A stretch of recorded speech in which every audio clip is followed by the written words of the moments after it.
Chapter 1. 001 Sorry, my family tree does not have you underscore don't touch me.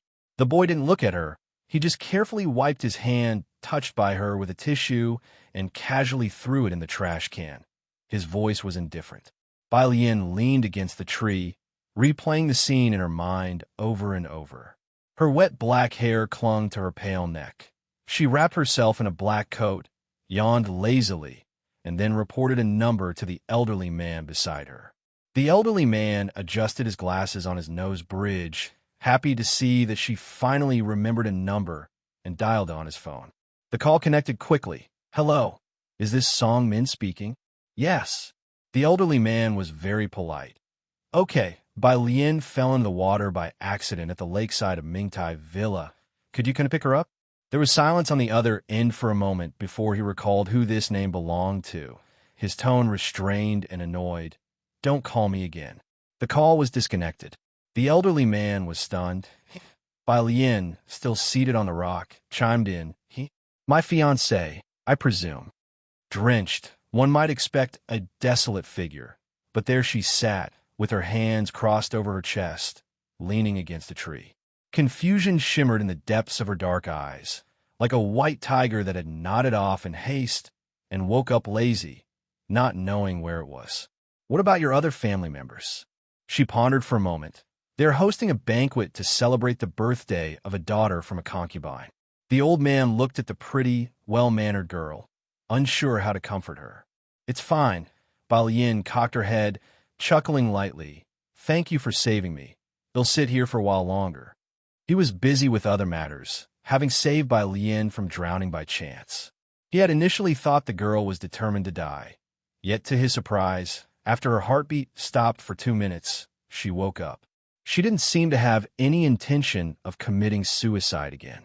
Don't sit too long, you might catch a cold. He left her his phone number, took one more look at the black coat she wore, and then hurried away to catch his flight. Bai Lian put away the note, watching him disappear into the distance. She stood there for a long while before she tugged at her uniquely styled clothing and reseated herself on the rock, elbow propped on her knee, and the palm loosely supporting her chin. This body was also named Bai Lian. She had looked at her reflection in the water. She looked just like her. Her mother, 2 years ago, upon finding out that her husband not only had a mistress, but also had fathered 2 illegitimate children, divorced him and didn't fight for Bai Lian's custody. She left nonchalantly. The original owner of the body was unruly and undisciplined, and this time was caught cheating during the preliminary exams. While being scolded in the office by her teacher, she saw Song Min delivering homework. On instinct, the original owner grabbed her fiancé's hand, and he responded coldly and disdainfully, pulling away from her, saying that sentence, "Don't touch me." Remembering this, Bai Lian propped her chin on her hand, her fingers with distinct joints lightly resting against her cheek. TCH. What was the original owner doing with her pretty face? She tightened the overcoat with a hint of silver grass scent around her. Not strong, a bit chilly. Bai Lian looked at the solar lights shimmering in the distance, her eyes sparkling with bright stars. She just sat there on the stone, quietly observing this amazing world. She didn't know how long had passed before a blinding car light approached. She shielded her eyes with her hand to block the light. Miss, the driver got out of the driver's seat and opened the door to the back seat of the business car. As the door to the business car opened, a graceful-looking girl in an exquisite dress, sitting on the outer side, came into view. After standing up, Bai Lian realized the back seat was not only occupied by Bai Shaoqi, but also by a haughty young man sitting next to her, looking down at his phone. Oh, Song Min's sister. Bai Shaoqi glanced lightly at Bai Lian. She moved to a seat in the front for her and took the last 3-seater row in the back. You sit in the front. The young man, originally looking at his phone, furrowed his eyebrows slightly.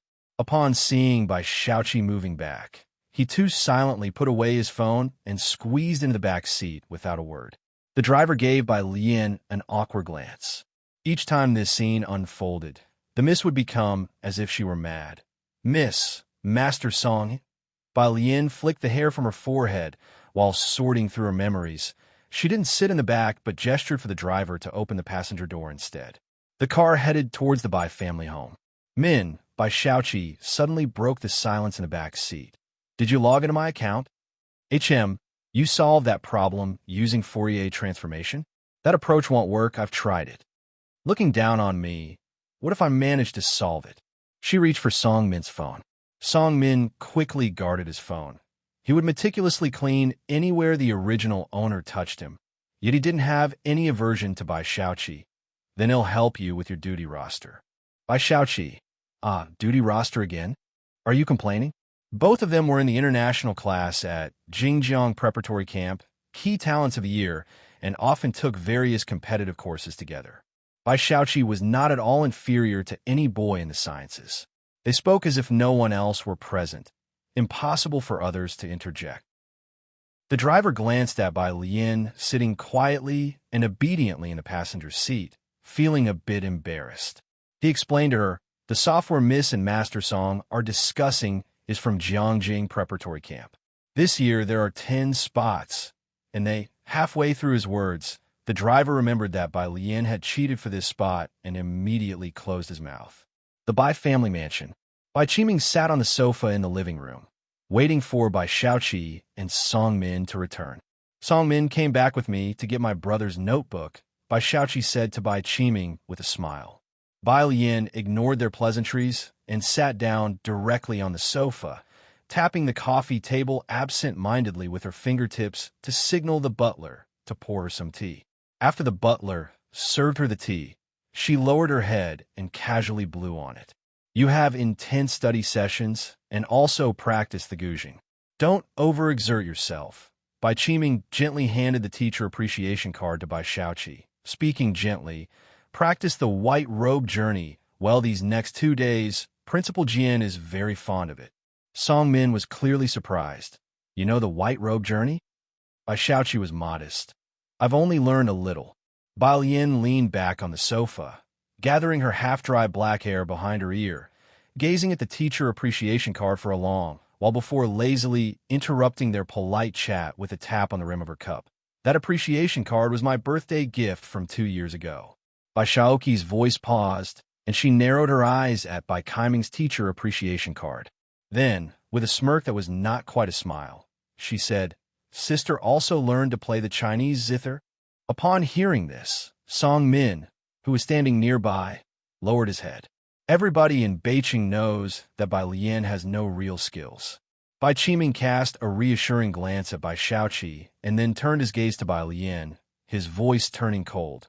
Principal Jian is a professor at Jiangjing University. She's very strict with her students.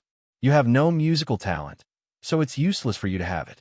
Xiaoqi is more suitable than you are.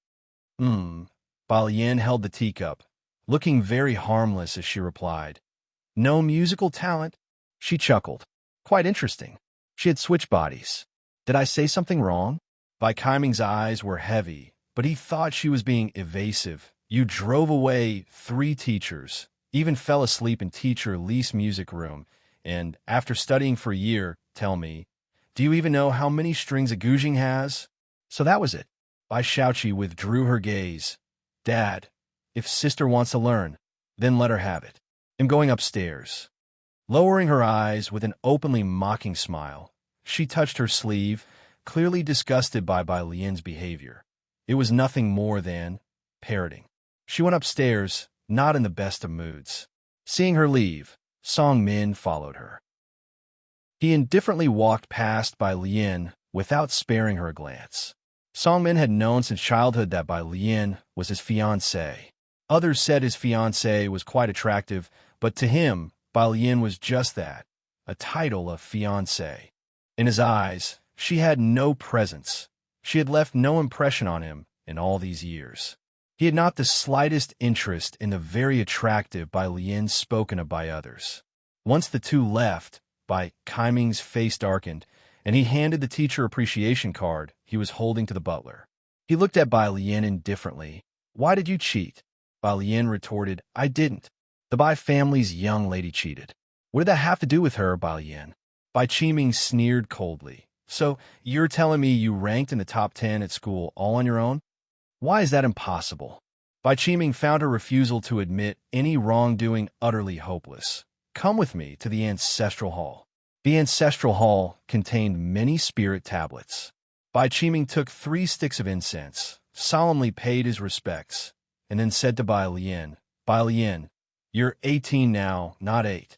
When your elder brother was your age, he had already won several awards and handled several cases. He meant no sarcasm. He was simply telling the truth. When Bai Lian was in her first year of high school, Bai Qiming also put in a lot of effort, especially arranging for her to be in the same class as Song Min to foster affection. But Bai Lian did not keep up with the international class curriculum and fell to the regular class after the first exam. In contrast, Bai Shaoqi thrived, getting into the international class on her own merit and participating in various extra credit competitions. Bai Lian was looking at the spirit tablets behind him, his every word treading upon her minefields. Don't talk nonsense. Can the son of a mistress also count as my elder brother? Don't you have your own family tree? Or do you have to piggyback on mine? She said, still in her clothes from outside, the black hair winding about her slender, pale neck. She leaned on her overcoat against the door frame and lightly laughed at Bai Qiming. The family butler watched from his side, his heart racing.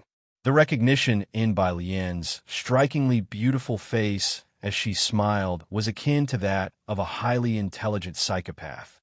A scent of blood was in the air. Bai Qiming had never been defied like this before, especially by Bai Lian, the daughter he least respected. His face turned red with anger.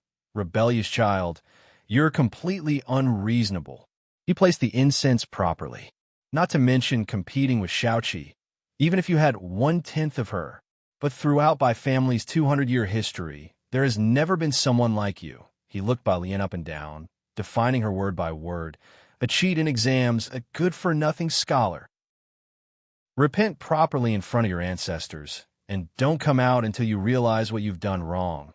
Otherwise, he looked down at Bai Lian from his superior position, as if appraising an inconsequential product. Go back to Xiangqing and don't ever set foot in the Bai family mansion again. Chapter 2. 002. Did Miss admit her mistake? _1. The ancestral shrine doors were closed. The butler's anxiety, which had risen to his throat, slowly settled down. He looked at Bai Lian, his gaze equally complex. Xiangqing, the most remote and also the furthest city from Jiangjing on the border of Beijing. Dirty, chaotic, a haven for crooks and criminals, the most corrupt place in the country that even lacked a high-speed train station. Bai Lian seemed contemplative as she looked at the Bai family ancestral tablets, with only 200 years of history. With complex emotions, she asked the butler, is white clothes still around? White Clothes is one of the 10 most famous ancient tunes, the school song of Jiangjing University, known to any schoolchild, so the butler thought she was making conversation and replied, Miss, why must you create such a spectacle? A person's destiny is what it is from birth. That's why some can turn their fate around, even born in adversity, while others, despite being given the best conditions, merely squander their potential. The eldest young master had grown up in harsh conditions, but had become the top student in the city and went to Jiangjing University, even had a PhD supervisor, backed by the Jiangjing family. The status of the Bai family in Beijing was increasingly stable, and everyone knew the eldest young master was destined for greatness. Bai Qiming was waiting for Bai Shaoke and his sister to bring glory to the family, to enroll in Jiangjing, and hopefully even get a mention in the provincial or city annals. In contrast to Bai Lian, what isn't yours will never be yours, and the second Miss accomplishments today are all due to her own abilities. The butler said for a while, and then felt it unnecessary to waste time with her and turn around. He had to deliver the letter of introduction to the second Miss right away. No sooner had the butler turned around than Bai Lian spoke in a soft voice. Where are you taking my things? The butler was stunned. He hadn't finished his sentence when suddenly, Bai Lian reached out and seized the collar of his shirt, her slender, fair fingertips exerting just a bit of force. A clear sensation of being strangled surged through his neck, forcing the butler to bend down involuntarily. His heart felt as if it was being gripped, and he was compelled to look into her dark eyes. He vaguely remembered that Bai Lian's mother, Ji Mulan, had once been a beauty who disturbed the entire Beicheng. It seemed to everyone that Bai Lian hadn't inherited the fine qualities of Bai Qiming or Ji Mulan, and he had thought so too. But at that moment, he was somewhat unsure. Bai Lian seemed to take pleasure in this for a while, then suddenly smiled again. She tightened her grip on him, asking slowly and deliberately, "Do you know what happened to the last person who provoked me?" The butler's face reddened quickly from the lack of oxygen. She let go of his throat, still unhurried, and she adjusted his collar for him, her voice soft and gentle. "You see, I was just making a little joke. What are you afraid of?" The move could be described as gentle. Yet inside, the butler felt his hair stand on end, and the alarm bells in his head were screaming wildly. He covered his neck with his hand, coughing continuously. Once again, his gaze towards Bai Lian was filled with fear. Bai Lian pushed him away and suddenly retracted her smile, like boiling water suddenly turning to ice. She picked up the letter of introduction from his hand lazily with 2 fingers, casually blew off the non-existent dust from the name card, and said with an unclear meaning, "Make arrangements. I'm going to Xiangqing." 2 days later, Xiangqing, the most remote border city in the country, untouched by 3 years of poverty alleviation efforts. There were no developed transportation systems here, not even many slightly taller buildings. Bai Lian stood beneath the city wall, flipping back the hood of her sweatshirt and looking up.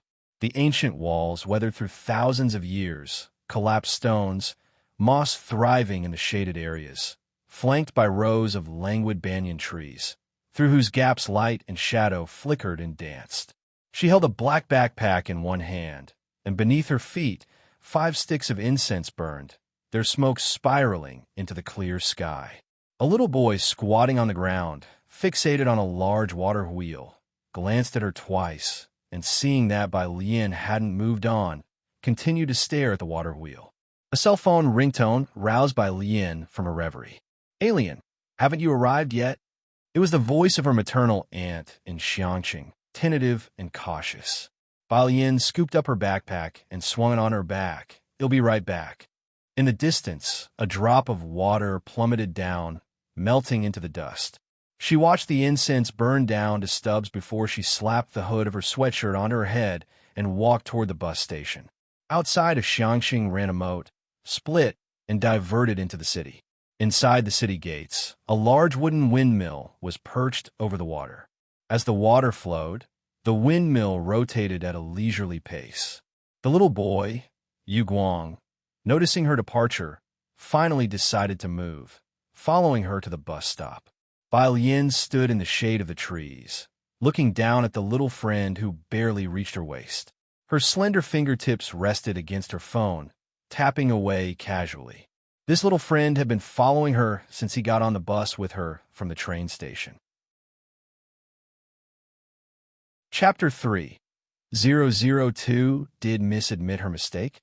_2 His eyes were dark and bright, with a buzz cut, dressed in a white shirt, with a small blue knitted vest over it and black leather shoes, clean and tidy. Exquisite and beautiful.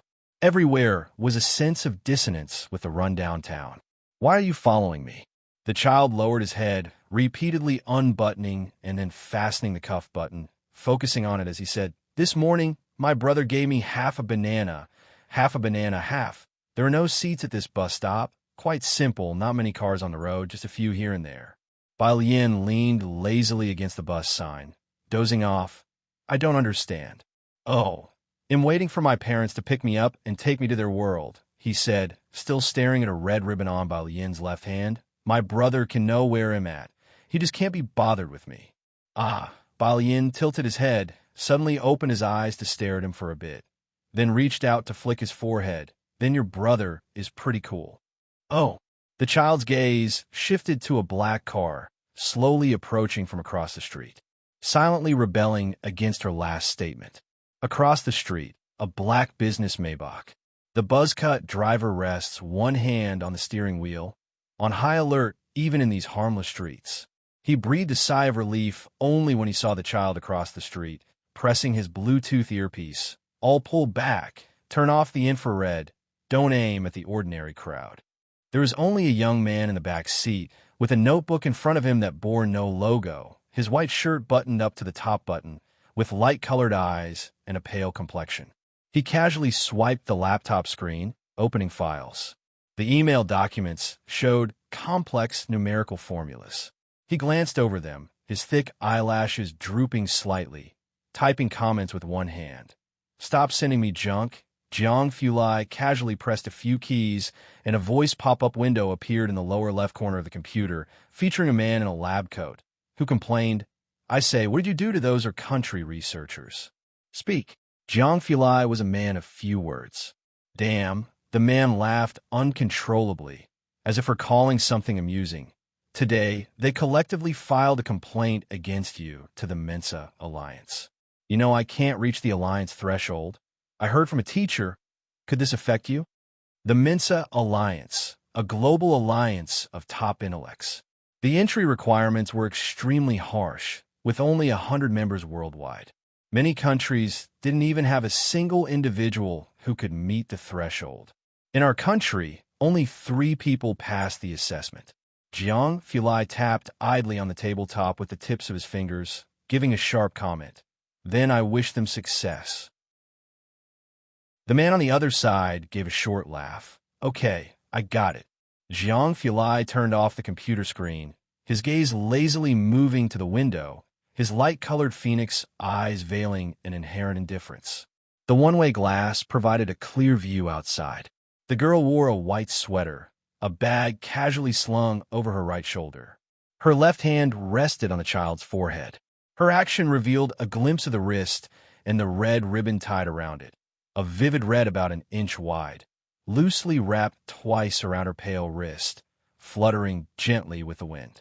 She sensed something and carelessly glanced this way. A fleeting glimpse. Jiang Fulai's fingertips paused on the black flip of the laptop. The bus abruptly entered the disrupted scene.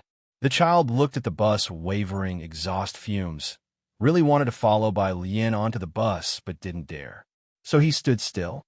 The car opposite was in no rush, content to sit there unhurried. He unbuttoned and rebut-toned his jacket, dawdling for about 10 minutes before finally lifting his foot to walk towards the opposite car. The rear door opened automatically, and he climbed in, hands and feet working together. "Young Master Jiang He." The crew-cut driver glanced back and greeted. The little boy took a while before he let out an "oh," his reply slow, "Uncle Ming." Meanwhile, at the Bai family's residence in Beijing, family conference room, the meeting was drawing to its conclusion. Bai Shaoqi entered with her test papers in hand. An elder's eyes brightened immediately. He spoke up, "Shaoqi is back from school. Come in quickly. We've just finished the meeting." The others all stood up to greet Bai Shaoqi in turn. "You're in your senior year now, aren't you?" The elder then said to Bai Qiming. "Qiming, our Bai family clan fully supports you.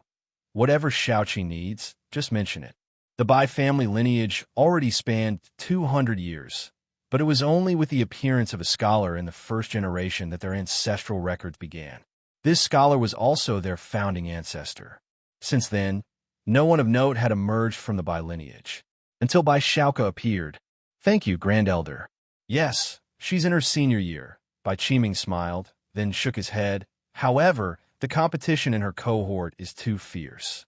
Just from what Head heard, there were already 10 individuals contending for the valedictorian title, including Song Min. "Why haven't I seen Alien?" The Grand Elder looked towards the open doorway, puzzled at not seeing Bai Lian.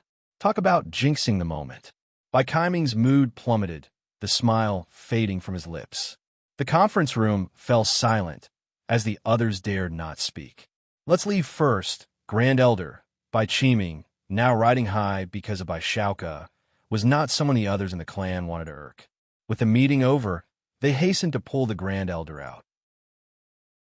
Once outside the conference room, someone explained to the Grand Elder Bai Lian was caught cheating on an exam at Beijing High School and might be expelled.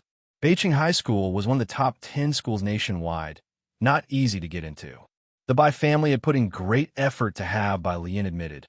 only for it to lead to such a scandal. I originally thought that a genius like Ji Mulan wouldn't have descendants who lagged behind.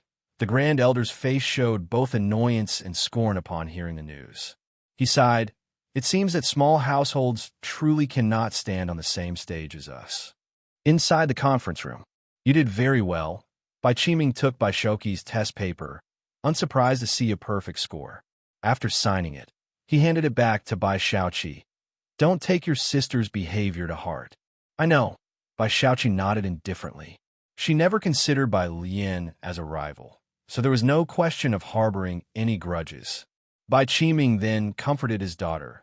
Even though competition is fierce in your grade, if you can pass the interview with Principal Jian and receive her teaching and recommendation, you might still make it into Jiangjing. I will do my best. Her expression was proud and ambitious. Bai Shaoqi had always believed she would not end up like Bai Lian, stuck in place and looking up at others. Bai Qiming naturally believed in her as well. Had raised his children well from a young age, and they had never caused him any worry. He sent Bai Shaoqi back to her studies. After everyone had left, the butler came in to refill Bai Qiming's teacup.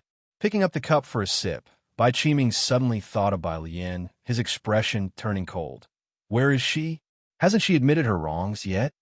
The butler knew that she referred to Bai Lian. He dare not speak.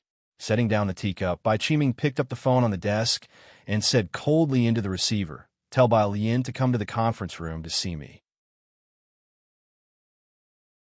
Chapter 4 003 Grandpa heads to learn liberal arts _1 Bai Qiming finished speaking and hung up the phone. Since ancient times, Jiangjing has always been the capital, the economic center of Asia. Most of the country's inherited major families are located in Jiangjing.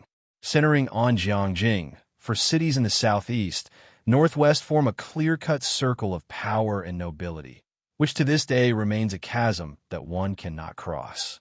Almost everyone strives from birth to attend Jiangjing University, that emblem of status and identity. In Xiangqing, a border town inhabited by all sorts of people, swarming with international fugitives, where countless people go missing each year, and most people earn a fixed salary, their lives set in stone once they enter the city. Naturally, Bai Qiming didn't think Bai Lian would go there. Businessmen prioritize profit, and his love for Ji Mulan had been wearing thin day by day. Accordingly, Bai Lian's status fell day by day. Even ordinary families can't treat everyone equally, let alone a grand household like the Bai family. Otherwise, he wouldn't have been unaware that Bai Lian had left the Bai family long ago.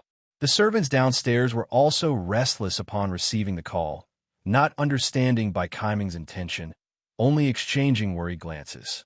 Where could they find another young miss to bring back? Shortly after, the servant who answered the phone nervously went upstairs to knock on the study door. Where is she? Bai Qiming glanced at him. The servant was on the verge of tears. The young miss, she... Butler Bai was by the side, his voice hoarse and his expression complex as he explained, Sir, the young miss, she set off for Xiangqing that night. As for the ancestral hall, she didn't even give it a glance. The study instantly fell into a cold silence. Good, very good indeed. Bai Qiming's face was as grim as water, and he said indifferently, Since she's so determined, let her transfer her household registration out too. From now on, whether she lives or dies, whether she is honored or disgraced, it has nothing to do with the Bai family. Bai Lian had caused trouble before, and there were times when Bai Qiming and Ji Mulan indulged her, but now she might be overestimating herself, truly believing that the Bai family would go to Xiangqing to beg her to return. Bai Qiming's rage naturally couldn't be concealed from others. Soon, the grand elder of the clan came to know of the matter. Forget it, don't bother, let her seek her own fortune. The grand elder waved his hand, not concerned as long as Bai Shuk's name remained in the family register. It's just a shame about that mentorship pledge, a cow chewing on a peony.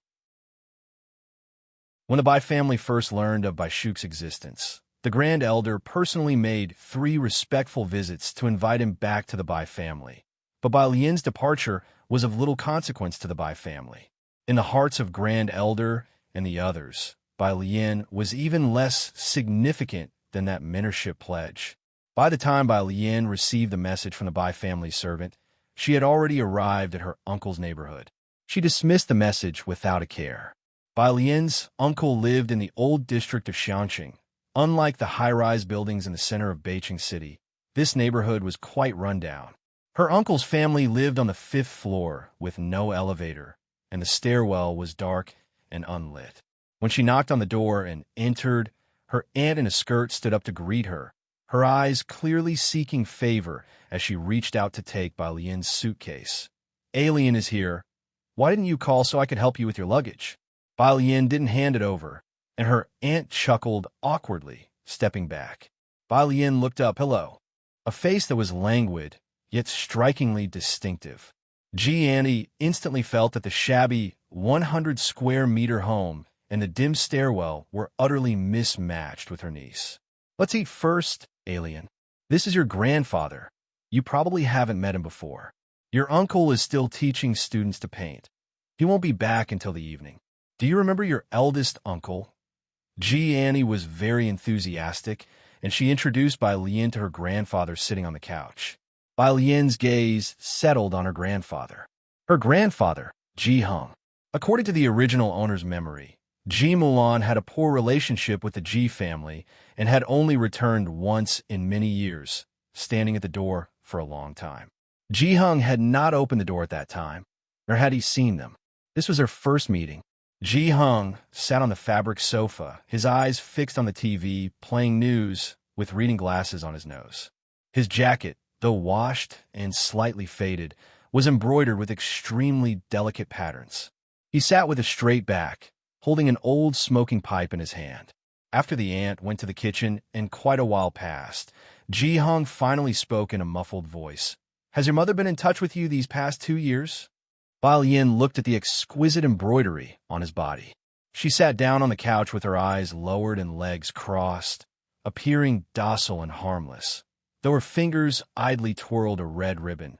No, the original owner's mother had been out of touch for 2 years already. Ji Hung nodded, lowered his head to silently draw a puff from his dry pipe, and said no more.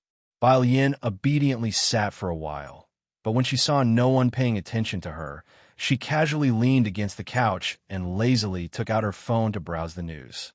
The lunch was bountiful, all to Bai Lian's liking. "Have you transferred your school registration yet?" In the midst of silence, Ji Hung inquired. "It's being processed. It should be transferred in a couple of days. When your uncle comes back, have him help you contact the teachers at Xiangqing Middle School." The aunt felt something was amiss. "School records? What school records?" "I've transferred to Xiangqing to attend school." Bai Lian had only eaten a few bites of white rice before she put down her chopsticks. "I've left the Bai family." Aunt's mind buzzed. "Left? What do you mean by left?" Bai Lian pulled out a tissue and wiped the corner of her mouth, her tone nonchalant. "It means I was kicked out. I need to transfer my household registration too. I can't go back anymore." "What?" Aunt's voice was a bit shrill. "What about your dad?" Bai Lian looked at her with an "you-tell-me" expression. She didn't see any joke on Bai Lin's face. Aunt didn't eat much. She was distracted and didn't know what she was thinking about and couldn't resist taking out her phone to search. She didn't know what she saw in news, but her expression turned sour and she didn't even wash the bowls. Uncle Bai Lian came back quite early, and before he had a chance to greet Ji Hung, he was pulled into the room by Aunt. The soundproofing wasn't very good, and from the room came the muffled voice of Aunt. "Ji Xiaojun, did you already know she would be staying here and have me prepare a room for her?" "Keep your voice down." Uncle Jez's voice was low. "Dad and Alien are outside. But did you see the size of our house?" Before long, the two came out. "All right." Ji Hung picked up the pipe that was set aside, knocked it on the table, making a loud noise. His wrinkled face showed no expression. He bowed his head to light it, and the smoke blurred his features. "Alien, come to my place." Ji Xiaojun looked toward his father, opened his mouth, but knew once Ji Hung decided something, no one could change his mind. Aunt paused for a moment. Then, smiling, she touched her hair. "Dad, why don't you stay for dinner?" "No." Ji Hung exhaled a ring of smoke, looking over at Bai Lian. "Come back with me." Ji Xiaojun was a step behind Ji Hung, waiting for him to leave first, Then he turned to his wife. Qing, listen to yourself. What did you just say? Alien just got back today. Is it appropriate to say those things? After many years of marriage, his wife wasn't without emotional intelligence. He didn't understand why she intentionally made Ji Hung and Bai Lian hear those things. I made it a point to let your dad hear it. Everyone in your family acts the same. If I don't talk straight, your dad won't understand a word. Qing picked up a rag, her voice tinged with sarcasm. She was boiling with irritation. She knew all too well the kind of person her niece was, getting into fights, drag racing, bar hopping. She didn't miss a beat. Ji Mulan had a falling out with Ji Hung when she was 18, and nobody in the Ji family knew she had married into a wealthy family. Qing had secretly seen it on Ji Shan's phone before. The Bai family had never acknowledged the Ji family as their poor relations. They hadn't visited Xiangqing once.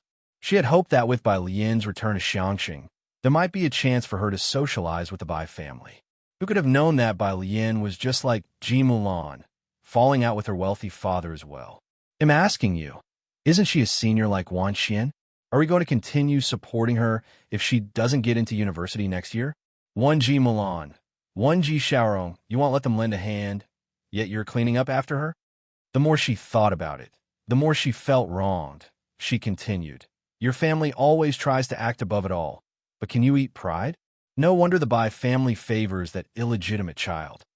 This isn't about pride. It's about principles, Ji Xiaojun said as he opened the front door, glancing at Qing before going downstairs. And don't compare that illegitimate child with Alien. Qing stood there, her face cold, tossing the rag into the sink. Had she said anything wrong? Even Bai Lian's own mother abandoned her like an old shoe. She was just lucky to be born into a family with some protection.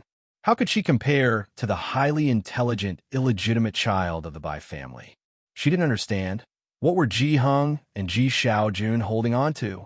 Outside, Ji Xiaojun quickly caught up to the two others, silently going to pick up Bai Lian's suitcase. Bai Lian paused. She looked at Ji Xiaojun for about 10 seconds before letting go. Ji Xiaojun hoisted the suitcase. Bai Lian watched his retreating figure for a long while before buckling her hat. She followed behind, leisurely searching on her phone for something that interested her. A new message popped up from one of the original owner's rowdy friends, and she replied. The original owner didn't have many friends, mostly rich kids with nothing better to do. This was the only one who had contacted her in the past couple of days. Rowdy friend, what's with your fiancé? As she spoke, she sent a screenshot. Bai Lian clicked on the image, revealing a WeChat moment screenshot. By Xiaoqi. This is the price you pay for underestimating others. Playful. Image. The photo showed her distinguished fiancé sideways, holding a rag and wiping a window. It was apparent that Bai Xiaoqi was well-liked, with lots of responses, likes, and comments beneath the photo. In Beijing City, who wouldn't recognize Song Min, the third young master of the Song family? Delightful to see, our young master Song has descended to the mortal realm. Only you could do this, goddess. Ah, insider here. Song Min always defies fate, but doesn't he forget that Xiaoqi is Bai Kaiming's little sister, right? He must think Xiaoqi is that young lady who couldn't last a day in our international class, did too poorly in sciences, and then was booted out to study liberal arts by our homeroom teacher in frustration. Chapter 5. 004 Purest Street Tyrant. How it's made _1. What? She used to be in the international class? Confused face? How did she get in there? Listen to me, Class 2 is the real victim here, being dragged down by an aircraft carrier. Class 2 class representative, it's so annoying. Our humanities class grades were dragged down by her. And this time, it's even better. She scored 0. She cheated alone, and our whole class has to face the ridicule. Bai Xiaoqi replied to Class 2 class representative. Sister has already gone to Xiangqing. This is the entire content of the screenshot. The original owner didn't add Bai Xiaoqi on WeChat, nor did they add Songmin. The friend then messaged Bai Lian. I'm so pissed, she just deliberately replied to that message from the Class 2 representative, and everyone is spreading it like crazy. What's really going on? Are you actually in Xiangqing? Balian. As you can see, I'm in Xiangqing. The friend. Are you a fucking idiot for going to that back of beyond place? The friend. Balian. Smile. The friend. You send me a smile? Miss Bai isn't too familiar with modern people's smiles. She typed a question mark and went back to the search engine, looking up topics of interest. Ji Hung doesn't live in a complex. He lives on Pure Street. In an undeveloped slum of Xiangqing, there's a large area of bungalows, dark and damp, with a street outside, a no-man's land, full of bars and black markets at the end of the street, very chaotic. The river that faces Pure Street from afar marks the boundary between two countries. This area is particularly chaotic. Most of the time, even the police don't dare to interfere.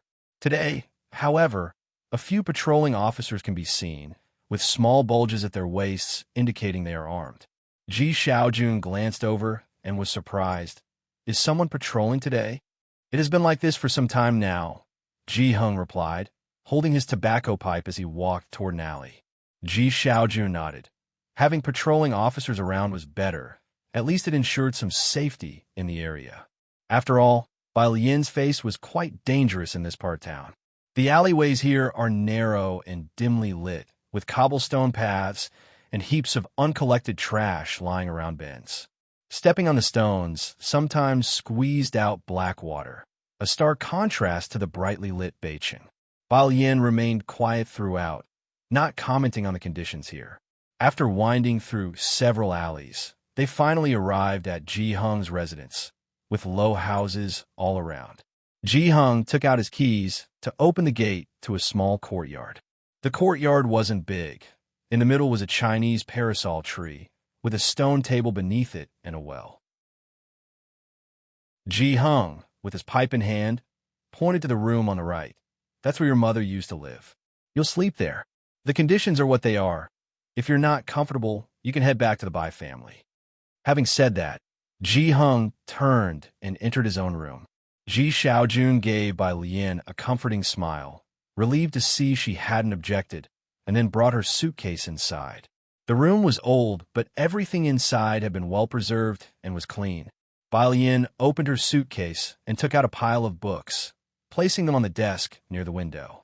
Alien, Ji Xiaojun thought her suitcase would contain her clothes or women's cosmetics, but it was filled with books. He paused for a while before saying softly, "Don't worry about school. We'll figure something out." He went out to look for Ji Hung. Bai Lian sat with her legs crossed at the table, flipping through books, and pulled out a math book that interested her the most. From math to geography and politics, then to English, which was the language she least wanted to look at. She briefly skimmed it before turning to the last subject, history. The original owner studied liberal arts and took history. After about 5 minutes, she pulled out one of the history books. A test paper that was tucked inside fell to the floor. Bending down, she picked it up, but her eyes caught on a question from the paper. 20. Briefly describe Liang Zuin's Corvée system and its impact on the long-term stability of the Great Yong dynasty. Why did his death push the coup of Emperor Jiangwu to its peak? Snap! Bai Lian suddenly tucked the test paper back into the history book. Her breathing became rapid, her fingertips deforming the book with their grip, the rounded edges of her nails turning white as her long eyelashes lowered, covering her trembling eyes. "Do you want me to accompany you?" Ji Xiaojun, seeing Bai Lian about to leave from a distance, came out from inside and then explained, "It's quite confusing around here. Shun Qing and the others can't remember the way." Bai Lian stretched her hand to pull on the hood of her sweatshirt and shook her head. "All right." Ji Xiaojun noticed she seemed somewhat silent and guessed she might be upset because of the Bai family. He softened his voice. "Don't go far. Call me if you can't find the way, and be careful." "Okay." Bai Lian walked back the way she came. Her memory was excellent. Despite the complex routes, she wouldn't forget once she had walked them. In the past, she had drawn many of the maps used by the military. 2 yuan. The middle-aged man at the small street-side shop handed her a bottle of mineral water and wiped the sweat from his forehead with the towel around his neck. "Young lady, you're not from around here, are you?" Her appearance was striking, and she had a distinctive aura. Her outstanding figure clearly set her apart from ordinary people, and the shop owner could tell she wasn't a local. Pura Street was part of the old city district, a 3-meter-wide bluestone path. At the end of the street were gambling dens, black markets, and bars, a jumbled mess of the good and bad. A kilometer further on, it got even more complicated, the border between two countries. A lawless zone where it wasn't rare for someone to disappear. Bai Lian nodded. She used her Huawei smartphone to scan and pay, her gaze falling on the massive branches of the banyan tree next to the shop. The banyan tree was in the temple ahead, and its stout branches enveloped the neighboring low-rise houses beneath its canopy. A 3-meter-long street was lazily crossed by one of the tree's branches. Several strips of red silk hung from it. The tree god is over 1,300 years old. The shopkeeper continued moving the mountain of boxes piled up outside his shop and explained when he saw Bai Lian looking at the banyan tree. It's our guardian deity. If you want to take a look, just walk 2 steps forward and you'll see the main entrance to our tree god temple. Bai Lian's long hair fell gracefully to one side as she leaned against the wall to look at the tree trunk, a hint of laziness in her eyes. Over 1,000 years, huh? She felt several gazes upon her. The shopkeeper put down a box and turned around, involuntarily tightening his grip on the towel around his neck. A few people appeared on the street. It wasn't too hot, but the leader wore a white tank top. The man in the white tank top approached, initially not concerned. But after glancing at Bai Lian's exquisite face that many would find tempting to conquer, he casually took a box of cigarettes from the shopkeeper's store and asked as he pulled one out and bit it, "Who is she?" The shopkeeper was stunned for a moment, then nervously said, "She's my niece." "You don't have a damn niece," the man in the white tank top scoffed, kicking him aside and getting closer to Bai Lian. The shopkeeper was kicked away. "There are patrols these days." Several underlings gathered around him. They were obviously quite adept at dealing with such situations, not taking Bai Lian seriously and standing aside, relaxed, enjoying the drama unfold. Bai Lian glanced at the man in the white tank top. "You're looking for me?" The man felt a jolt in his chest as he took a big step forward. He sized up Bai Lian from head to toe, his gaze as slimy as a venomous snake, lighting his cigarette. "Do you know that you have to pay a protection fee to walk on Pura Street?" "Protection fee?" Bai Lian nonchalantly flicked a leaf off her shoulder. She turned her head and smiled sweetly, her eyes twinkling like stars. Sweet and adorable, yet stirring a strong desire to conquer. "Yeah." The man in the white tank top, unable to hold back, reached out to touch Bai Lian's face. At that moment, Bai Lian twisted the empty bottle and threw into the trash can. As she turned, she grabbed the man's arm reaching toward her, exerting great force to fold it, then grabbed his hair from behind. The man in the white tank top let out an agonized scream just as he tried to resist, but his head was suddenly slammed against the wall behind him. With a thud, his head was smashed hard against the wall.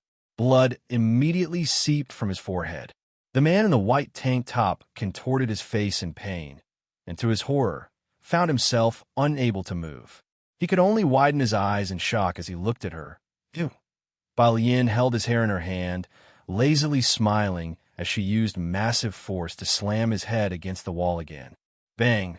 Another sound, more blood flowed out, and the man's vision began to blur as he lost the ability to resist. He was like a rabbit, helpless in her grasp. Nobody doubted his fighting skills. He was the toughest in the area, which was why he was the boss. The 3 underlings shrunk back to the side. Bai Lian withdrew her gaze. Her attention returned to the man in the white tank top. She was actually a bit curious about the taste of tobacco that so many in this world seemed to enjoy. In the frightened gaze of the man in the white tank top, Bai Lian took his cigarette pack, methodically pulling one out. With her rosy lips gently biting the tip, her eyelashes casually drooped as a nearby underling immediately stepped forward to light it for her. Her hair slightly disheveled, she exhaled a thin stream of smoke from her mouth, casually holding the cigarette between her clean, slender, and pearly white fingers. With her other hand, she lazily held the man's hair as his blood dripped down his face, drop by drop, to the ground. She lazily flicked the ash. So, now, do you still want that protection fee? Chapter 6, 005 From Arts to Science. Witnessing the deification _1 by Lien lazily tilted her head. Her left hand, grasping her hair, faintly revealed a streak of crimson, the smoky haze softly blurring her exquisite and radiant features.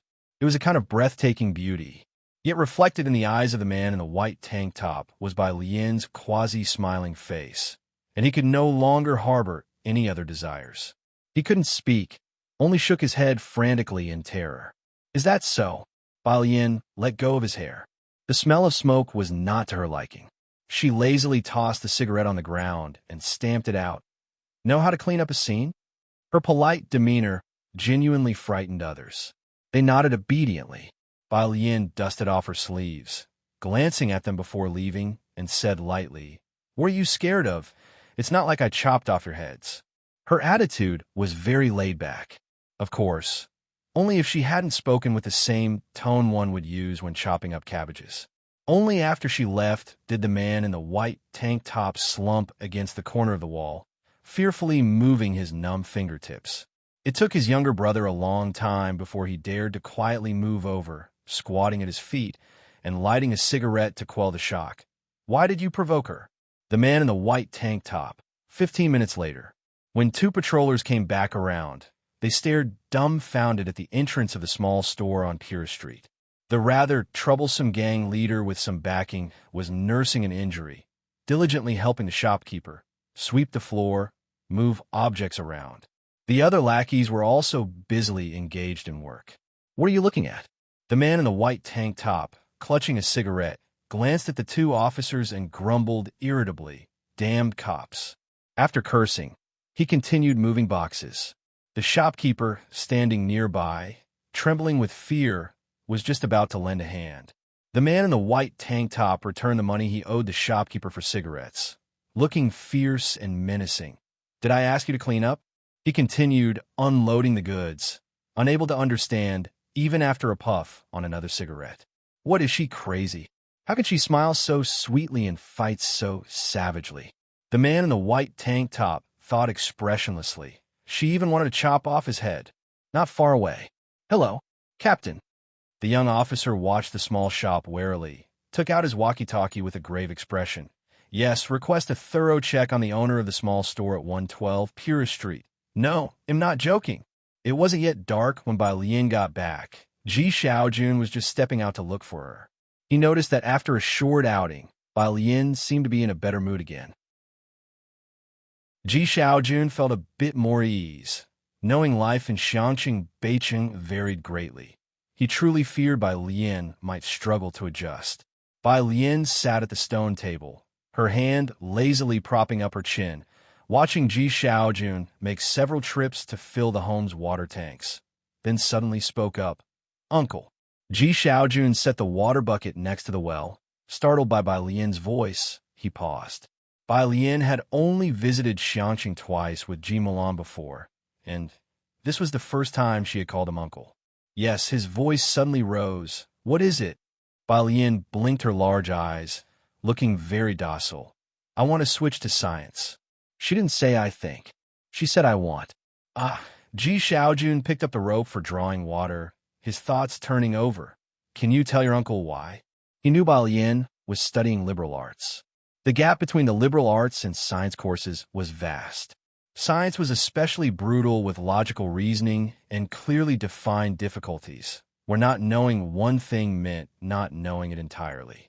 Bai Lien smiled. Ji Xiaojun and Ji Heng did not talk much, but in their treatment of Bai Lien, there was a distinct sense of caution and probing.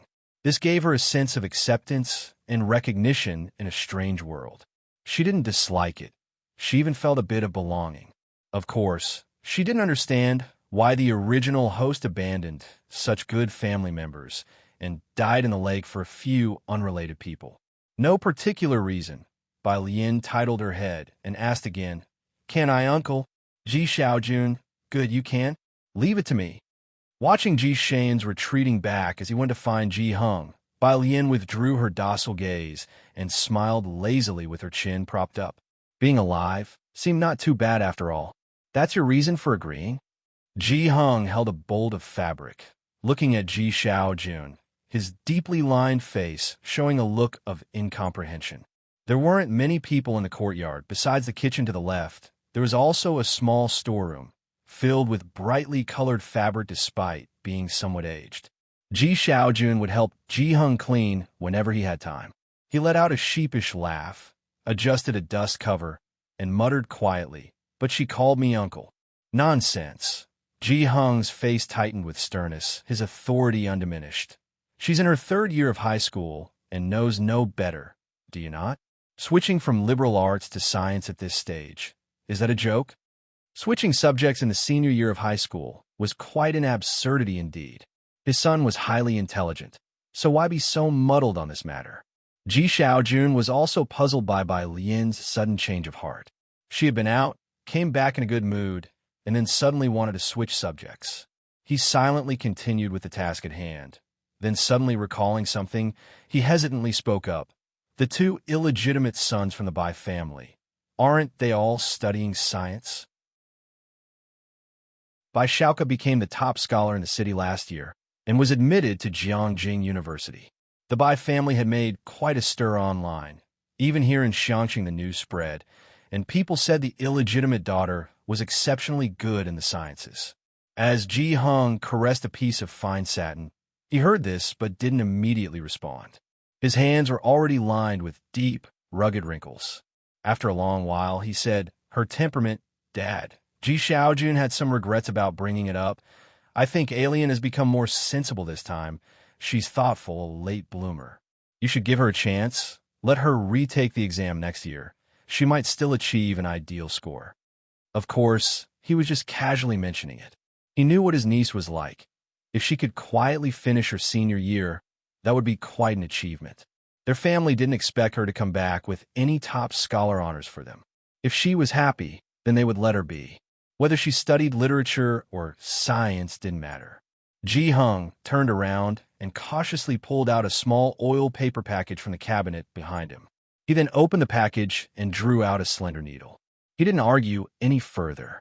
Ji Xiaojun could tell he had agreed when he saw this. As he put away the fabric, he looked at Ji Hung with the needle in hand. "Shall I help you bring out the embroidery frame?" Ji Hung did not immediately answer. After a good while, he gave a nearly imperceptible nod. "Go ahead." Ji Xian's eyes lit up. "Okay, he'll go right now."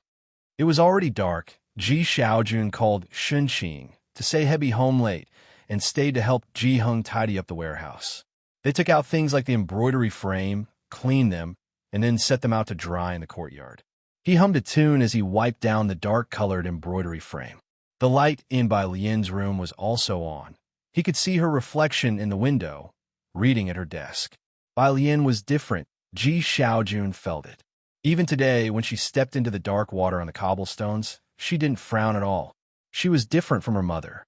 Suddenly, Ji Xiaojun felt that Bai Lian being sent back by the Bai family might not be such a bad thing after all. Ji Xiaojun was helping Bai Lian contact schools and teachers. Additionally, there was the matter of her household registration, which needed to be transferred to the Ji family. These past days, Bai Lian had been in the library. The astonishments of this era were not just limited to mobile phones and computers, but included the library too.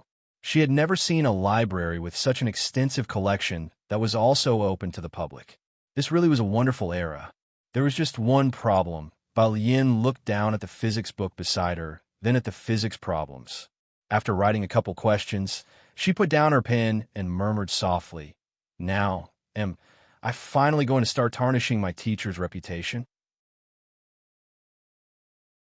She wouldn't dare to claim a deep mastery over the refined arts and sciences expected of a scholar as in the past, but at least she had become proficient.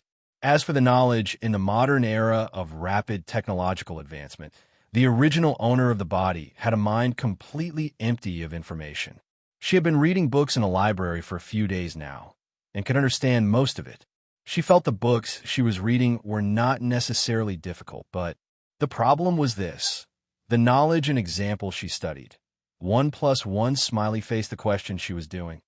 Provey, I buy. +1 is equal to 0, Bai Lian idly pondered. Would the teachers forgive her for disgracing them in the modern world if she burned a few more incense sticks for them when she returned? The library had a vast collection of books, but there were shortcomings. For instance, the depth of knowledge and the volume of problem sets were lacking. She hadn't come across them. Hearing her sigh, the child next to her with a paintbrush turned his head, looking at her with big, clear, sparkling eyes. Choose C. He suddenly spoke. Bai Lian paused. She flipped to the answer key. C was correct. So she turned to him. Mental calculation? On her first day at the library, she had seen this kid, a little friend who had followed her from the train station to the city gates since her arrival in Xiangqing. Quite a fate. In the days following, both of them would appear right on time at 8 o'clock when the library opened. They studied and read together, not much for talking. The little brat shook his head. After a pause, he explained, My brother created a rapid recollection model for these kinds of questions using a special algorithm. Whose ordinary kid memorizes rapid recollection models? Yet Bai Lian accepted this readily. Really? Do you want some milk tea? No. Bai Lian didn't give him a chance to object. She leaned on the desk with a smile light as spring rain. Oh, by the way, I've always considered you a good friend. She hesitated for a moment. What's your name? Jiang He, as in a crane that leaves for the lone mountain and has yet to return. Ah, Jiang He, I've always considered you a good friend.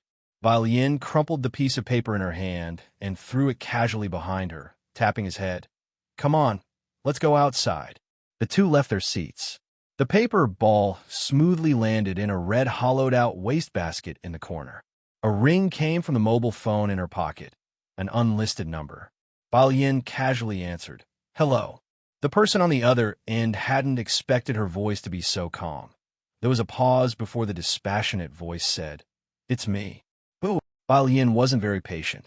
Bai Lian, I have more in common with Bai Shaoqi.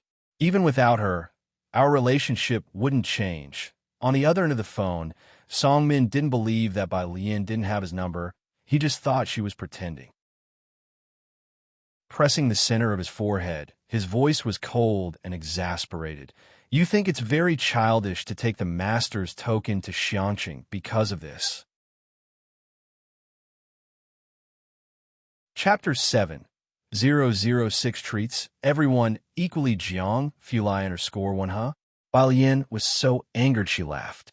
She had figured out who the person opposite her was.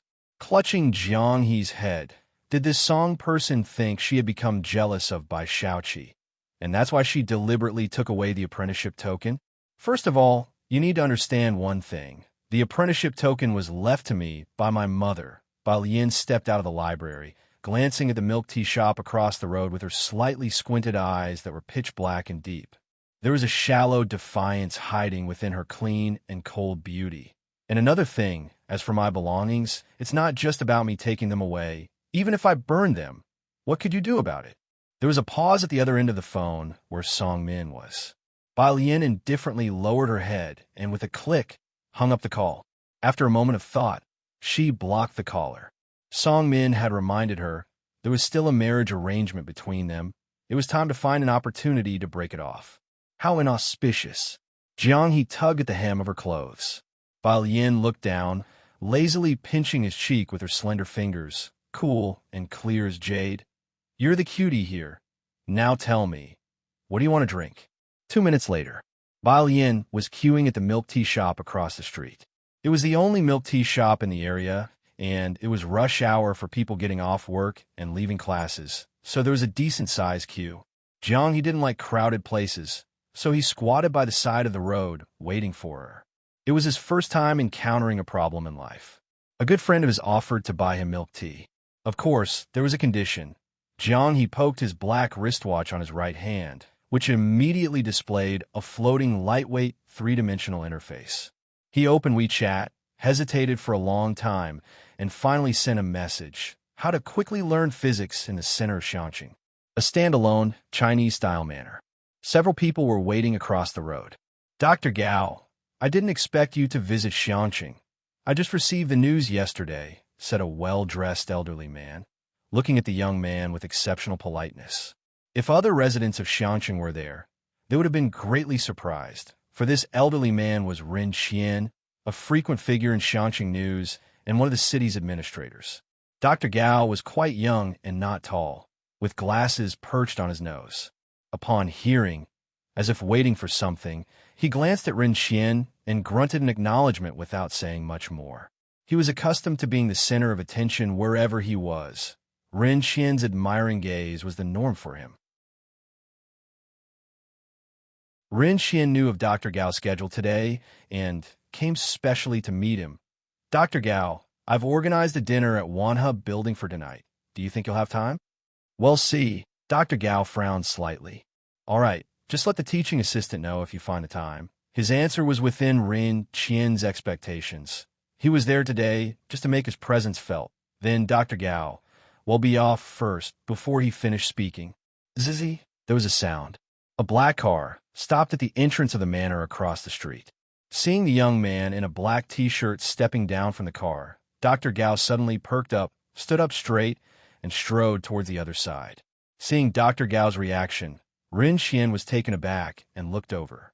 Who could make Dr. Gao wait here for 2 hours? On the other side, Dr. Gao was wearing his lab coat, squeezing his way to the entrance of the manor. Following the young man in the black t-shirt inside, he carried with him the pride of his age. Mr. Jiang, you accepted other countries in a CRFS but rejected our country, merely because you dislike its people. Don't you think it frivolous to let personal feelings interfere with international cooperation? As the assistant handed over the letter to Jiang Fulai, he was shocked at the forthright challenge. Jiang Fulai took the letter, ignoring him. Continuing to walk, bodyguards blocked Dr. Gao. Dr. Gao took advantage of a momentary lapse in the guard's attention to break free. As he opened his mouth wide, the assistant, sensing danger, was about to intervene. However, Dr. Gao's next words were already out, tinged with scorn and anger. Have you forgotten our university's motto that before scientific research there are no borders? You've long forgotten your original aspiration. There was a dead silence. The atmosphere was as if they had suddenly been plunged into a snowy mountain at 6,000 meters above sea level. The pressure heavy, the icy wind howling and piercing. Jiang Fulai finally stopped, raising his hand to stop his subordinates, and looked down at the other man with an unflappable air. Who are you? He asked. Dr. Gao had been a genius from a young age, skipping grades and returning from studies in our country at 26, participating in several global research projects. Just last year, his teacher was elected an academician. Describing him as a top-tier academic force was not an exaggeration. His resume at Jiangjing University was well regarded, and all the deans paid him some respect. Yet in front of Jiang Fulai, he was nameless. Opening his mouth, almost humiliated, he said, Gao Jiechen. Gao Jiechen. Jiang Fulai nodded. He had particularly pale eyes that emitted a cool mist, and his lips were also pale. He asked calmly in return, and why would you think I need to explain myself to you?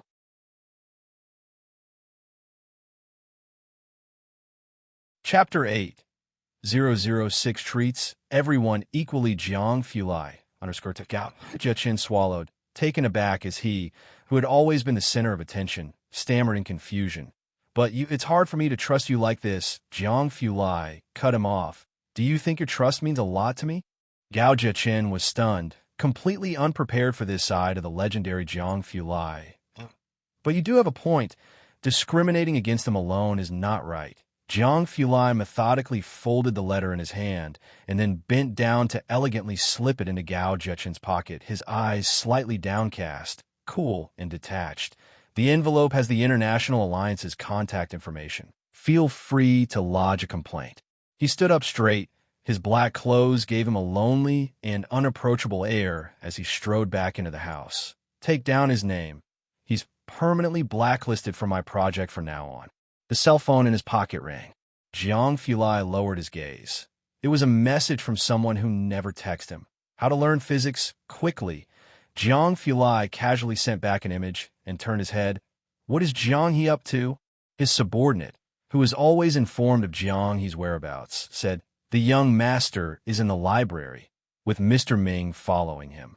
Jiang Fulai tapped on his phone screen unconsciously, his nails neatly trimmed and his hands showing a pathologically pale hue through which faint blue veins were visible. He nodded and then fell silent. Behind him, Gao Jiaqin watched Jiang Fulai's retreating figure in alarm. This time, he was truly panicked. Jiang's young master, Jiang. He wanted to catch up with Jiang Fulai. But if his bodyguards let him succeed again, they wouldn't need to show their faces before Jiang Fulai tomorrow. Gao Jiaqin was muffled and dragged away by the bodyguard. The assistant nonchalantly took note of this person's name. Outside, Ren Xian and the Secretary General were still by the roadside. He watched Dr. Gao enter the manor and then get thrown out shortly afterward. "Get in the car." Ren Xian turned to leave before he saw Dr. Gao. "Mr. Run, who was that?" The Secretary General opened the car door for Ren Xian to enter. He looked across at the old building, astonished, barely catching Dr. Gao's reference to Jiang's young master. CRFS is an engineering project by a dark matter cooperative group. Jiang Jing chose old bomb shelters left in Xiangqing to build the research institute, located 2,900 meters underground, making it the deepest dark matter research institute in the world, currently undergoing evaluation and acceptance of its associated projects. Due to its high level of secrecy, even Ren Xian, as the highest administrator in Xiangqing, didn't know the specific interior list. He had gotten in touch with Dr. Gao, a teaching assistant, through someone he knew. "I don't know. The CRFS project is highly confidential, and that person inside." Ren Xian pondered for a moment. His surname, Dr. Gao called him Jiang's young master, so his surname is Jiang. The Secretary General began, but suddenly his eyes widened in realization. No wonder. Ren Xian looked out the car window, his voice distant. "Contact Dr. Gao's teaching assistant again tomorrow, and hope he didn't see us." The Secretary General wasn't sure if Dr. Gao had seen them. If Dr. Gao knew they had seen him in such a disheveled state, befriending him would become an uncertain prospect. "We'll see." Ren Xian sighed lightly, recalling another issue. Why did Xiaorong suddenly take leave? He didn't even meet with Dr. Gao with me today. He went home. The Secretary General looked down at the schedule in his notebook. Mr. Ji said he went to pick up Miss Wan Xian to visit her grandfather. Upon hearing this, Ren Xian expressed no opinion. He wasn't familiar with the Ji family affairs. The Ji family had only appeared once at his daughter's wedding, and he only cared about one thing. Why go back at this time? He usually only returned home for holidays and festivals. Xiaorong was also an intellectual, and Ren Xian had intended to take him along to converse with Dr. Gao. However, he had taken a leave today. Ren Xian was already dissatisfied with him, and now his expression grew even more indifferent. It seems he heard that a niece has returned. Ren Xian no longer inquired. He had little interest in the Ji family's affairs. To them, the Ji family was simply too ordinary. The Secretary General chuckled. When the Ren family's only daughter, Ren Jiawei, had taken a fancy to the poor young man Ji Xiaorong back then, not a single person in the Ren family had agreed, given the vast difference in their social status. However, 20 years had passed, and the Ji family had been quietly compliant. In all of Xiangqing, hardly anyone knew that the ordinary poor kid from Pure Street, Ji Xiaorong, had successfully married into the Ren family. Low profile, well-behaved, uncompetitive, yet without much presence. On Jiang He's side, he squatted at the edge of the road. Jiang Fulai's reply was prompt. Image. JPG, only one image. Jiang He opened it. The cover of a physics book from Jiangjing University that someone had helped to write.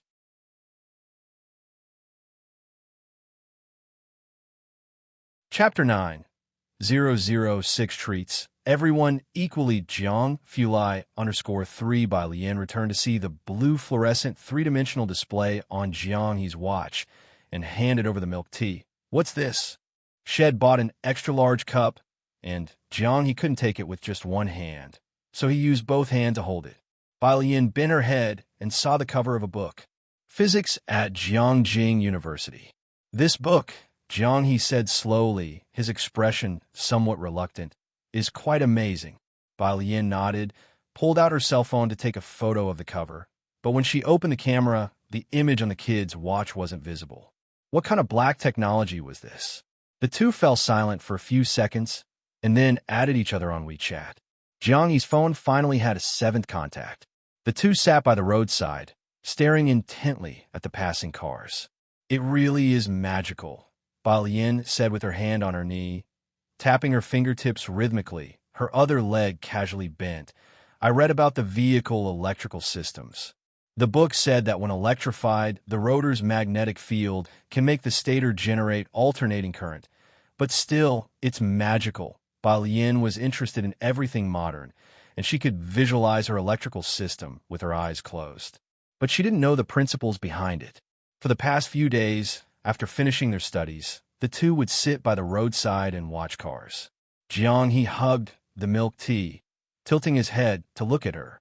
All right, Bai Lian glanced at WeChat. Her grandfather was asking when she would return. She inserted the straw into Jiang He's milk tea, stood up, and patted his head. I'm off. See you tomorrow. She boarded the number 12 bus. Jiang He squatted in place, hugging the milk tea while drinking it, and watched the number 12 bus wobbling away. A car silently stopped in front of him. The car door opened, and a crew-cut man stepped out from the driver's seat. Jiang He climbed into the back while the man buckled him in. He spoke Uncle Ming. Ming Dongheng didn't expect him to initiate conversation, and with a tough guy face, couldn't muster a gentle expression. What is it? Jiang He said slowly. Can I go back with Sister Bai Lian? Ming Dongheng. He replied expressionlessly. He'll ask the young master. The question is, wouldn't taking you back scare her parents to death? She kindly played with you. Why would you repay kindness with ingratitude? On Purist Street, at the Ji family's home, a middle-aged man stood in the courtyard, looking down at the brown, antique embroidery frame. Dad, you've been looking for half an hour. The girl dressed in Xiangqing Middle School's uniform, who was playing with her phone at the stone table, was bored stiff. When are we going home? The man, in a black suit, upon hearing this, did not turn around. Wait for your cousin to return. Don't I just have one cousin? Asked Ren Wanxian in surprise. She hadn't visited the Ji family often since she was a child and wasn't familiar with the Ji family's affairs, but she remembered having only one uncle and one cousin. Yes, and you have an aunt, said Ji Xiaorong succinctly. While they were talking, Ji Heng came out from inside and handed Ren Wanxian a small gift box. Thank you, grandfather. Ren Wanxian smiled sweetly, took the gift box, and then casually placed it on the stone table. But she didn't really care. Her personal items were all custom-made by the Ren family, and as the Ren family's only daughter, every piece of clothing was custom-made by renowned brands. Yet, every time she came here, Ji Heng would make clothes for her. Ren Wanxian naturally didn't like them, and the clothes were put into storage by her mother and never worn. Still no news about the young sister? Ji Xiaorong's gaze shifted away from the embroidery frame. He frowned, knowing little about Ji Mulan. She had been proud since childhood and didn't get along with him. Ji Heng picked up his smoking pipe. None. I heard Big Brother say that her daughter is transferring here. Ji Xiaorong shifted the subject away from Ji Mulan. Ren Wanxian half listened to their conversation, catching the gist. This relative was 2 years older than her, currently a senior in high school. She listened for a bit, lost interest, picked up her phone to chat with a friend, and then raised her eyebrows. Senior brother, do you think she might want to transfer here because she heard my grandfather is Ren Qian? She typed and asked. Chapter 10. 007 Ren Family. Enroll _1 Ren Wanxian never wanted to speculate about others with malice, but she knew what Xiangqing was like. The teaching intensity at Xiangqing Middle School was average, but the Ren family would hire the best private tutors for her. However, those with even a slight connection mostly transferred to places like Beicheng to attend school. Who would want to come back? Just as Ren Wanxian finished typing, Ji Heng suddenly looked towards the door. Alien is back. Ji Xiaorong paused, turning his body to look at the courtyard gate. A girl pushed the door open and entered. As the girl entered, it was as if a flash of lightning had suddenly streaked across the dark sky. She was wearing a light blue top with neat, orderly buttons, and the three-quarter sleeves were slightly wide with a white auspicious cloud pattern on the cuffs. Below, she wore beige casual pants that reached her ankles, embroidered with lifelike pink apricot blossoms that seemed to surge with her every step. In her hand, she casually toyed with a pair of white headphones, and a touch of red on her wrist was like a red plum in the snow. Ji Shaorong's gaze fell on her clothes, and he instantly recognized that the meticulous stitches were the work of Ji Hung's hand. Ji Milan really did give birth to a well-behaved daughter. "This is your second uncle," Ji Hung introduced, pointing at Ji Shaorong with his tobacco pipe for Balian. Ren Wanxian didn't look at the so-called cousin. She was still thinking about matters, so her expression was somewhat indifferent. When she noticed Ji Hung once again pointing at Ji Shaorong with his tobacco pipe, she frowned slightly. She had been taught etiquette by instructors hired by the Ren family since she was young, learning the aristocratic etiquette of Jiangjing. Pointing at someone with a tobacco pipe was simply too vulgar. Even a servant in the Ren family wouldn't commit such a crude act. When she first saw Ji Hung take out a chipped blue and white porcelain bowl as a child, Ren Wanxian told Ji Hung that it was too dirty and unhygienic. She was severely scolded by Ji Shaorong. After that, Ji Hung never used that bowl to entertain her again and bought a clean white porcelain bowl instead.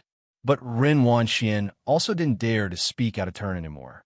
Today she could only suppress her feelings, then go home and complain to her mother, who rarely let her visit the Ji family. Balian clasped her headphones, glanced at the second uncle Ji Hung had mentioned, and curved her lips into a smile, brimming with amiability. "Hello." She didn't call him second uncle. Her voice was like the clear and spirited tone of a gently pressed piano key, and Ren Wanxian subconsciously turned her head. She saw a pair of extremely beautiful eyes, clear and sharply contrasted between the black and white. Looking further down at the vintage clothing, Ren Wanxian had not thought before seeing her that such outdated fashion could look so attractive on someone, even if Ren Wanxian didn't want to admit it. She clenched her phone. "It's rare for you to come back," Ji Hung said, not one for many words. He broke the silence, telling Ji Shaorong, "Dinner here tonight." Ren Wanxian took her gaze back. She stood up, her behavior very cultured. "Dad, I still have a private tutor class and can't be home too late." She glanced at the well in the courtyard from the corner of her eye. The Ji family used water from here. Though the well looked clean, she really didn't want to touch the water from this place. So every visit was brief, and she never drank the water Ji Hung offered her. Though Xiangqing was off the beaten path, most of the area close to Xiangqing had been replanned long ago, and the community had been equipped with sterilized tap water. Meanwhile, Pura Street remained the same year after year, with no construction, and the residents still used well water. Ren Wanxian had never seen people using well water in this day and age. Ji Shaorong glanced at her. "Then you go back first. The driver is still waiting for you outside." "Oh, by the way," Ji Shaorong seemed to remember something. "Xian, this is your cousin. She's also in her senior year and is about to switch from arts to sciences. You two should exchange contact information." Saying this, he looked towards Balian. "Alien, Xian is also studying science, and her grades are excellent. You can ask her if you have any questions." Balian lowered her head, studying the headphones. She decided she would take them apart to see how they worked as soon as she got back to her room. After being called out, she lifted her head to look at Ren Wanxian and slowly attempted to take out her phone from her pocket. Ren Wanxian pinched her phone, holding the power button down to turn it off. "Dad, I'm 2 years younger than her. I'm 17 this year," she paused, then said, "I've been playing games just now and my phone is dead." "Hello." Ren Wanxian faced Balian squarely, very politely, and took out a certain fruit-branded phone, her manner graceful. "Then, let's add each other as friends next time." Balian quirked her brow and withdrew her hand from reaching for her phone. "Sorry." Ji Shaorong also fell silent for a moment, then spoke softly to Ren Wanxian. You're in your senior year. Don't play games every day. Ren Wanxian didn't respond, but nodded casually and then bid farewell to Ji Hung. Chapter 11. 007 Ren Family. Enroll _2 as he turned around. His smile disappeared instantly, replaced by irritation and impatience. Could just anyone become a relative of the Ren family? Today, with Ji Xiaorong present, Bai Lian didn't have to wash the dishes after dinner, as Ji Xiaorong did it. Ji Hung watched him searching for the bucket. The bucket is in the storage room. Have you forgotten again? Ji Xiaorong smiled, and then looked around the courtyard before heading to the storage room. Ji Hung sat on a stool by the door, with paper and pen laid out on the table. Bai Lian had just taken off her headphones when she saw Ji Hung, wearing glasses, sitting alone under the yellow light, his figure elongated by the shadow. She clenched her headphones in her hand, walked over, and squatted beside his feet, looking up. Grandpa. Ji Hung paused in his work and looked down at her. What is it? Here. She opened her palm to show him a little blue toy. I got this with my bubble tea today. Ji Hung looked at the little blue rabbit in her hand and reached out to take it. Look at this pattern. Do you like it? He showed Bai Lian the painting on the table. Bai Lian glanced at it. It was a meticulous traditional Chinese painting of plum blossoms, the yellow stamens distinct and lifelike. It's beautiful. Well then, I will submit it for printing tomorrow. Ji Hung shifted his gaze away and gestured for Bai Lian to return to her own business. Go back to your reading. Remember to get up early tomorrow. Your uncle is taking you to school. He was talking about Ji Xiaojun, whose school registration had already been transferred. Oh, Bai Lian stood up, and as she went back to her room, she made a request. After that is mounted. Can you stitch me a peony? I like peonies too. Make one for me next time. You're picky now? Ji Hung glanced at her. After she went inside her room, Ji Hung stayed sitting where he was, motionless for a long while, mounted on a frame. It had been so long since Ji Hung had heard this term. He seemed to have gotten used to people nowadays liking fashion, preferring high-end dresses and haute couture clothing. No one liked the flowers he embroidered, and no one appreciated the clothes he made. Even the ones he made for Ji Mulan, she didn't take a single piece when she ran away from home. He looked at Bai Lian's retreating figure, then lowered his gaze to the little blue rabbit in his hand. Inside the room, Bai Lian was in a good mood since she didn't have to wash dishes. She returned to her room, placed her open headphones on the table, and the first thing she did was look up the book Jiang he had sent her.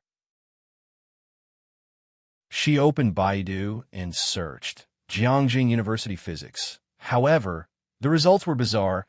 There was everything except for the book from Jiangjing University and Jiangjing University Physics. She glanced at her phone screen, and there was even a result. Got 17 points in physics, Bai Lian. Good for you, classmate. She went back to WeChat, tapped on Jiang He's profile, and politely greeted. On the other side of the phone, Jiang He sat on the carpet, a life-size synthetic cabbage plushie in his lap, holding a 7-layered twisty puzzle in his hand, slowly working on it while the watch on his wrist chimed. He glanced at it and saw the message was from someone with a Xiangqing building profile picture, his eyes lighting up. He threw away the pillow, tapped his smartwatch, and a slim, floating 3D page appeared with Bai Lian's message. By Jian. Jiang, he replied, one character at a time. By sister. By Jian. I won't go to the library tomorrow. I have classes. Jiang he. Okay. By Jian. I can't find the book you sent. It's not on Jingbao either. Jiang he rested his chin on his knee, blinking. Jiang he. Ill ask, brother. He got up from the carpet to go to the study. Jiang Fulai was in a video conference. He wore a white lounge suit, leaning back with a relaxed posture, his pale fingers resting on the table, his light and lofty eyes half-lidded, exuding a sense of nobility and indifference. Upon seeing Jiang he slowly straightened up, switched off the camera, and muted the microphone. What is it? Jiang he approached and showed him the watch screen. Are you asking for her? Jiang Fulai raised an eyebrow, his soft lounge suit making his coldness seem a bit diluted. Jiang he nodded. Jiang Fulai took from him the half-solved, twisty puzzle. I hear you want to go back with them? Jiang he nodded again. Jiang Fulai methodically restored the puzzle to its original state, casting him a glance in between. You can't. Jiang He looked at his puzzle, this time not nodding. Go back to bed. Jiang Fulai handed the puzzle back to him. He'll have someone send the book over tomorrow. The delivery of his laboratory detector did not meet his standards this time. He needed a detector capable of sensitively sensing recoil nuclei. But the detecting medium in the laboratory was not large enough. So he was altering the design to ensure the detector was large, yet had a very low detection energy threshold. There was not much time. Conveniently, Jiang He had recently found a playmate, so he didn't need to be distracted by looking after him. Chapter 12. 007 Rin Family. In roll_3 after Jiang He left, Jiang Fulai finally withdrew his gaze, reopened the camera and microphone, and tapped the desk with his hand, calm and indifferent. Continue. The following day, at Xiangqing Middle School, the largest high school in Xiangqing, Bai Lian followed Ji Xiaojun into an office. In the office, Lu Lingxi wore glasses, had short hair, and despite trying to hide it, there were visible whites in her hair. She looked at Bai Lian with a gentle gaze. Bai student, can you tell the teacher why you want to switch to science? Why switch to science? Bai Lian half lowered her eyelids, her lashes slightly drooping, long and curled, masking the darkness at the bottom of her eyes. If initially it was just about not wanting to see history now. Curious, she spoke quietly. Curious? This was a response Lu Lingxi hadn't anticipated.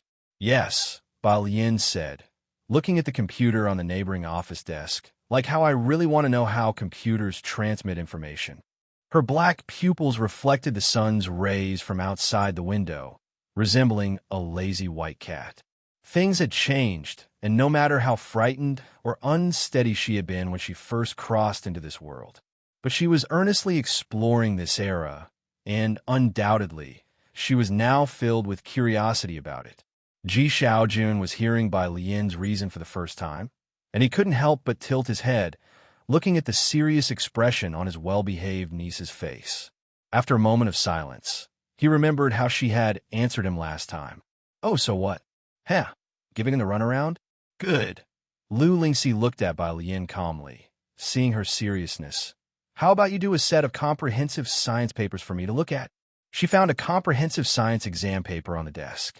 Bai Lian took 20 minutes to complete it and return it to Lu Lingxi. Lu Lingxi was a language teacher. She took the paper and handed it to a physics teacher in the same office, asking him to help review the exam. Then she said warmly to Bai Lian, "Let's go, we'll take you to our class. There are a total of 20 classes in Senior 3, and we are in Class 15. Ji Xiaojun followed as well. Senior 3 had its own building, with a total of 5 floors from top to bottom, for classrooms per floor, 2 stairways, and offices in the middle. Teacher Lu's office was on the 2nd floor, and Class 15 was in the middle of the 3rd floor. As they passed a stairway, there was a girl in a school uniform coming upstairs with a composition book in her arms. Teacher Lu. Rin's student. Lu Lingxi adjusted her glasses and stopped, her voice tender. Leave your homework book on my desk. Wait for me a moment. I have something to tell you. Okay. Rin Wanxian looked up, but her gaze fell on Ji Xiaojun. She hadn't seen Ji Xiaojun many times, but he looked similar to her father, so she could recognize him. However, at that moment, her attention was on the person beside Ji Xiaojun. It was her, Bai Lian. Rin Wanxian paused, her mind racing with thoughts. Had she really transferred to this school? Did the Ji family ever mention the Rin family to her? Ji Xiaojun saw Rin Wanxian, and from her look alone, he knew what she was thinking. He calmly shifted his gaze away. He used to be kind to Rin Wanxian. Once when he had a matter and wanted to ask Ji Xiaorong for help, he went through great lengths to get through the Rin family's doors. Then, in the Rin family's trash can, he saw the drawing he had gifted to Rin Wanxian. Since then, he had never visited the Rin family again. Lu Lingxi then explained in a low, smiling voice to Bai Lian and Ji Xiaojun, sighing, "That's Rin Wanxian. She's really very, very smart. Skipped 2 grades in middle school. Bai student, you'll get to know her after 2 days in school. If there's a chance, you could ask her for some study tips." Ren Wanxian did not care about Ji Xiaojun. She smiled at Lu Lingxi, retracted her gaze, and headed to the office. After placing her homework book on the desk, she noticed a set of comprehensive science exam papers there.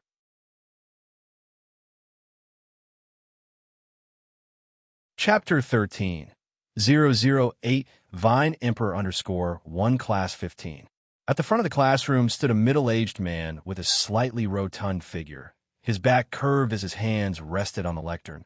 Now, looking at this problem, what should we do first?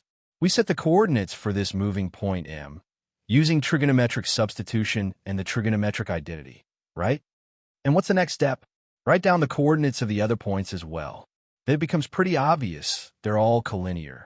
Can we not determine the coordinates of point P? Isn't the slope of PQ now evident? Isn't it quite simple, right? The students in the class were dozing off, responding intermittently. Lu Lingxi knocked on the door. Mr. Xia, I brought a new student. Some students in class 15 languidly looked up, and in the light, the newcomer was seen wearing a simple white cross-collared shirt, embroidered with a tiny white poppy at the neckline, paired with a black horsehair skirt below. In her white blouse and black skirt, her black hair was neatly coiled with a wooden hairpin, and she had no other accessories. Her features were pretty, and she exuded a lazy elegance, giving her an irresistible aura. The math teacher momentarily felt as if he had time traveled, as if he were in the Imperial College, and approaching him was his most spirited female disciple. She entered the classroom and spoke in the midst of a profound silence. Hello, everyone. My name is Bai Lian. At the sound of bang, the atmosphere instantly exploded. May I ask, Lian from which Lian? A girl sitting in the back excitedly raised her hand to ask. Standing politely at the lectern, Bai Lian casually tilted her head upon hearing the question. The Lian, as in the vines of an emperor's home. Wow, cool. Some boys even started banging on their desks and shouting. Some girls, seemingly composed, bowed their heads, but had already taken out their phones to frantically communicate in chat groups. All right, calm down, you lot, Lu Lingxi said with a smile. Bai Lian, take the empty seat in the fourth group. She looked at the girl with her head down by the window, her voice softening. Next to Yonglin. Bai Lian walked towards the only empty seat in the classroom with her backpack. If you need anything, you can come to me. Yonglin spoke in a delicate and gentle voice, and after she finished speaking to Bai Lian, she kept her head down, continuing to do her homework. Thank you. Lu Lingxi returned to the office. Wanxian, you'll have to write on the bulletin board at the intersection later. Ren Wanxian had studied under a famous teacher since she was little and had good handwriting. Lu Lingxi was also partial to her. Also, you're aware of the Jingjiang preparatory camp, aren't you? Ren Wanxian nodded. I know. She didn't just know. Her grandfather was also actively communicating with a doctor from Jiangjing. Some schools use software from the preparatory camp to drill their top students with questions. Lu Lingxi spoke slowly. Our school recently got a spot, but there's only one, so the school will decide who gets it after another month. The spot for Jingjiang preparatory camp was basically a guaranteed ticket to Jiangjing University. There were very few opportunities to get this software spot. Ren Wanxian remembered that even Beijing High School only had 10 such spots. She was surprised that Xiangcheng School actually had a spot. Ren Wanxian was quite taken aback. I understand, Ms. Lu. Stay a bit later after school. There's a training session targeted at those of you who can compete for the spot. That's it. You can go back, Lu Lingxi said with a smile, sending her off. Lu Lingxi was not only the homeroom teacher of Class 15, but also taught Chinese to 3 classes, concurrently holding the position of grade director. She was in charge of all the significant issues of the senior year. Ms. Lu, I placed the transfer student's test paper on your desk, the physics teacher reminded Lu Lingxi. Lu Lingxi quickly put on her glasses and picked up the exam paper. Let me take a look. The first thing she noticed was the handwriting on the paper. This handwriting? Upon hearing this, Ren Wanxian slowed her steps. So that test paper belonged to Bai Lian? The physics teacher, holding his teacup, said with a smile, 85 points. The paper is simple, the score is a bit on the low side, but the fundamental knowledge is well learned. Ren Wanxian paused at the door, a hint of mockery in her eyes. She closed the door, thinking nonchalantly what a refined way the physics teacher phrased it. How is that a bit on the low side? In Zhang Cheng's initial exams, the science comprehensive is very simple, consisting entirely of basic questions, with a total score of 300 points, and in their class. There's no one below, 150. In the office, however, Lu Lingxi was quite surprised. 85. That's also enough, Lu Lingxi said, holding the exam paper and smiling. You don't know, but Bai Lian switched from liberal arts to science. I thought if she could score 50, I wouldn't persuade her go back to arts. She didn't have high expectations for Bai Lian, especially since she had switched from literature to science. She hadn't expected Bai Lian to score as high as 200. Lu Lingxi wasn't pursuing graduation rates either. Chapter 14. 008 Vine Emperor _2 Academic Transition from Humanities to Science? No wonder the handwriting is so neat. It's even better looking than print. The physics teacher had just been preparing for class and hadn't heard the conversation between Lu Lingxi and Bai Lian. It looks even more pleasant than Ren Wangshuan's test papers. He also found it strange that the transfer student had switched from humanities to science. Although the test itself was simple, covering mostly basic knowledge, and she didn't do many of the major questions. In fact, whenever she did answer, everything was correct, especially in physics. She used authentic Guange style. As a language arts teacher, Lu Lingxi did consider her to be a good student, with handwriting so well-behaved. In the past, scholars who took the imperial examinations would use this type of font. Previous top scholars knew several styles of calligraphy, but would all use Guange style during the palace examination. Lu Lingxi had never considered that Bai Lian knew several styles of handwriting. Nowadays, it was remarkable for young kids to learn even one style properly. But now, very few people learn Guange style anymore, as they prefer Liang style. Lu teacher, don't worry too much. The physics teacher unscrewed the teacup. Since she wants to study science, she'll definitely be diligent. Don't look at her score of just 85 now. I see that she's not completely lacking in insight. Just you watch, by next year's college entrance exam, she should be able to raise her score to 170. And with some effort, reaching the second tier of universities is quite possible. He decided to pay more attention to this transfer student. Of course, they did not know. Making the transition from humanities to science, scoring 85 on a test of moderate difficulty, indeed also indicated some talent. In their minds, the biggest challenge for Bai Lian would just be the transition from humanities to science, as it was already difficult enough to score well legitimately, let alone considering that these 85 points were entirely the result of 5 days of study by Bai Lian. And as for the many questions she hadn't answered, it was simply because she hadn't started learning that material yet. Bai Lian, relying on her own efforts, had carved out a territory for herself on the Xiangqing Middle School Forum. Today, of 10 posts on the #1 Middle Schools Board, 8 are about Bai Lian, the Empress. Bai Lian herself was not aware of these discussions. Although she was good-looking, she emanated an aura that made her difficult to approach. Like her deskmate Yang Lin, she was either reading or solving problems, appearing very much like a top student.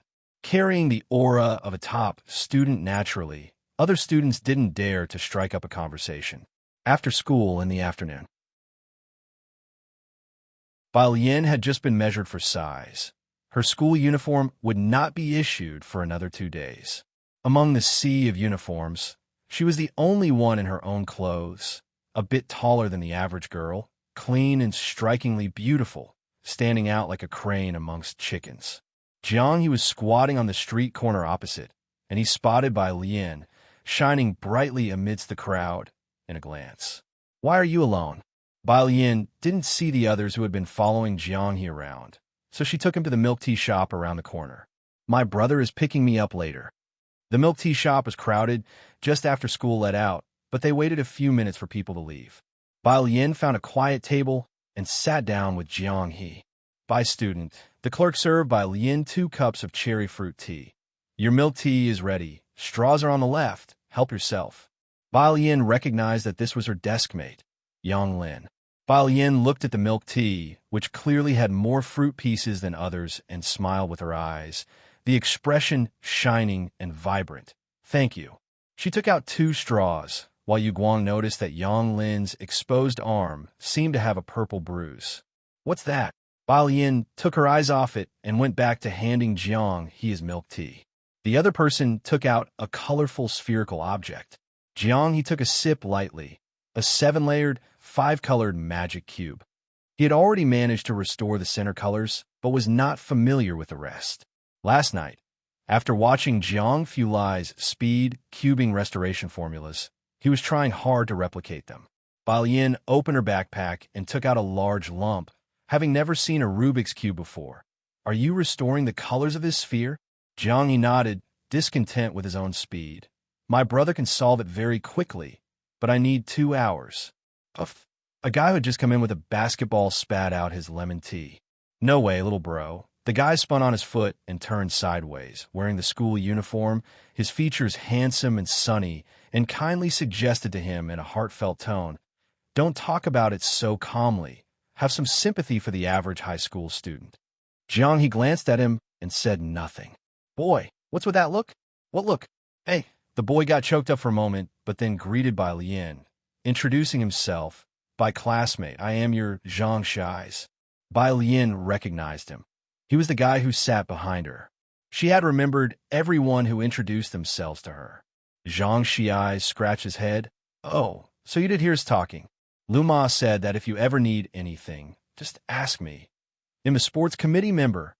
They called Lu Lingxi Lu Ma in their class. As Zhang Shi'ai was talking, he saw the object that Bai Lian took out. It looked like a motor. Bai Lian inserted the straw with one hand and played with the coils of the motor with the other. What's wrong? Zhang Shi'ai, who carries this kind of stuff in their backpack? He said goodbye to Bai Lian with an incredulous face and left the milk tea shop. The group of boys waiting for him outside asked if he got the new transfer student's contact info, implying that the new student was so pretty that they could only admire her from afar. They'll ask tomorrow. Zhang Shi'ai put his arm around his buddy's shoulder, exclaiming with a sense of brotherhood, "With you guys in the world, I can rest easy." The brothers were just about to be moved. Zhang Shi'ai, hee, it's great to have more than one useless person. As darkness gradually fell at the school gate, students who had been staying late for the honor student training had just finished their classes. Ren Wanxian was picked up and dropped off by a personal driver every day. She was on the phone with the driver. "I've finished my tutoring class." Come to her eyes caught sight of a girl sitting under the streetlight at the corner of the crossroad, apparently waiting for something.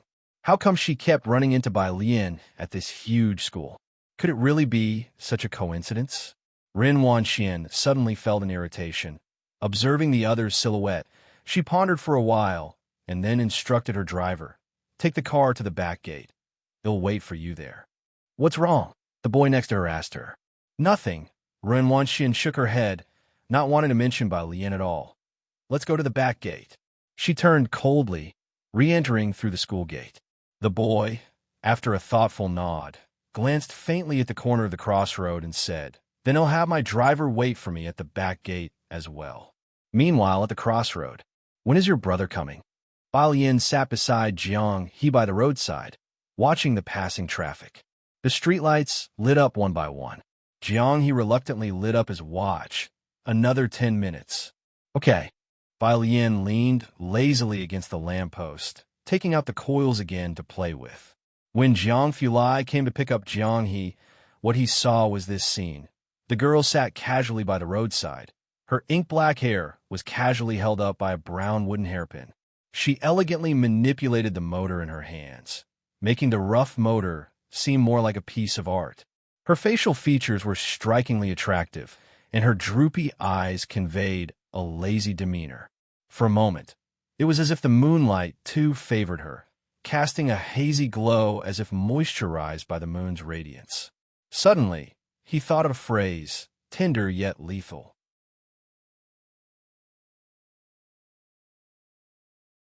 Chapter 15, 009 monopolizes the moonlight, Bacter Street _1 dusk descended on the long street, which monopolized 7 shades of the moonlight. I kept you waiting. Jiang Fulai came back to his senses. He suppressed his gaze and introduced himself to Bai Lian. Hello, Bai Lian. I'm Jiang Yi's brother, Jiang Fulai. He stepped out of the car enveloped in a cold frost, his voice slightly lowered, naturally chilly. Bai Lian looked up and inadvertently collided with a pair of light-colored eyes that reflected no light like a cold pool. Deep and cold. She glanced at Jiang Fulai, who wore a black shirt. His face was stunningly cold, his slightly lighter hair blending with the light. Their first gaze, or perhaps another glance. It was surely quiet and lonely. It felt deafening. After a moment, Bai Lian slowly spoke. Give me a reason not to shark you. Jiang Fulai rarely showed his true emotions in front of others. This was the first time he was caught off guard in public. Jiang He looked up, contemptuous. Her name is Bai Lian. Jiang Fulai, firstly, do you want to see what you noted down? Sorry, realizing what had happened. Jiang Fulai lightly chuckled. A rare smile tinged his usually indifferent and ice-cold phoenix eyes. Jiang He is sensitive to numbers, but he never went to kindergarten, so he paused, then simply assessed. He is semi-illiterate. Bai Lian swept a cold glance toward Jiang He. Jiang He, who had an autism spectrum disorder and exhibited extraordinary intelligence only in numbers and geometry. Expressionless, he withdrew his gaze and fluidly covered his wristwatch. Is that from a fan you dismantled? Jiang Fulai's other hand held a book, rolled up like a tube, as he squatted beside Bai Lian and casually took her electric motor, looking down with serious attention. It's probably a capacitor issue. Use a multimeter to check which wire has no resistance, and fix it. It was a hand like an artwork, with a glossy white of jade, long joints, and lines that flow between proportion and smoothness, exuding a faint, crisp air. Multimeter. Bai Lian withdrew her death stare from Jiang He and rested her chin on her knees, tilting her head lazily. I thought about buying one, but my grandfather wouldn't let me dismantle the house. I stole this one from his room. There was no other emotion on her face, her black pupils reflecting the streetlight above, lazy and beautiful. She just wanted to stealthily dismantle an electric fan. One could imagine her cutely stealing and dismantling her family's things, and perhaps the elder would helplessly indulge her, turning a blind eye. I have one, I'll bring it to you in a few days. The mere thought of the scene made Jiang Fulai feel like a big cat was stretching out lazily to scratch him. I have a physics lab. It's well equipped for experiments, very convenient. Jiang He rarely felt close to people, even going silent for 7 days at a time. Bai Lian was a peculiar existence to Jiang He. Now seeing her in the flesh, he thought he might understand why Jiang He wanted to go home with her. Bai Lian blinked. A large lab. There must be a particle collider there. The glances from the people around grew more intense. Jiang Fulai casually picked up Jiang He by his collar and stood up. Get in the car first. He'll drive you home. There were few streetlights on Pura Street. Bai Lian had Jiang Fulai's car stop at the intersection. This is the book you wanted. Jiang Fulai got out of the car with her and handed her the book in his hand. In the twilight, his eyes and brows seemed to soften as if steeped in ice and snow. Physics is not difficult. It's interesting. You can ask me if you have any questions. Thank you. Bai Lian took the book. This was a book that she couldn't find anywhere. I should be thanking you. Jiang Fulai looked towards Jiang He and said softly, Jiang He always thinks he's an alien, wanting to return his own planet. You're his first human friend. But Bai Lian simply said, he's cute. Jiang Fulai turned to look at her for a moment and chuckled lightly. Yeah. Bai Lian waved at him and left. Jiang Fulai watched her enter a small store, with a police patrol not far away. His slightly furrowed brow relaxed a little as he got back into the car. This place hasn't been demolished. Ming Dongheng sat in the driver's seat, surprised at the sight of the low and somewhat aged buildings. Right across from it is Bacter Street, where my master is. Bacter Street was where Ming Dongheng often went, a street at the border of 2 countries. He just hadn't expected that Bacter Street and Pura Street were only a kilometer apart, facing each other across the river. Jiang Fulai looked at the lone few streetlights, slowly rolling up the car window. Let's go back.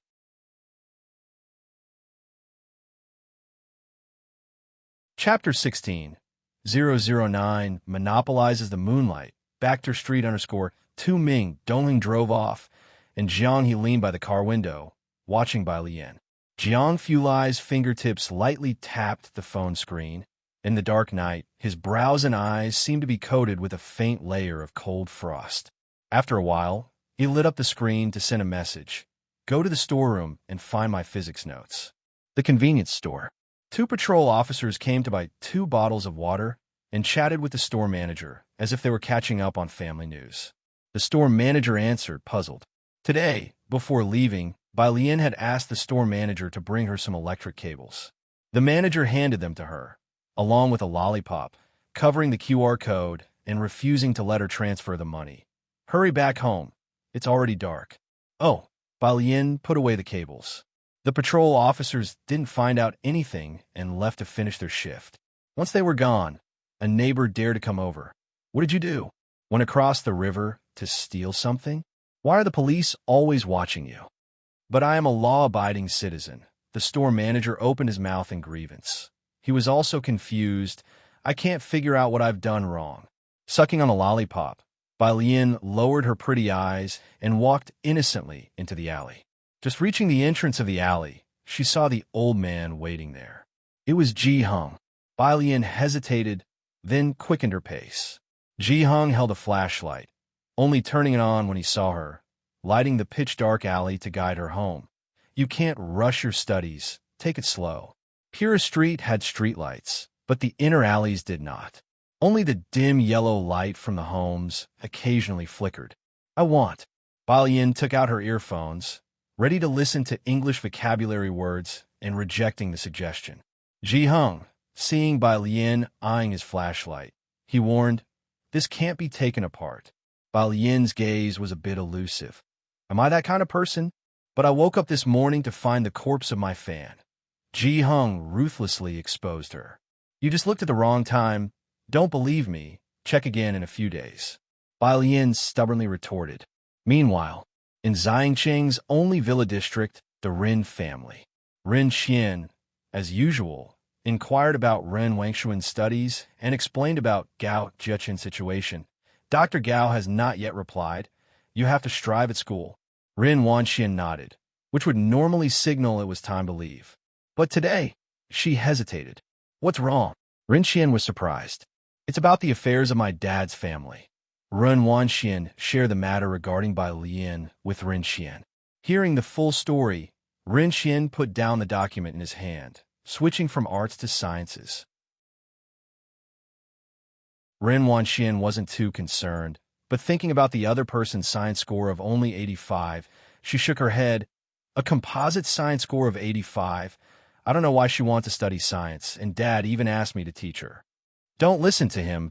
He has become increasingly muddled these past 2 years. Not knowing the severity, Ren Xian's expression chilled.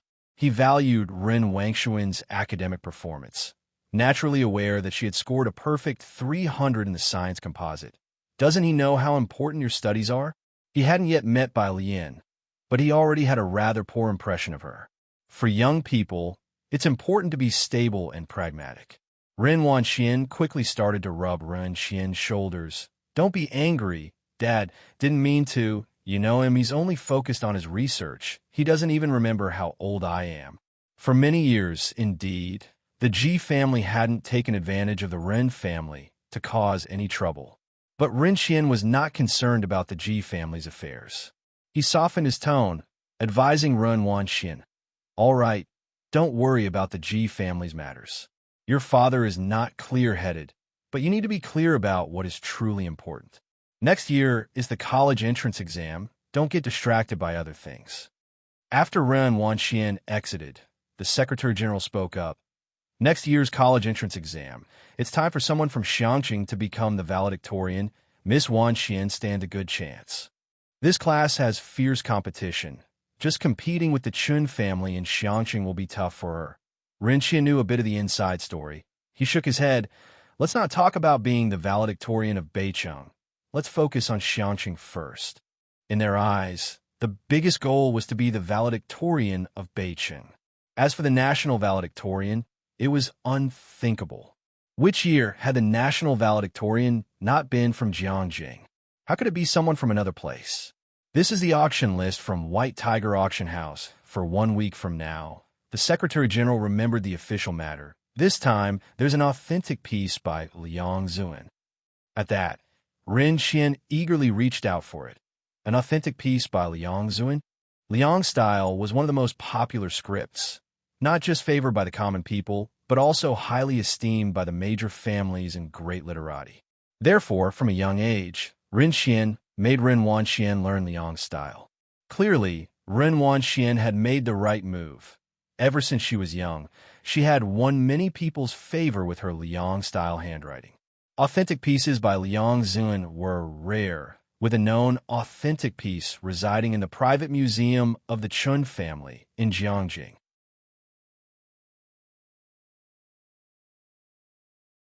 Chapter 17. 009 monopolizes the moonlight. Bacter Street _3. This genuine piece, coming up for auction, is bound to attract a crowd from all over the country. No one would doubt its authenticity. After all, it's the largest auction house in Asia, and nobody dares to cause trouble in auction on Bacter Street. Find a way to get an invitation to the auction, Ren Qian said. The next day, Bai Yin didn't linger in the library because Jiang Fulai had someone send her the multi-tester. She planned to go home and show her grandfather what bad timing really meant. Bus 12 came to a stop on Pure Street, and when Bai Lian got off with her black backpack, she saw a crowd gathered around the convenience store from distance. As Bai Lian approached, the onlookers outside in white tank tops trembled with excitement. With a clatter, a cigarette fell to the ground. Officer Zhang, ask them if I've broken any law. The middle-aged man in black attire said casually, exhaling a ring of smoke while pointing at a vendor selling chilled mung bean jelly. Dare you say I've transgressed? The vendor, in fear, shook his head as he picked up his knocked-over stall. No, I knocked it over myself.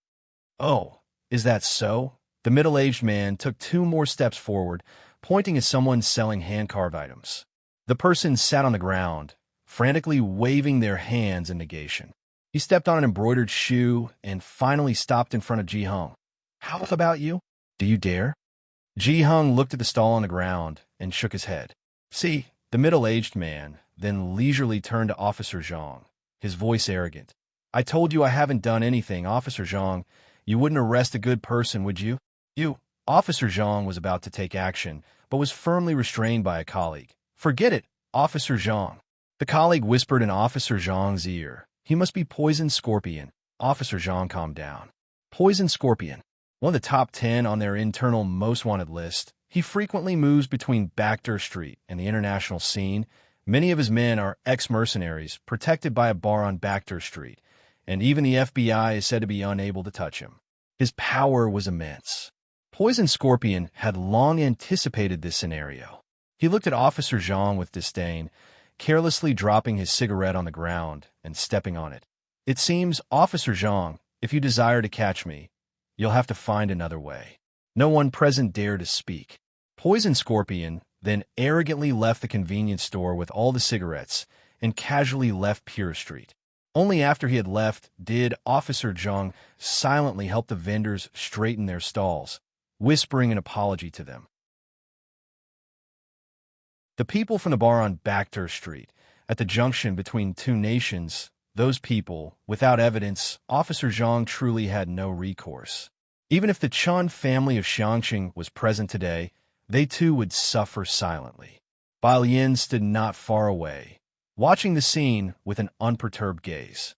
The man in the white tank top, feeling the chill of her gaze on his back, shivered and quickly set about helping the vendors pick up their goods. Clearly, he was also one of the formidable convention people, and seeing him lending a hand, Officer Zhang gave him a glance, his gaze then shifting to the store owner not far away. As the crowd slowly dispersed, such incidents were not uncommon on Pure Street. Alien, Ji Hung, having tidied up his belongings, saw Bai Lian standing at the street corner. The neighbors liked the trinkets made by Ji Hung, who would set up his stall every few days. Bai Lian usually studied late in the library, so this was the first time she saw him vending. Bai Lian answered calmly, taking Ji Hung's items from his hand. It's all right, grandfather's used to it. Ji Hung spoke more today than usual, holding a tobacco pipe. These things don't happen often. He's from the opposite side and doesn't come here often. You should be more careful when you go out. It's better for ordinary folks like us to avoid provoking them if we can. He comforted Bai Lian. Bai Lian hummed in agreement once more, but the chill in her pitch-black eyes grew colder. Ji Hung was at ease with her. 11 o'clock at night. The lights in Ji Hung's room went out, and in Bai Lian's room, she tightened the last screw on the electric fan. Then, taking her mobile phone, she quietly closed her room door behind her and left. Crossing the bridge at the end of Pura Street, a street stretched out in front of her, resplendent with golden light.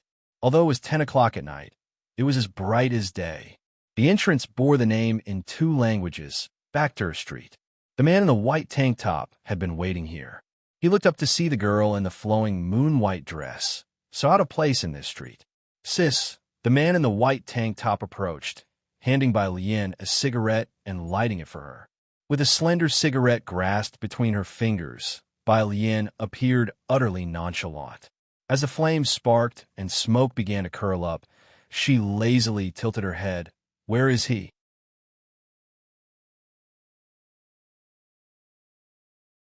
Chapter 18. 010 Save the People. Crown Prince Class 1 Qinglong Bar. Near the bridge on Pura Street. It spread out over a wide area. Poison Scorpion was the toughest enforcer at Qinglong Bar. His recklessness had earned him a big name on this street, and most were afraid of him, which meant few dared to cause trouble in the bar. He was just sitting in the lounge inside the bar, biting on a freshly lit cigarette. Bang! The door was flung open. Poison Scorpion glanced up nonchalantly, only to see a white tank top. He stood behind a young woman. Yo, Mao Kuan. He obviously recognized the man in the white tank top. He called him Mao Kuan, but his tone lacked respect. Poison Scorpion stared straight at the girl behind him. Are you here to pay tribute to me? Haha. Don't worry, Mao Kuan. They'll be sure to speak highly of you to your godfather. The man in the white tank top looked at him as if seeing a former version of himself. Bai Lian slowly approached. Poison Scorpion hesitated, then with a smile, extended his hand toward Bai Lian. Mao Kuan, the person you brought is pretty bang. He, along with the stool, was kicked to the ground, and a bone in his chest broke. Poison Scorpion's eyes turned fierce as he endured the pain and scrambled up, throwing a fierce punch at Bai Lian's face. Bai Lian didn't even move her feet, simply raising her hand leisurely to catch his punch under his astonished gaze. The hem of her moon-white dress fluttered gently. Crack! The sound of finger joints breaking echoed. You want to die? With a bang, he was once again brutally smashed to the ground by Bai Lian. Poison Scorpion had never seen such a twisted scene before and looked at Bai Lian in terror. The borderlands between 2 countries were complex, and no one without some abilities could survive there. His skills were quite impressive. In fact, few people knew that even the FBI had been unable to handle him when he was notorious internationally, which was why the bar owner had taken notice of him. As Qinglong Bar's top enforcer, even the #1 fighter in the ring would have a hard time laying a hand on him. Poison Scorpion was breathing more out than in. He lay on the ground, unable to get up. Have I offended you? He was clever indeed. To be this arrogant and still alive for so long was because he had only offended nobodies. The girl in front of him, who could crush him as easily as pinching a steamed bun, was certainly no nobody. He had no idea how he had managed to provoke her. Bai Lian still had a slender cigarette pinched between her fingers, and the smoky haze swirled around her face. She walked unhurriedly to Poison Scorpion's side, wearing gray embroidered shoes with a faint footprint on them. The embroidery was of pink peonies, layered and sumptuous. With the shoe bearing the footprint, she stepped on Poison Scorpion's right hand and asked softly, Is the embroidery nice? So prim and proper. Poison Scorpion, who had been so arrogant before, now lay at Bai Lian's feet. Even as every breath caused pain in his chest, he still struggled to wipe the dust from her embroidered shoe. Smiling ingratiatingly, he looked up at her. Good, very good. The embroidery is excellent. Bai Lian looked down, the shadows cast by her eyelashes hiding the tumult within her eyes. She lifted her foot. Indeed, it's good. Bang, and another kick. She kicked Poison Scorpion hard in the chest. Poison Scorpion was slammed against the wall. Bai Lian leisurely straightened her sleeves. Withdrawing her gaze, she said coldly, "But it's gotten dirty." The man in the white tank top knelt beside Poison Scorpion, kindly reminding him, "You had to mess with her grandfather's business, of all things. And you even asked if the old man dared to. Do you think he dares? Remember to respect your elders and love the young." The bar was deafening with noise. A group of men in black waited at the doorway. The leader, seeing Poison Scorpion paralyzed and gasping against the wall, twitched his mouth. "God, you're asking a vicious man to respect the elderly and love the young." They looked at Bai Lian warily, then told the man in the white tank top, "Mao Kuan, the boss wants you in the conference room." "He'll talk to my godfather." The man in the white tank top nodded casually. Bai Lian leaned against the bar, lazily tapping her fingers on the countertop. "Xiao Bai." The man in the white tank top immediately stepped forward, pouring her a drink. "Sister, my surname is Mao." "Oh, Xiao Mao." Bai Lian nodded sluggishly. "Thank for today, but I don't drink. I'm heading back." "Sister, won't you stay a little longer?" Bai Lian took out a wooden hairpin, slowly gathered her hair, and her low, soft eyes were languorous. "No, I have class at 8 in the morning tomorrow." "Niao Kuan no, Xiao Mao." At his side, a younger brother seeing Bai Lian for the first time blushed. Xiao Mao, upon seeing this, snapped at him, smacking his head hard. "What are you looking at? Huh? What are you staring at? Any ideas you're getting stuff them back into your mother's womb?"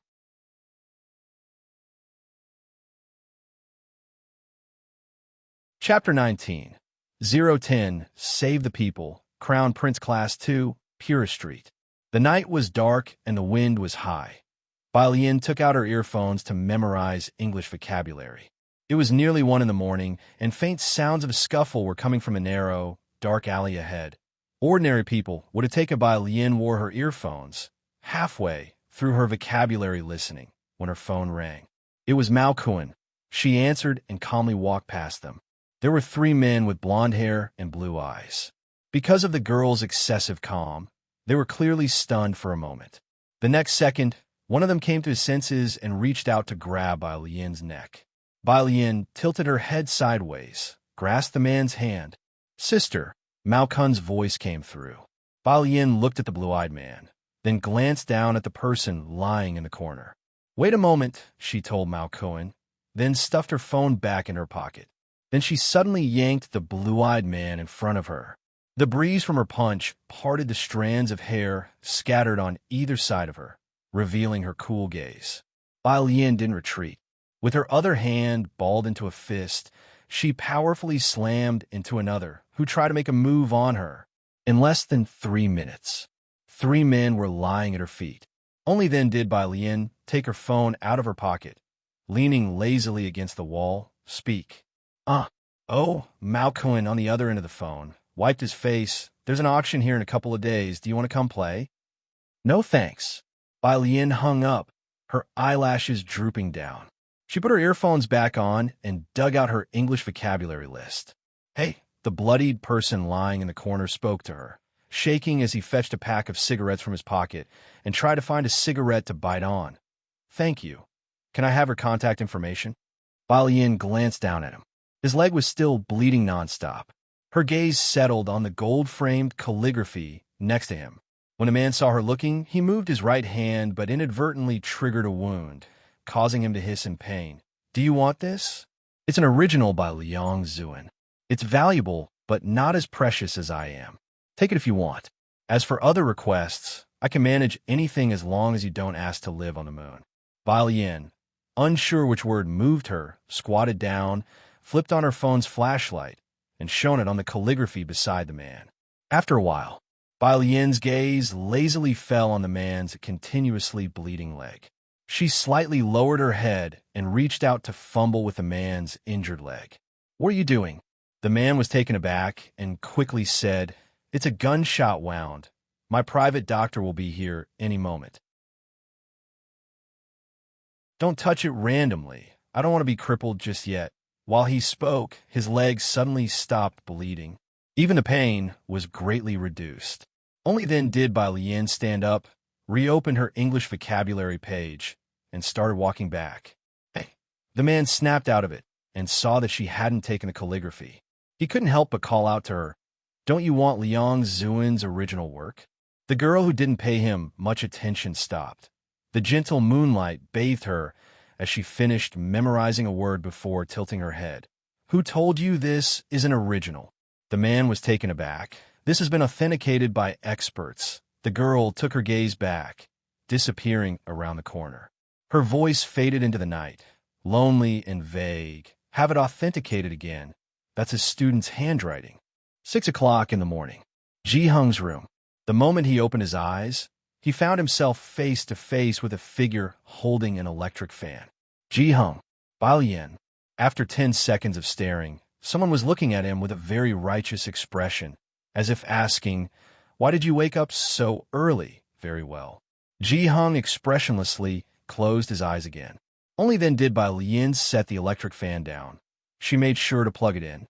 The fan that was previously broken now seemed eager to let everyone know it had been fixed by someone, whirring loudly as it began to spin.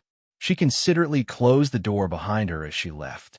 Ji Hung opened his eyes again, looking at the window to the early morning sky, cool with an estimated temperature of about 22 degrees. Calmly, he reached out and pulled the half-draped blanket up to his neck. Xiangqing Middle School starts class at 8 in the morning. Most boarders arrive by 7. Bai Lian wasn't particularly late, arriving at 7:30. Her desk mate must have also arrived early, now clutching an English book and sitting in the front seat, memorizing.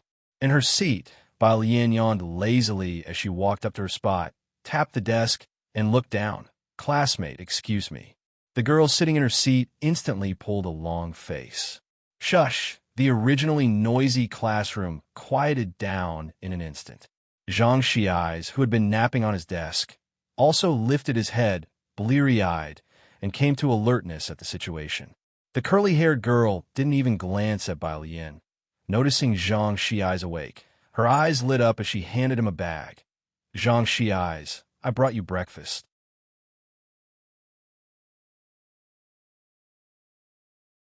Chapter 20. 010 Save the People. Crown Prince Class _3. Meanwhile, Yang Lin gently tugged at Bai Lian's sleeve, gesturing with her eyes towards Bai Lian. Zhang Xiai's never accepts anything from girls. But now he reached out to take the breakfast. Thank you. Chun Wei, you go ahead, class is about to start." The smile returned to Chun Wei's sullen face. "Then I'll come watch you play basketball tonight." Perhaps in a good mood, Chun Wei hummed a tune as she left class 15. As she passed by, both male and female students shrank their necks in unison. "New student, since you just arrived at our school, let me give you the rundown." The girl in front turned around and heaved a sigh of relief before speaking to Bai Lian. That was Chun Wei from the second year. "Of course, mentioning that might not mean much to you. You know about the school heartthrobs, right? Besides that idiot Zhang Xiai's, there's another guy called Chun Zhu. Chun Wei is Chun Zhu's little sister. Chun Zhu is in the elite class 8 of the third year." "Got it." The ones who usually hang out with her are the likes of Chun Zhu and Ren Wanxian. "Bai Lian, thank you. So annoying, I want to erase her." In any case, we commoners should avoid provoking anyone from the elite class if we can. Eggs can't compete with stones. The girl finished, then glanced towards Yang Lin and Zhang Xiai's. "Right, you two? The most important thing is that Chun Zhu and Ren Wanxian are both hot contenders for the top scholar title of our graduating year in Beijing," Yang Lin said, settling into her seat, and after a thought, she added softly, "Try not to offend them." "That's true," Zhang Xiai's grumbled discontentedly. "But why did you have to call me, a cheerful and pure-hearted 19-year-old guy, an idiot?" No one paid attention to him. Zhang Xiai's then draped an arm around his desk mate's shoulder. "What do you think, top student? Ning Xiao looked up and gave him a be quiet look. Bai Lian propped her chin with a hand, lazily flipping open her English textbook. Zhang Xi's touched his nose and took out his phone to add her as a friend. Today is Friday, after school in the evening. Yang Lin and Bai Lian walked out of the school gates together, with Bai Lian wearing headphones and listening to vocabulary words. They walked to the flower shop at the end of the street. The middle-aged woman selling flowers was enthusiastically wrapping a bouquet for a customer. But when she saw Yang Lin, she squinted and smiled gently. "Your flowers are on the table. I've set them aside for you." While reciting vocabulary, Bai Lian looked over and saw a beautiful white lily on the table. Yang Lin picked up the flower and placed the money on the table. The middle-aged woman finished wrapping the bouquet and, seeing this exchange, shook her head helplessly and then asked, "What about that boy Zhang Xi's? He's playing basketball. Always off playing basketball. Why can't he be more like you and Ning Xiao?" Zhang's mother muttered her complaints, then turned to look at Bai Lian. "Ah, this must be the transfer student in your class. Such a pretty young girl." She pulled out a red rose and gave it to Bai Lian. "She definitely seems much better behaved than my troublesome son." Bai Lian accepted it. "Thank you, Annie." "Ah," Zhang's mother clutched her chest. "Elle knew it. I should have had a daughter. That darn Zhang Xi's can only manage to kill my orchids." "Don't be mad, don't be mad." The middle-aged man who had just come back from outside put down his computer bag and continuously consoled her. "Tonight, we'll pretend to fight and isolate ourselves in our room, making him do all the household chores for a week." Carrying a rose, Bai Lian took separate ways from Yang Lin at the intersection. Following the address given by Jiang He, she arrived at the wealthy district of Xiangqing. The public bus only went as far as the road on the outer perimeter. Ren Wanxian hadn't attended today's top student training because there were important guests coming to her house, and Ren Xian had notified her in advance. As she passed by the periphery of the wealthy district, her gaze caught a person not far off. Stopped the car. The boy in the front seat casually glanced at the rearview mirror. "What's wrong?" Ren Wanxian shook her head without saying a word. Swoosh! The car stopped in front of Bai Lian. The window rolled down, revealing Ren Wanxian's face brimming with irritation. She looked at Bai Lian with a mocking expression as if she had already seen through her. "What are you waiting for here?"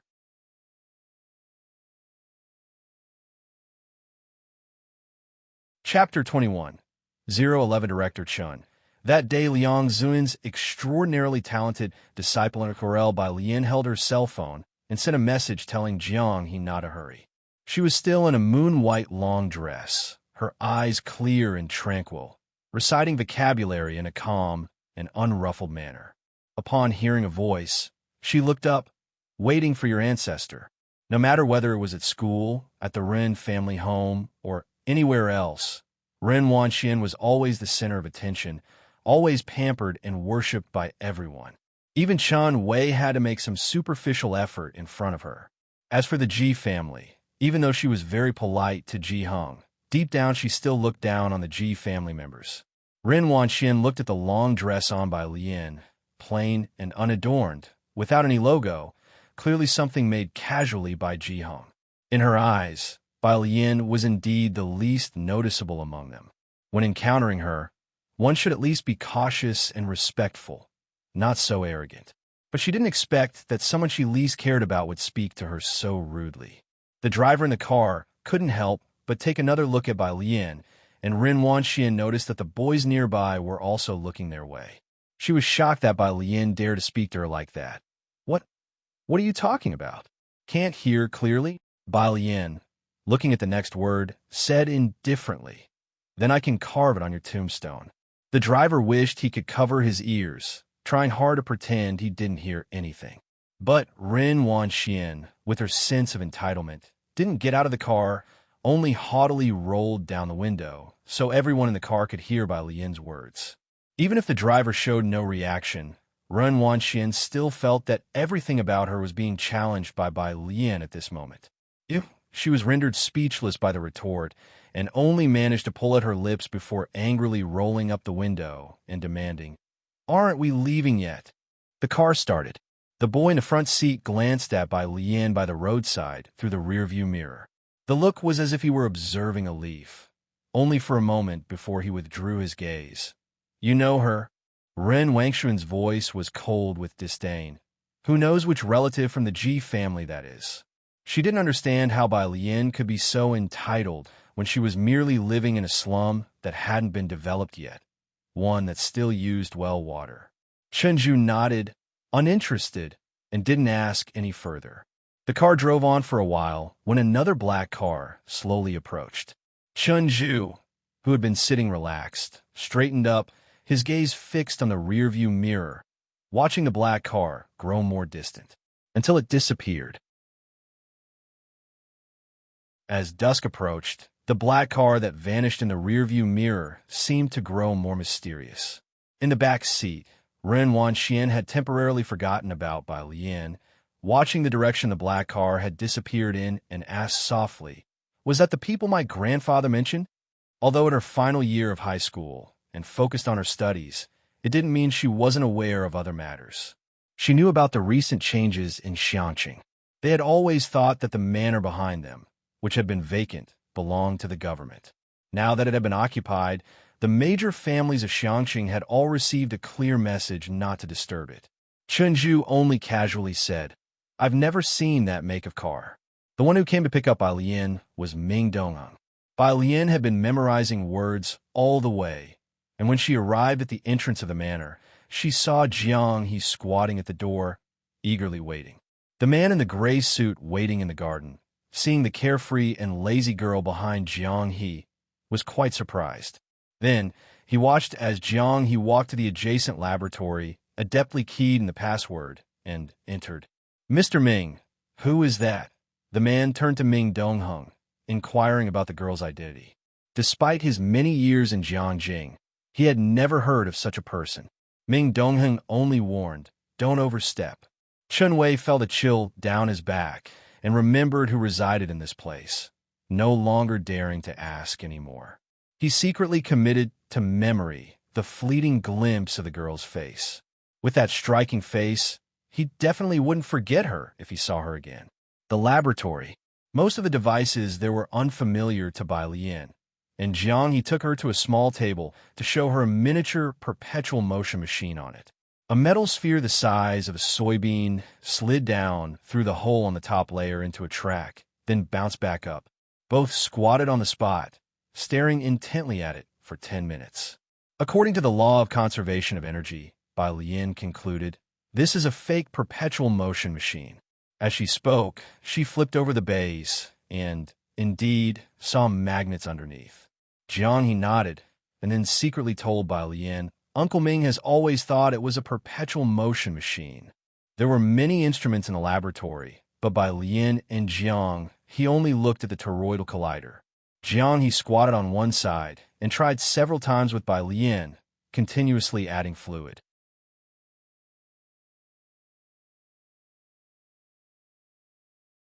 Chapter 22, 011 Director Chun.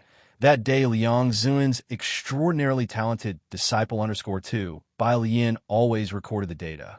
She and Jiang He finally succeeded once, and, after glancing at the numbers on both sides, she recorded more data on paper. After she finished, Jiang He leaned on the table and looked at the vortex machine. "How come it still isn't broken?" Bai Lian set the paper aside, tilted her head to look, and found it hard to disagree. Outside, when Jiang Fulai returned, it was already dark. "Young Master Jiang." Chief Chen followed him into the house respectfully. Jiang Fulai took off his coat and, with a quick glance, noticed a black backpack, a mobile phone, and a rose on the rosewood table. "Ming Dongheng, those are Miss Bei's belongings." Jiang Fulai hummed calmly, his long eyelashes drooping slightly, shading the excessively cold look in his eyes. "Are they still in the laboratory? Like this, there should be many lining up at school to give her flowers. We're high school seniors doing not studying properly, giving roses to others. Truly not reserved." Young Master Jiang gave his polite assessment. "Have them come out to eat," Jiang Fulai instructed, his facial expression uninvolved. When Bai Lian came out, Jiang Fulai was speaking with Chief Chen. Chief Chen clearly appeared somewhat restrained, his hands resting on his knees as he sat with his legs together. It must be personal revenge this side of Xiangqing. He caught sight of Bai Lian entering from outside, paused, and didn't know whether to continue. Jiang Fulai tapped his fingertips lazily on the table, glanced at him, continue. Oh. Chief Chen quickly resumed. El came here to tidy up the security. Poison Scorpion is my top priority, but the day I arrived, someone sought revenge on him. Ming Dongheng couldn't resist commenting expressionlessly. Such a coincidence. You sure you didn't have a hand in it? How could El? Chief Chen was quite agitated. If I had that ability, would I need to be sent here for further training? Ming Dongheng suddenly understood. Chief Chen, ever since ancient times, Xiangqing has always had difficult problems. This time Jiang Fulai came to Xiangqing. Jiang Jing decided to give Xiangqing a thorough cleanup. Chenju was a relatively outstanding descendant of the Jiang Jing Chen family, and he secured the opportunity to come to Xiangqing out of a host of people. In ancient times, he would have been a special envoy with an imperial mandate. Make a mark here with political achievements, and return to be promoted and advance in ranks. But right after his arrival, someone conveniently handed him a merit. Chief Chen really felt Xiangqing was his lucky place. No suspects. Jiang Fulai rolled up his sleeves twice, casually poured 2 cups of tea, and pushed one each to Bai Lian and Jiang He. Jiang He stared at the cup as if it were poisoned. Chief Chen spoke with a serious expression. There's one, the boss of Pure Street number 112. I've already deployed extra personnel to keep watch over him. Is there no mistake? Ming Dongheng remembered Pure Street and expressed doubt. Could it be that he's not in trouble for messing with Dawson's Cake or offending the mercenary mafia? Don't know, but I have top secret information. Chief Chen lowered his voice. It said that Poison Scorpion took 2 cigarettes from the boss. Although he found it ridiculous, Xiangqing had listed a pile of evidence. Otherwise, how could the boss have his cigarettes taken in the evening and be destroyed the same night? At the side, Bai Lian held her teacup and took a light sip. Genuine old Banjiang tea. Her eyes brightened slightly. Upon hearing the voice, she put down the teacup, lowered her dark eyes, her jade-like fingers touching the edge of the rosewood table, her expression lazily concurring with Chief Chen. That man is really bad. Only then did Chief Chen dare to look at her. The young lady didn't seem to be much of a presence, and Chief Chen softened his tone, comforting her with a kind voice. Don't worry, the bad guy has already received some punishment. Don't be afraid. That's good. Bai Lian finished her tea. She picked up her backpack and bid farewell to Jiang Fulai and the others. Jiang He tugged at her sleeve. Bai Lian's eyes drooped lightly, and she gave him a sideways glance. I'm going home to have dinner with my grandfather. A few streets away at the Ren families. The Ren family and a group of people from the Chun family waited properly. Chief Chun, when can he arrive? Ren Xian looked at the middle-aged man beside him. Though anxious, he remained very polite to Chief Chun. The man referred to as Chief Chun was Chun Gang of the GDP powerhouse Chun family from Xiangqing. He was eyeing his watch. He should be arriving soon. As he was speaking, someone from outside came in with happy news. Chun Lord has arrived. Ren Xian and Chun Gang both stood up swiftly to welcome the guest at the entrance. Ren Wanxian and Chun Zhu also got up, exchanging glances. Chun Lord, Chun Gang, accompanied by Ren Xian, respectfully ushered the person in, and then introduced Ren Xian. This is Zhengcheng's current highest administrator, the elderly Mr. Ren Xian. If Bai Lian were here, she would recognize this man as the Chief Chun she had just met.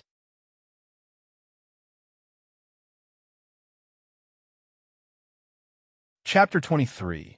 011 Director Chun. That day, Liang Zunan's extraordinarily talented disciple _3 Director Chun casually took a seat by the dining table. He was likely in his 30s or 40s, with a stern expression that rarely broke into a smile. Resting one hand on the table, he looked toward Ren Xian. Mr. Run, I'm afraid I'll be imposing on you with my visit this time. Please do take good care of me. How could I dare? Ren Xian, also a sly fox, responded with a smile. his demeanor perfectly pitched. "It's our Rin family that's honored by your presence." Although he smiled, Rin Qian's heart was truly shocked. There had long been rumors in Xiangqing that Chun family was a side branch of that Chun family in Jiangjing, but Rin Qian had his doubts. Not until recently, when a secret order suddenly descended on Xiangqing.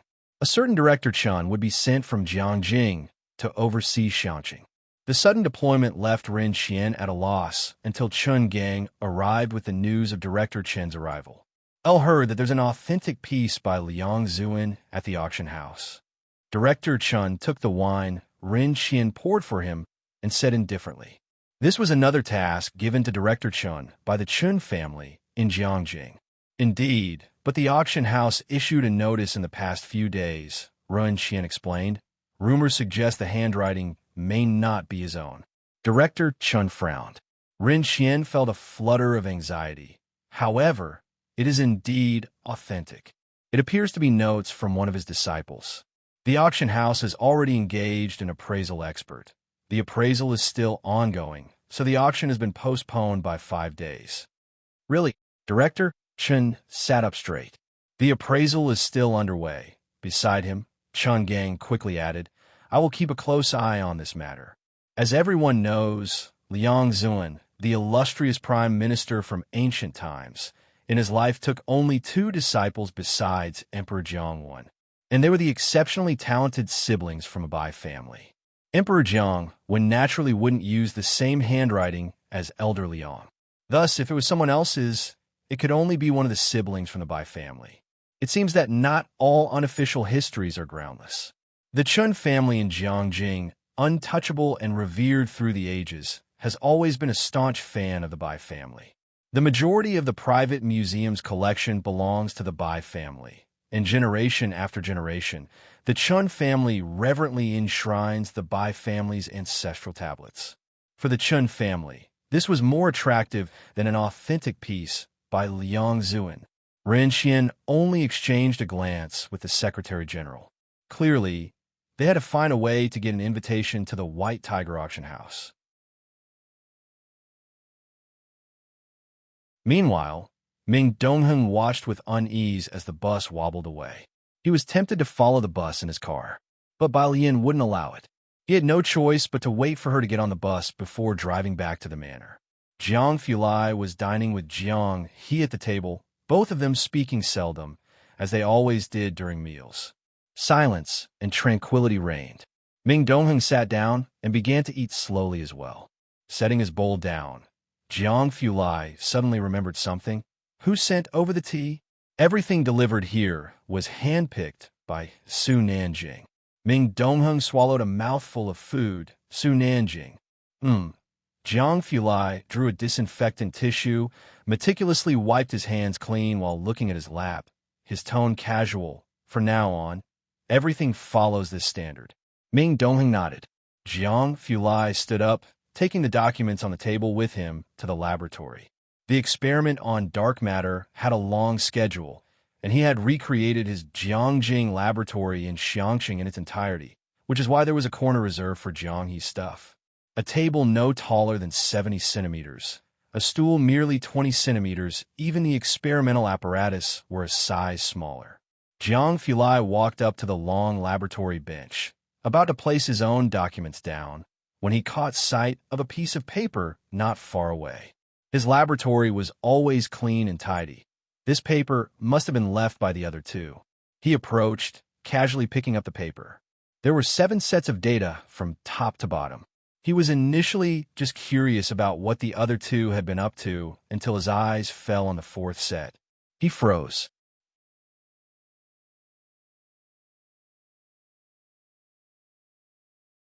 Chapter 24.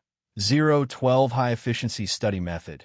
Relocation of residence. Completed _L. A few digits were written casually. They flowed from the hand, as if in one breath, the strokes revealing a hidden sharpness. Jiang Fulai stared at the characters for a moment before continuing to look at the data. If the first 3 sets of data were chaotic, a pattern could be discerned starting from the 4th set. Jiang Fulai immediately recognized it as data from vortex ring collisions. He wasn't very interested in fluid dynamics, so he scanned the data quickly and then took out his phone to take a picture. He sent it to someone. Member of the Ma Institute. I'll need to calculate 5,000 Gaussian Bose samples. I don't have time. Member of the Ma Institute. Of course, if you're willing to switch to quantum mechanics, I think I might find some time. Clearly, the other party didn't look at the content carefully. The reply was quite heartless. Jiang Fulai was not in a hurry. 10 minutes later, the phone rang. Jiang Fulai's eyes were faint. He wore half-frame glasses on the bridge of his nose, and there were no chairs for resting in the lab, nor was the experimental table suitable for sitting operations. He leaned on the desk with one hand, while the other held a mouse, bending over to carefully plot the mass and interaction graph of WIMPs. He didn't answer. The phone stopped for a while, then ringed again quickly. Jiang Fulai reached out, picked up the phone, and pressed the answer button. I had a feeling they were up to no good, entrusting the kid to you. You're barely self-sufficient. How are you going to care for Jiang He? Came the voice of the member of the Ma Institute, with his teammates discussing something in the background. He was always direct with Jiang Fulai and, after a brief pause, suggested, "How about this? You hand Jiang He over to me, and he'll raise him on your behalf." The member of the Ma Institute knew who was with Jiang Fulai, so he guessed that the data came from Jiang He. It's a set of data Jiang He and his friend worked on. They're very sensitive to data, Jiang Fulai said with a slight droop in his phoenix eyes. His depth in fluid dynamics wasn't profound, but a person's talent and spirit can't be hidden. Therefore, he did not think Jiang He and Bai Lian had a superficial understanding of physics. After all, even the mathematical genius Maxwell faced indifference when he shifted to physics, trying to study electricity and magnetism, and the physical giants of that era did not care about Maxwell either. On the phone, Jiangjing University. The member of the Ma Institute hung up, holding onto the data and thinking about it as he left the office. While going downstairs, he instructed his assistant, "We're aiming to match the school in enchanting this year, right? Help me look someone up." The assistant noted it down in the schedule. Almost everyone in the school knew the member of the Ma Institute. Upon seeing him leave the office, a boy passing by the lab building couldn't help his excitement and took a photo, then grabbing his friend's arm, unable to contain himself, "Xiao Ku, that's the member of the Ma Institute. Did you see? My teacher once had the privilege of being in his team." Bai Lian had just gotten off the bus when she saw Mao Kuan squatting at the bus stop waiting for her. Upon seeing her, Mao Kuan immediately stomped out his cigarette. Then he picked up the cigarette butt and threw it into the trash can. "Sis," Mao Kuan offered her an invitation with eager courtesy. "Sis, this is an invitation from the White Tiger Auction House. I'm not going. Godfather said it's yours once he gives it to you. You can sell it if you don't want it." Mao Kuan scratched his head. "It's going for a good price on the black market right now." "Then you help me put it up on the black market." Bai Lian reached out, took the red invitation with a white tiger printed on its cover, and casually put it into her backpack. "Okay, sis." The two of them went to a convenience store one after another. Bai Lian grabbed a bottle of water, scanned the QR code to pay, and then went back. Whereas Mao Kuan, seeing that Bai Lian called the store owner uncle, caught on quickly, bought a pack of cigarettes, and also helped the owner move the piled goods back into the store. Someone watching from the shadows took note with a solemn expression, marking the store owner's name with a star. Bai Lian had a pleasant time reading and studying in the library with Jiang He on Saturday. Sunday, Jiang He sat listlessly alone on the carpet. He fiddled with a Rubik's Cube in his hands slowly. Jiang Fulai came downstairs, fastening the buttons at his collar with one hand, holding his laptop in the other, and walked slowly over to Jiang He. Looking down, his posture was somewhat lazy. His voice, however, was calm. "Not changed clothes?" Normally, Jiang He would have been heading to the library that day. Jiang He ignored him. Jiang Fulai finished buttoning up, placed his laptop on the table beside him, and asked calmly, "Do you know when my vortex ring machine might break down?" "Sister Bai's gone to Beicheng to transfer her hoku." Jiang He looked up and spoke slowly. "Beicheng?" Jiang Fulai nodded. He then reached out, took the Rubik's Cube from Jiang He's hands, which was twisted halfway, through difficulty, quickly solved it, and handed it back to Jiang He. "So clumsy," he said politely, then put on his mask, picked up his laptop, and left.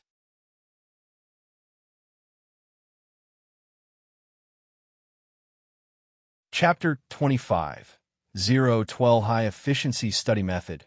Relocation of residents. Completed _ Tu Ming Dongheng stood in place, his face expressionless as he watched.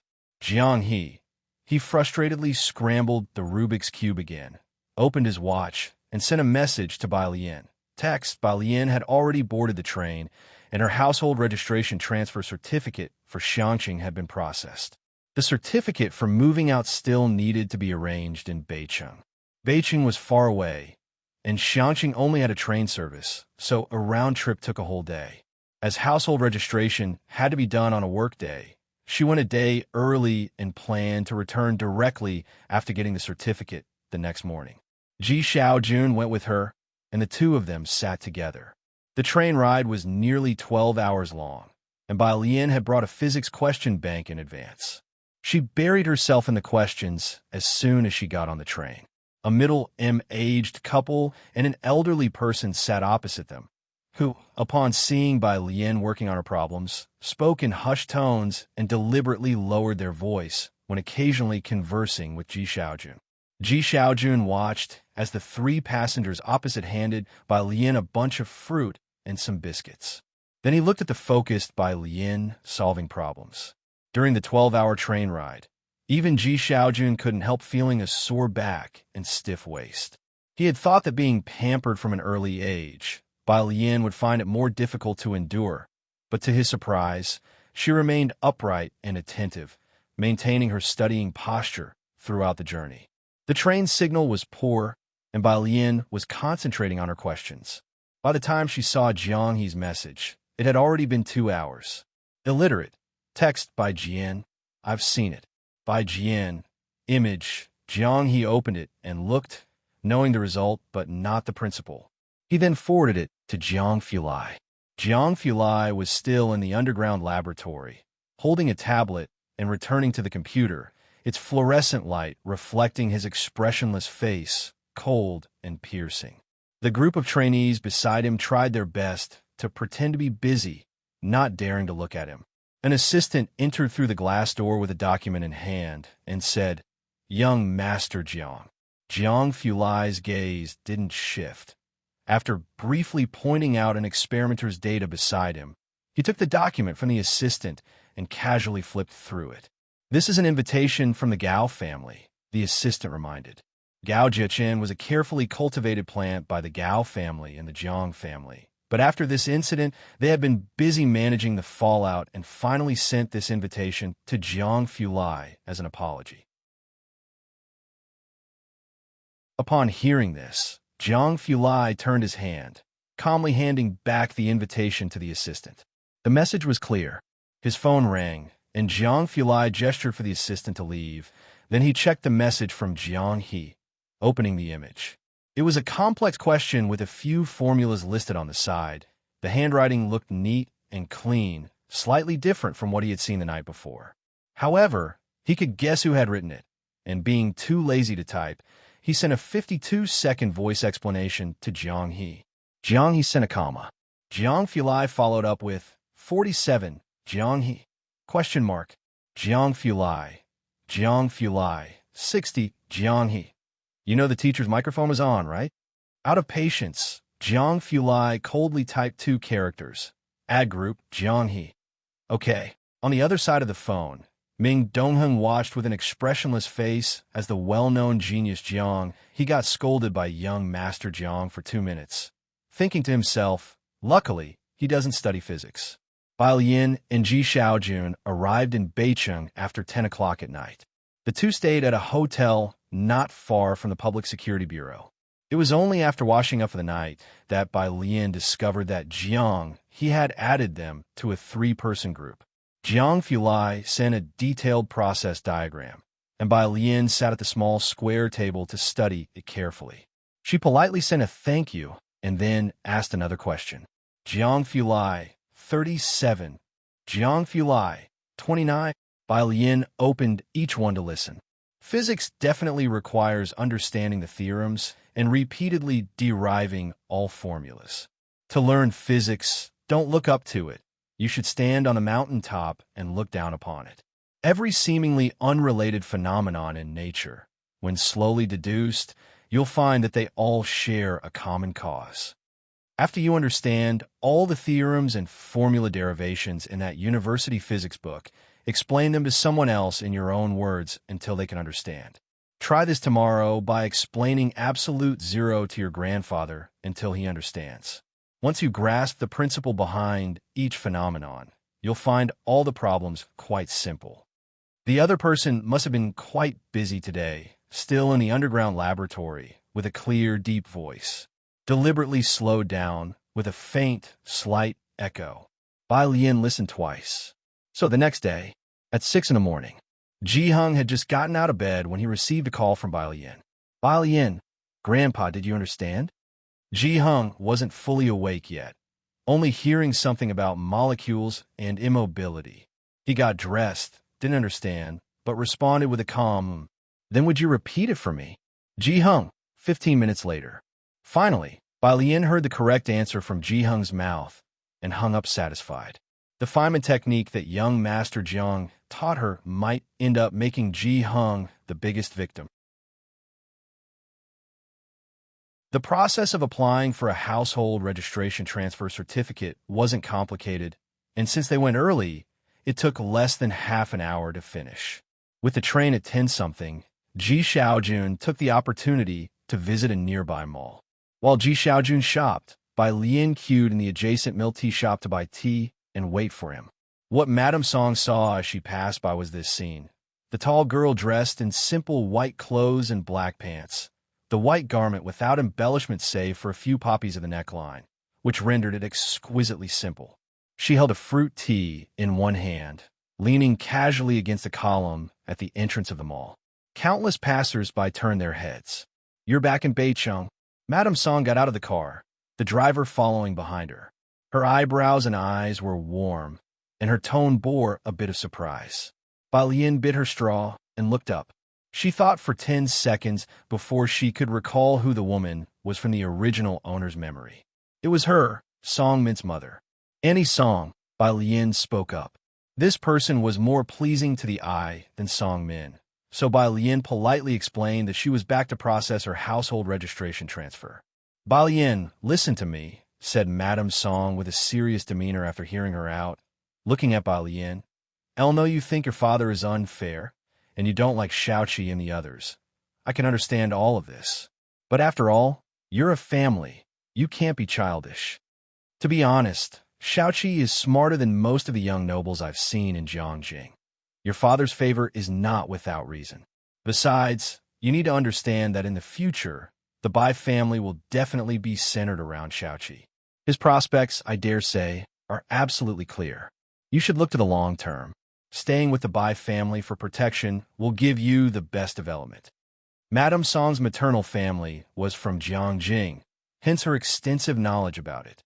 She felt a subtle pity for Bai Lian and thus offered this piece of advice, something she left unsaid. For instance, she knew about the incident with the Bai T's written pledge and that Bai Lian and Bai Xiaoqi were at odds because of her son. But she thought that now was not the right time for Bai Lian to hold a grudge against Bai Xiaoqi. Instead, it was most important to maintain a good relationship with her. Bai Lian listened carefully. She finished her last sip of fruit tea, crushed the bottle. "I've never thought of relying on the Bai family." "What?" Madame Song was taken aback. The driver behind her glanced at Bai Lian. He naturally recognized the young miss of the Bai family, who often came to the Songs to find Song Min. On hearing this, he sneered internally. Not rely on the Bai family? What else could you rely on? Your trivial youthful pride? Or the confidence from being expelled by Beicheng High School?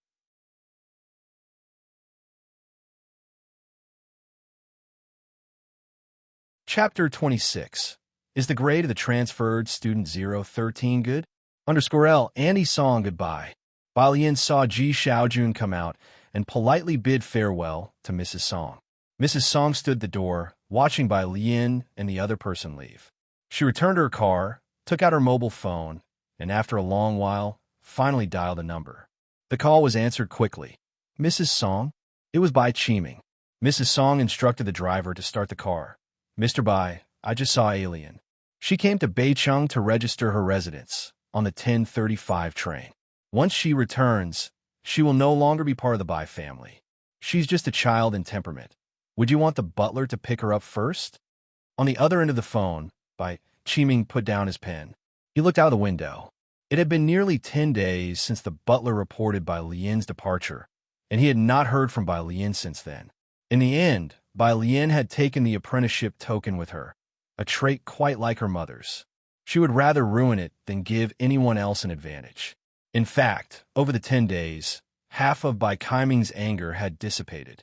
But, thank you, Mrs. Song, for informing me of this matter. Bai Qiming retracted his gaze, but Bai Lian is already 18. She can decide for herself whether to stay or leave. After speaking, he hung up the phone. The Bai family was large. Supporting one more Bai Lian was not difficult. But Bai Qiming was also aware of the conflict between Bai Lian and Bai Shaoqi. If Bai Lian, who had taken the apprenticeship token, were to be brought back now, Bai Shaoqi would inevitably feel uncomfortable. Bai Qiming was thinking long-term. Now that Bai Shu's future looked bright, he couldn't afford to lose the watermelon for the sake of a sesame seed like Bai Lian. So he could only act as if he hadn't received Mrs. Song's call. Today was also when he made a choice between Bai Lian and Bai Shaoke, but obviously, there was no need to choose at all. The Bai family, the grand elder, the highest in seniority at the family ancestral home, took some interest in the matter, find an auspicious time tomorrow, and remove her name. Remove it tomorrow? Of course, the grand elder pondered briefly. Make sure to let Shaoqi and Shaoke know. Erasing Bai Lian's name was a minor matter. What mattered was to show her siblings the Bai family stance. Making a simple mark to erase a name was, after all, nothing noteworthy to them. Elsewhere, although Mrs. Song had anticipated it, she still sighed softly upon hearing Bai Qiming's words. She had phoned Bai Qiming not only to inform him of Bai Lian's whereabouts, but also to see what Bai Qiming would decide. Mrs. Song took out her mobile phone, thinking that Songmin should be in class by now, and just sent a WeChat message. Come home early tonight, I have something to tell you.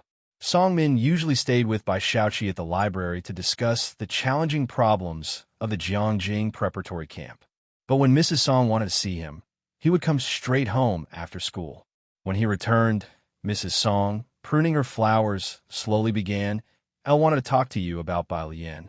Songmin, looking indifferent, showed no change of expression upon hearing this name. Her.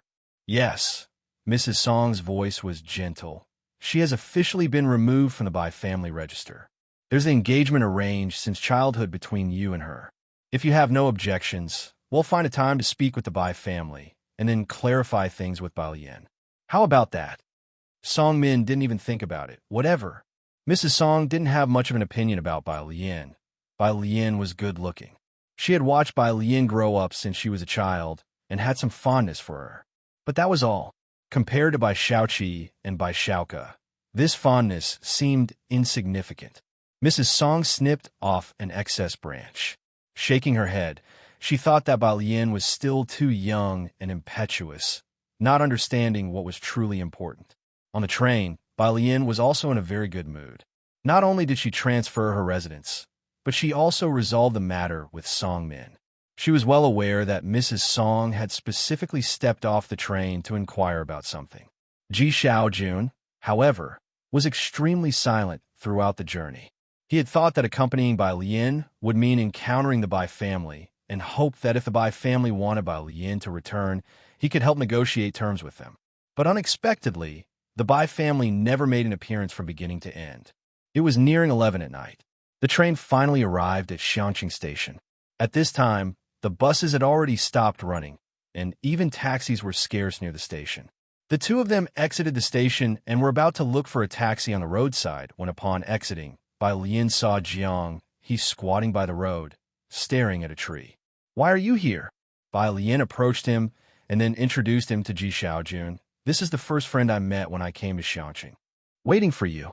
My brother hasn't come back yet. Jiang, he looked up, somewhat blankly, "Hello, uncle."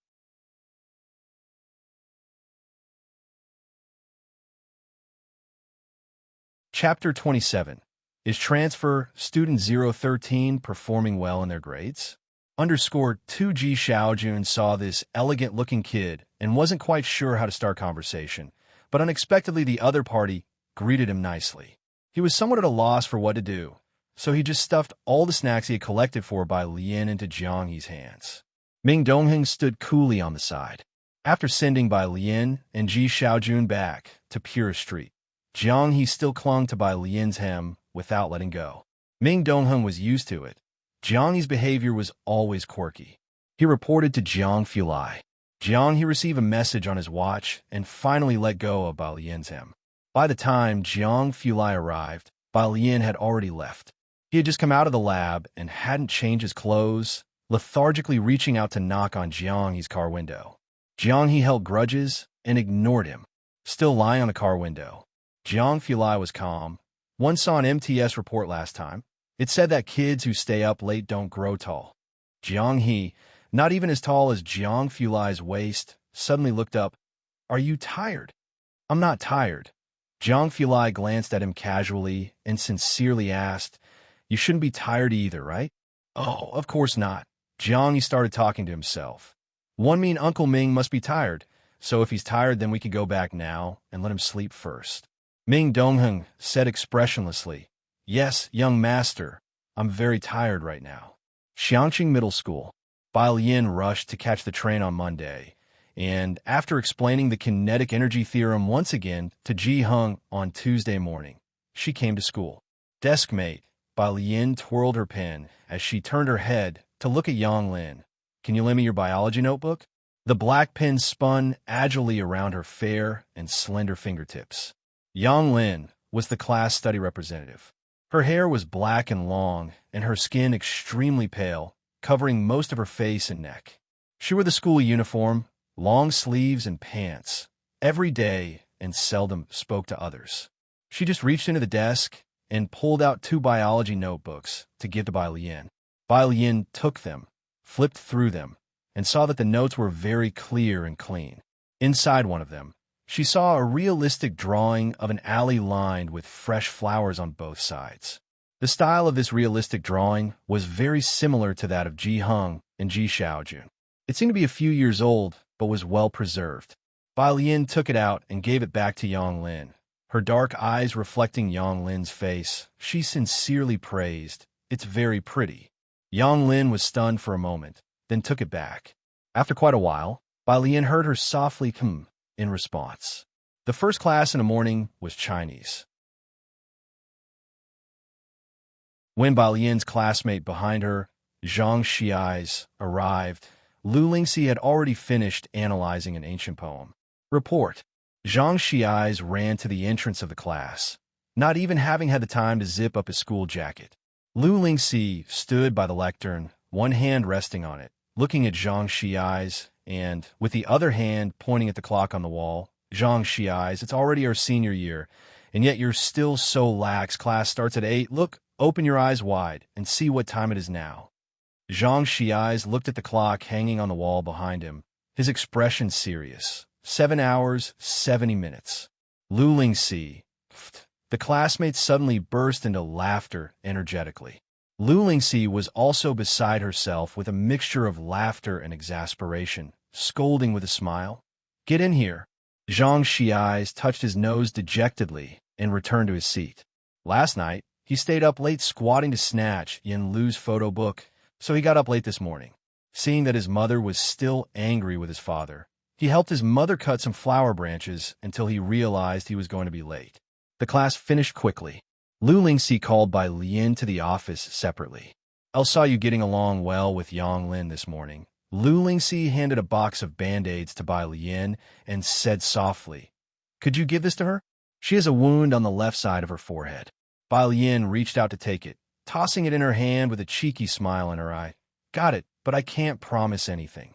She was wearing the brand new school jacket she had just received today, her hair still tied up at the back of her head with a hairpin, and her prepossessing brows and eyes drooped as she looked quite well behaved. The blue and white school uniform didn't look bulky on her at all. Slack and casual. It's all right, you try it, Lu Lingxi sighed, remembering something important. Also, there's a training program for top students. It's every day after school until 8 in the evening, featuring exercises from Jiangjing University's affiliated schools. Lu Lingxi wasn't too clear on the specifics. The principal had called her on Sunday to ask if there was a transfer student named Bai Lian in her class, and just like that, it was settled. In any case, attending the training wasn't a bad thing. Okay, Bai Lian put the Band-Aid back into the pocket of her school uniform. Returning to her seat, Bai Lian looked at Yang Lin, who was hunched over doing homework, and initiated conversation. Deskmate. Yang Lin lifted her head slightly. Bai Lian quickly tore open a Band-Aid, lifted Yang Lin's hair, and accurately stuck it on before letting her hair fall back over it. The whole movement was smooth and fluid. It took a while for Yang Lin to realize what had happened. Bai Lian thought lazily, proving that sometimes it's not good to be too polite. Lu Lingxi was so polite, she couldn't even give things away. The training class for top students was held in the auditorium of the comprehensive building. With only about a dozen participants, there was less than one person per class. By the time Bai Lian arrived, most of the students were already there. To the front left, a circle of people sat around Chen Zhu as their center. On the right, there were a few scattered boys, with Ning Xiao, Zhang Shi's deskmate, also sitting there. Bai Lian walked to the right and found an empty spot to sit down.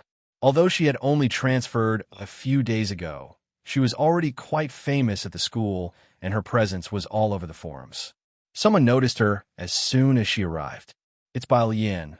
Ren Wanxian, sitting to the left of Chen Zhu with a boy behind her, was surprised. That transfer student, huh? Damn, is her academic performance actually that good? The school was rife with rumors about Bai Lian being a top student because she was always seen reading books or solving problems. But no one had expected her to show up for this training class. As Ren Wanxian was working through the test papers distributed in the training class, she caught Bai Lian's name from the surrounding discussion and momentarily wondered if she had heard wrong. "Who did you say?" she asked. There, the girl in front of Ren Wanxian, Shi Yutong, her chief lackey, gestured with her chin toward the right. Her, Bai Lian, the pretty transfer student. Ren Wanxian glanced over reflexively and saw Bai Lian settling in her seat not far away, her school jacket casually slung aside, with eyes as lazy as a beautiful cat's. Murmurs about Bai Lian buzzed around her. It seemed she was the center of attention. The discussions invariably revolve around Bai Lian, daring to transfer in senior year like that, and joining our training class within a few days of arriving at school. She can't possibly be as freakish in her studies as Chen Zhu and Ning Xiao, can she? The people here had known each other since first year when they started taking competition classes together in Xiangqing. They were all very familiar with each other. Hearing his name linked with Ning Xiao's, Chen Zhu looked up. Chen Zhu was the pride of the Chen family's generation. Unlike Chen Wei, he always kept away from trouble at school, focusing solely on his studies and regularly competing with Ning Xiao for the top spot in their grade. So, despite Ning Xiao's gloomy and reserved demeanor, avoiding interaction and rather reclusive, Chen Zhu recognized his name. There were whispers that someone had scores close to Ning Xiao in the combined sciences. For the first time, he spoke up. "What transfer student?" Seeing Chen Zhu asking, Shi Yutong hurriedly glanced his way, half in admiration as she began. "That's Bai Lian. To be in this program, her grades. With people all around discussing Bai Lian and even Chen Zhu asking about her, Ren Wanxian cut in. She scoffed, almost mockingly looking away. The others immediately sensed something unusual as the boy behind pressed, "Run, do you know her?" Most people turned to look her way. On the first term exam, her combined sciences score was 85. Ren Wanxian picked up her pen again, the tone almost scornful. As for why she's here, she almost didn't even have to think about why. The school must have learned Bai Lian was a relative of the Ren family.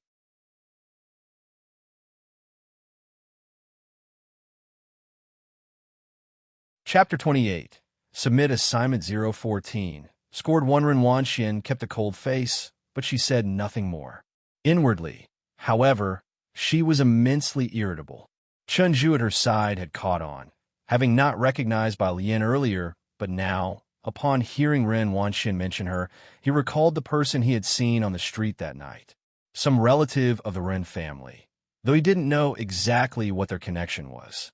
If Bai Lian had joined the training class because of the Ren family, it wouldn't be much of a surprise. He nodded and continued to focus on his practice questions. The others looked at each other in confusion. Every person in the training class knew what this class was for. An app-reserved slot for Jiangjing University. Every person in this room was truly talented. The initial test for math was extremely difficult, yet the comprehensive science was just giveaway points, with several sitting here who had scored full marks in it. Putting aside 85 points here was almost unheard of in the whole school. 85.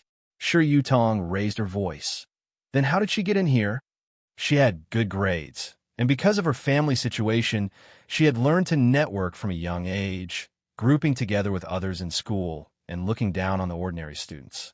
With such a score, Bai Lian's presence here clearly highlighted her as a connection-based attendee. However, Shi Yutong wasn't overly concerned, for even if Bai Lian had pulled strings to get in, could she really be more influential than the Chun or Ren families? A few who had wanted to add Bai Lian on WeChat now forcefully restrained themselves from doing so. Why is it so quiet today? The substitute teacher was the homeroom teacher of Class 8, Grade 3, and also the head of the physical science department. Wearing glasses, he turned on the projector to start the lesson for the class, smiling warmly at these top students. As usual, everyone will watch a 1.5-hour lesson and do half an hour practice questions. We'll finish at 8 o'clock. The lesson was a video recording from a famous teacher's competition class at a high school affiliated with Jiangjing. Math and physics were alternated. Today's lesson was on physics.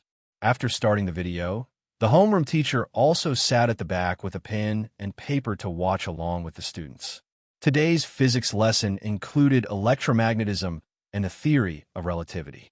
The video clearly explained everything from the special theory of relativity to electromagnetism. Bai Lian listened intently for the first time to the concept of time dilation. She found the concept frightening because it meant that the flow of time was different for everyone. The video ended promptly at 7:30 p.m., and the homeroom teacher distributed practice problems he had printed out. This is the question for today. You all can work on it. He'll collect it tomorrow evening, and it will be part of your regular evaluation. The auditorium quieted down to just the sound of pages being turned. After distributing the questions, the homeroom teacher, with his hands clasped behind his back, slowly walked over to Bai Lian and looked down at her. Like Lu Lingxi, he had received a call from the principal days before, but he knew more than Lu Lingxi did. The principal took special interest in this transfer student named Bai Lian and had instructed him and a math teacher to take good care of her. So, upon his arrival today, he couldn't resist shifting his attention to Bai Lian. The questions printed by the training class were synchronized with the video and were very difficult, all originating from Jiangjing. In the past, he had always focused on Chunju and Ningxiao, but today he made an exception to watch Bai Lian. He was curious whether she could solve it. Bai Lian was unaware of the homeroom teacher's thoughts. She glanced at the question, then casually set the paper aside. She took out a book and slowly flipped through it. The homeroom teacher who was waiting to see her solve the question was puzzled. "I write, will you? Why aren't you writing? Student, do you have a problem with me?" He waited, undeterred, for 10 minutes. Realizing that the student had no intention of writing, he stood up, emotionless, ready to go home. It was clear that this student was quite rebellious. Normally, the last half hour was optional for students to stay, with substitute teachers typically leaving early. Suddenly, something occurred to him. Wait, the book Bai Lian had taken out was Physics at Jiangjing University? Physics at Jiangjing University wasn't for sale to the public. Only students from Jiangjing University's physics department had access to it. Getting into Jiangjing University was hard enough, let alone its top-ranked physics department. The homeroom teacher didn't even know anyone from the physics department at Jiangjing University. He walked out, contemplating in silence. He had to find a chance to deceive. No, to borrow the book from this student to take a look. Meanwhile, Bai Lian read her book while taking notes. She turned the pages gently. So annoying. In front of Ren Wanxian, Shi Yutong coldly glanced towards Bai Lian and, seeing that Bai Lian had put her assigned problems aside and was just flipping through a book, couldn't help snapping. If you're not interested in studying seriously, can you at least not disturb others? Your constant page flipping. Don't you find it bothersome? Surname Bai. Shi Yutong had searched all over Xiangqing and couldn't find a family with the surname Bai.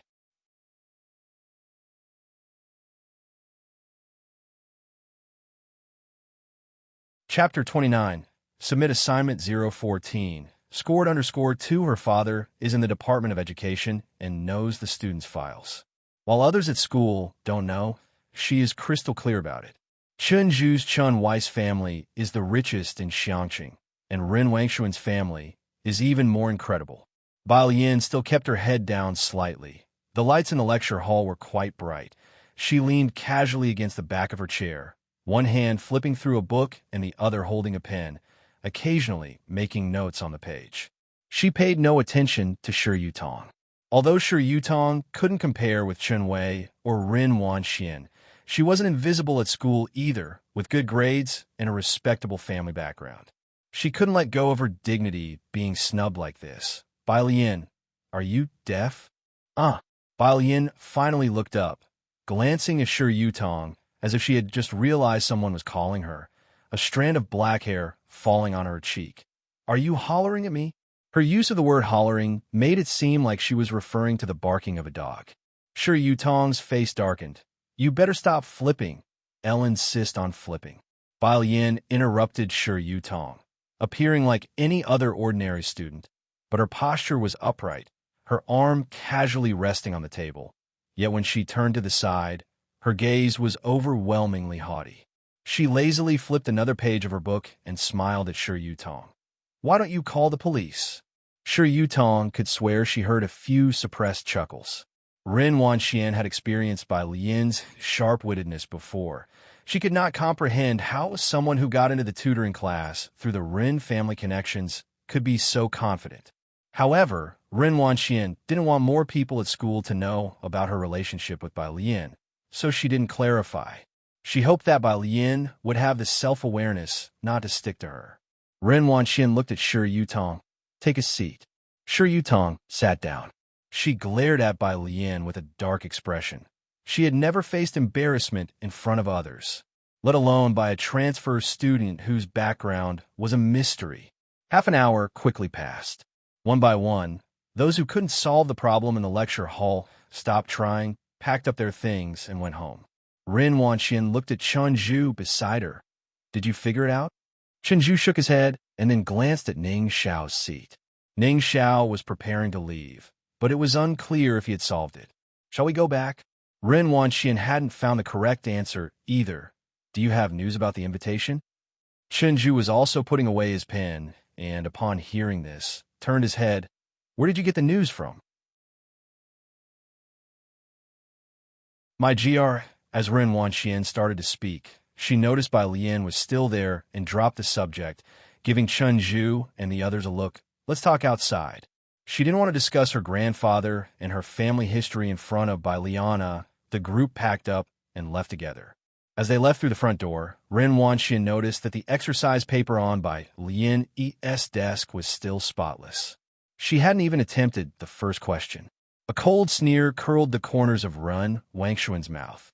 Do you have news of the White Tiger Auction House invitation from your grandfather? With hardly anyone in the stairwell, Chen Zhu took the initiative to ask, There's no news from my dad's side. That's quite normal. Ren Wanxian was not surprised. Not just anyone can get into the White Tiger Auction House. The White Tiger Auction House catered to an international audience. Xiangqing was insignificant to them, and if they wanted to get an invitation, they would have to resort to the black market. The two of them continued talking to themselves, while Shi Yutong and the rest were in the fog listening in. With only ordinary family backgrounds, they were somewhat informed about domestic affairs, but had never even heard of the White Tiger Auction House. It wasn't until they parted ways at the door and watched the two drive off that they discussed quietly among themselves. Sure, Yutong lowered her voice. I'll think one heard my dad mention it once, somewhere near our border. She didn't even dare to utter Backdoor Street. That place where average people dare not casually enter. They say even passing dogs lose 3 layers of skin. It was after 8 in the evening. Jiang He was waiting for her at the school entrance. Ming Dongheng looked at Bai Lian apologetically, thinking she had a really good temper. Jiang Fulai was busy coming and going every day, with Jiang He mostly playing alone before waiting for Jiang Fulai to return. He was odd and had no other friends his age. Bai Lian was Jiang He's first friend, and she was even willing to take him out to play. Jiang He was very attached to Bai Lian. Bai Lian had already received Jiang He's message. She had told Ji Hung she wouldn't be coming home for dinner and took Jiang He to a milk tea shop nearby. What time is your brother coming back? The milk tea shop is closing at 9. Her desk mate had already left work and gone home. No need to close, Jiang He drawled. My brother bought the milk tea shop. As if he had just bought a big head of cabbage. The incorruptibly honest Bai family. Jiang Fulai came back early today. He also had dinner sent to the school.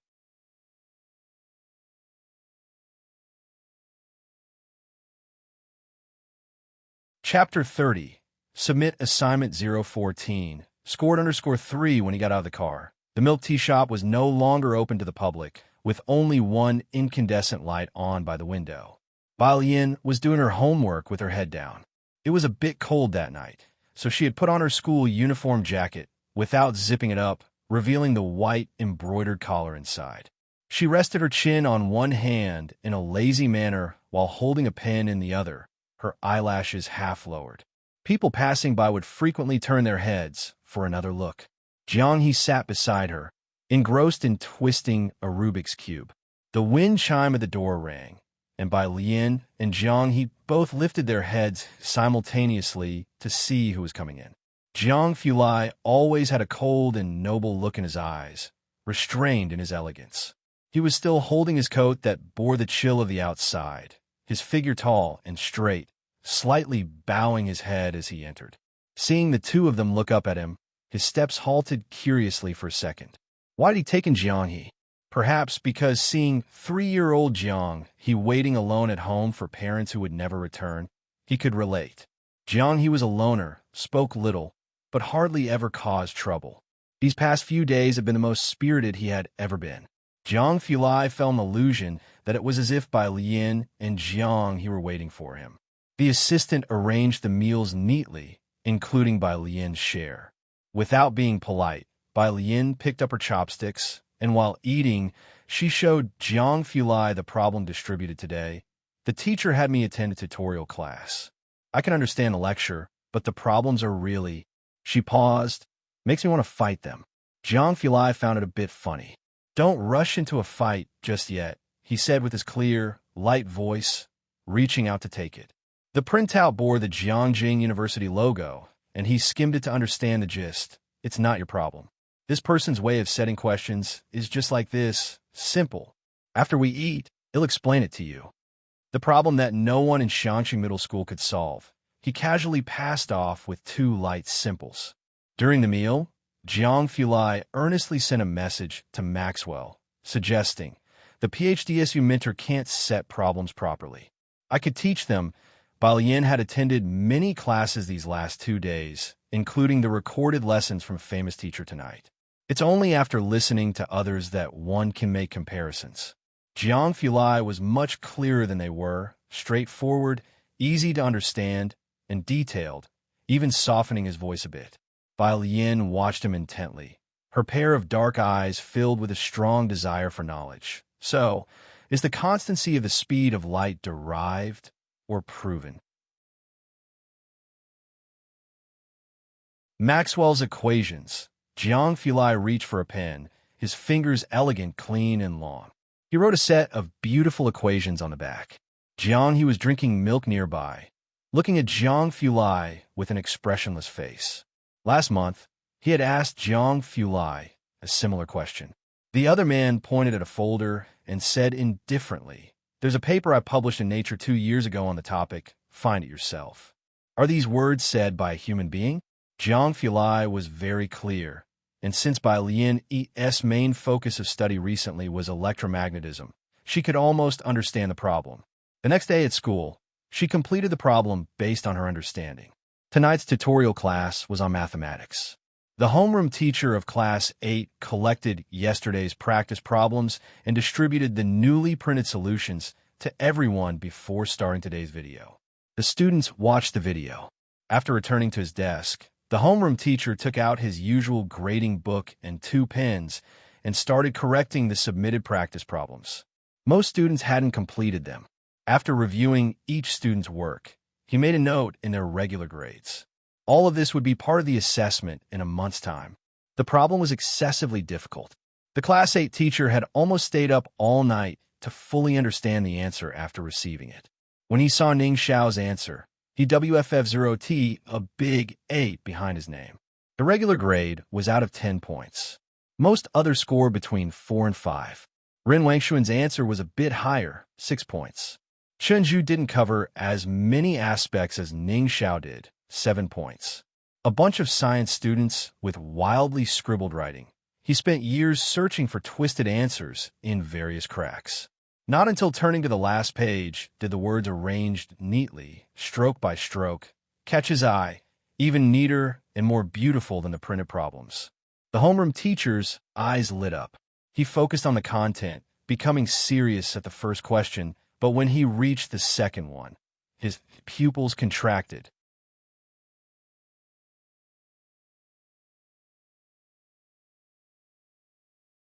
Chapter 31. 015, Must You Discuss Me? Under Sir 1, the head teacher of Class 8 hurriedly found his glasses and put them on. He then compared the answers given by Jiang Jing with those of this student. The ones he held were loose and ordinary, in the most regular and unadorned method. Students from the training class all followed these steps. He himself was no exception. However, the answer sheet in his hand was different. He looked at it without blinking, not missing a single punctuation mark, and upon finishing, he even had an epiphany. So this is what the question meant. The head teacher's gaze moved to the names section. Unsurprisingly, 2 neatly written characters, Balian. He gave a big wave of his hand and marked an unprecedented 10 on her usual score. 9 o'clock in the evening. The underground laboratory. The energy threshold is low. Jiang Fulai looked up, took off his glasses, one hand propped on the table, the other hand pointing to an energy diagram he had just drawn, but the kinetic energy before and after the core collision does not match. WPMPs have taken some of the energy away. He stood upright, methodically analyzing the results he had just detected. The pencil lightly drew a graph that could be compared to computer-generated ones. The slightly dim lab lights shone upon his smooth profile. His careful strokes seemed deliberately sketched. Long and dense lashes, slightly lowered, casting a soft shadow. The team members beside him hurriedly took down notes with their pens and paper, capturing his words. Let's stop here for today. Jiang Fulai put away his pen and casually clipped it to his collar, slender fingers pulling a black mask out of his pocket, concealing his tall nose bridge. He was tall, and the black jacket made him look somewhat thin. Everyone watched his retreating back. A male student calmly put away his recording pen, confidently opening his mouth. Something's off. The others nodded in agreement. It was well known that Jiang Fulai's team was the most competitive in the country. It was common for Lord Jiang to stay in the lab until midnight every day, hardly ever returning home at night for months on end. Once a team member heard the Jiang family on the phone over a trivial matter, he was scolded in the office for 5 minutes. Latterly, the Jiang family dared not come to him casually. However, for the last 2 days, he had been returning home punctually at 9 o'clock every evening. The female student next to the male sneered as she fished his recording pen out of his pocket. So you've been secretly recording us behind our backs, huh? No wonder you're always so quick to answer young Master Jiang's questions. You're really asking for it. Male student. In the car. Jiang Fulai was sitting in the back seat. The laptop was put away on the table, and when his phone rang, he glanced at the screen and answered. On the other end came a male voice. Why reject the Gao family? Just sneaking someone in, not making them join the Jiang family. I knew it. As soon as your mother died, you stopped considering me your uncle. But Jiang Fulai stopped listening to the rest. The car slowed to a stop, and the assistant got out to fetch Jiang He's dinner from the trunk. Jiang Fulai looked out the window through the glass. He could see that Jiang He and Bai Lian were still sitting in the same spot of the milk tea shop, a small white lamp lighting up above their heads. Jiang Fulai detached himself from his emotions, methodically and with cool detachment, because it's pointless. What I'm saying, Jiang Fulai said with a light gaze, calm as a deep pool, his voice holding back a chill as he took a black notebook and stepped out of the car, is I don't accept trash. He hung up and walked closer. Bai Lian was tackling a physics paper, leaning over the table filling out the sheet just handed out by her physics teacher that day. Seeing Jiang Fulai, she lifted her eyes and continued resting her chin on her arm, greeting him languidly. Teacher Jiang. Haven't finished your homework yet. Jiang Fulai pulled out the chair opposite her. Do high school seniors nowadays have this much homework? Almost done. Bai Lian wrote down the last line, her gaze drifting towards the black notebook in his hand. This, Jiang Fulai said nonchalantly as he pushed the notebook towards her, his delicate brows and eyes as cold and indifferent as ever, even his voice seemingly careless, is my old physics notebook. Bai Lian perked up, her eyes on the notebook reflecting the light overhead. Stunningly beautiful. Thank you. Jiang He was just by the side, watching Jiang Fulai intently. Because she had to go to the training class in the evening, Bai Lian did not wait for Ji Hung to have dinner together. She ate in the cafeteria in the evening, hung out with Jiang He at the milk tea shop for a while before going back. Ji Hung would wait at the alley entrance for Bai Lian to return home every night, and tonight was no exception. It was nearly 10 o'clock. Bai Lian suddenly remembered about time dilation. Grandfather, are you sleepy? Ji Hung, holding a flashlight, was about to say he wasn't sleepy, but recalling what Bai Lian had been doing the past few days, he cautiously said a little.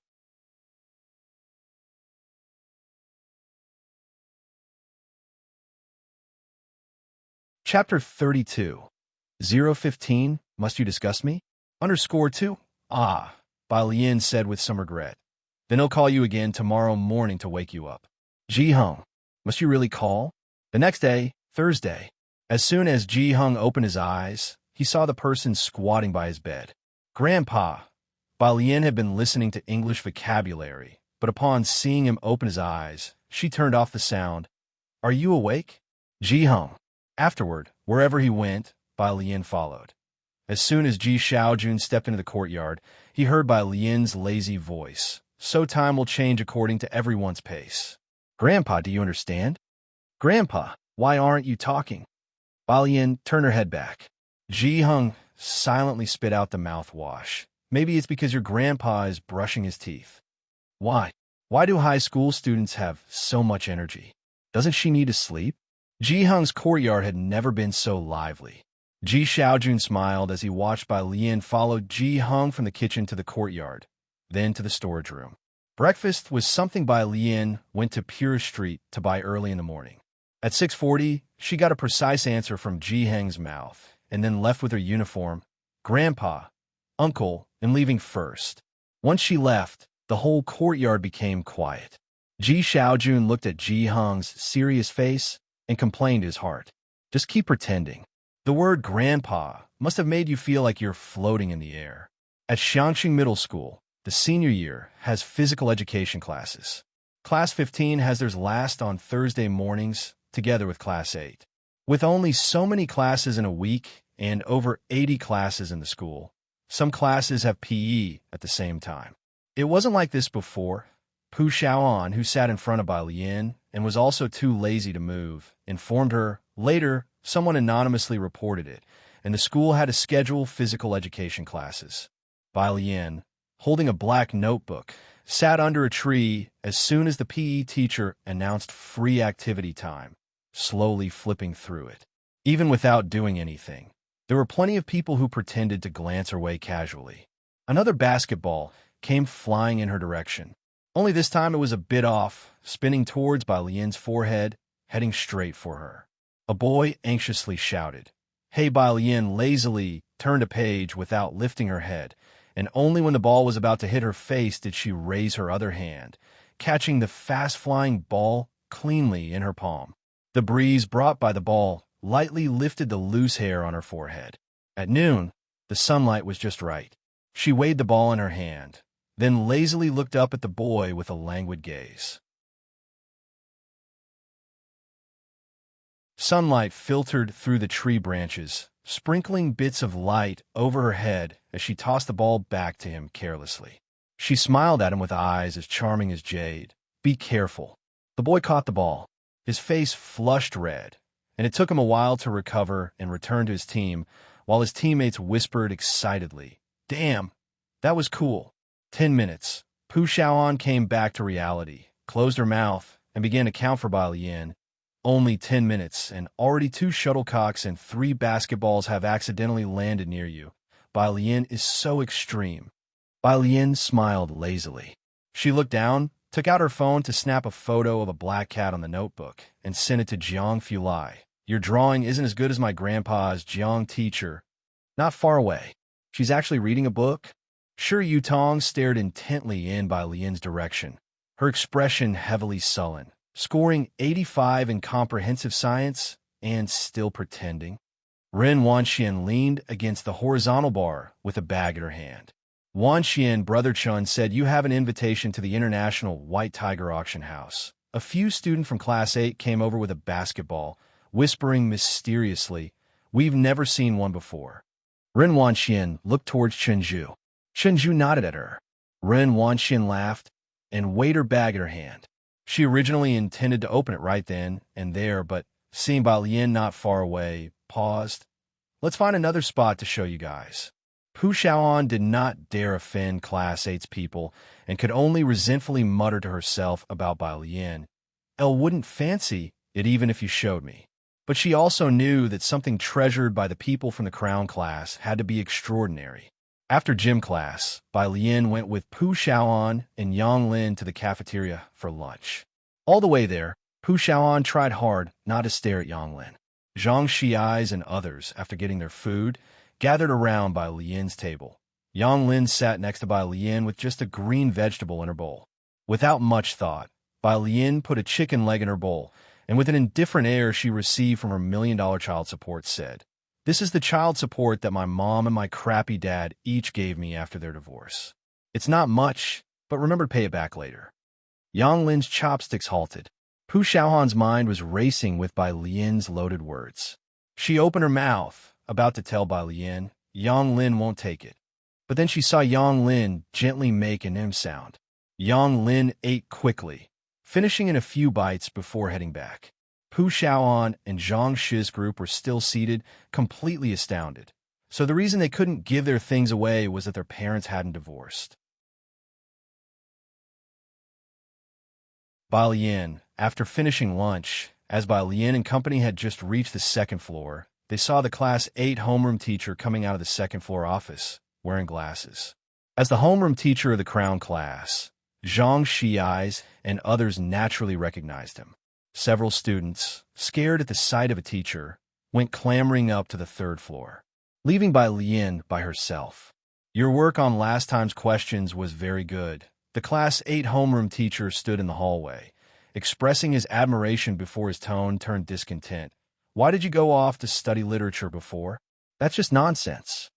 Bai Lian hid her feelings behind her eyes, quite honestly admitting, Teacher, yesterday's questions were taught to me by someone else.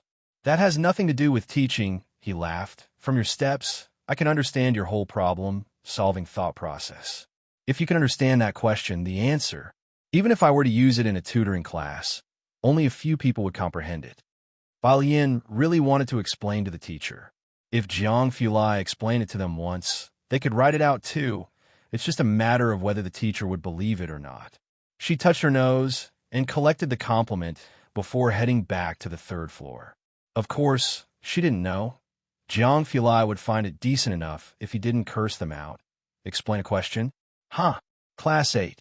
Chunju and company never ate at the school cafeteria, preferring to eat at a small private restaurant outside before returning. Ren Wanxian returned to her seat.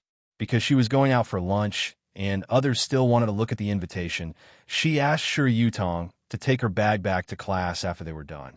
As soon as she came back, she opened her bag. What's wrong? Noticing Ren Wangshuan's expression change, Qin Zhu stood up. Ren Wangshuan's face chilled over, scanning around the class. Who came to our class at lunchtime? That expression made it clear something was missing.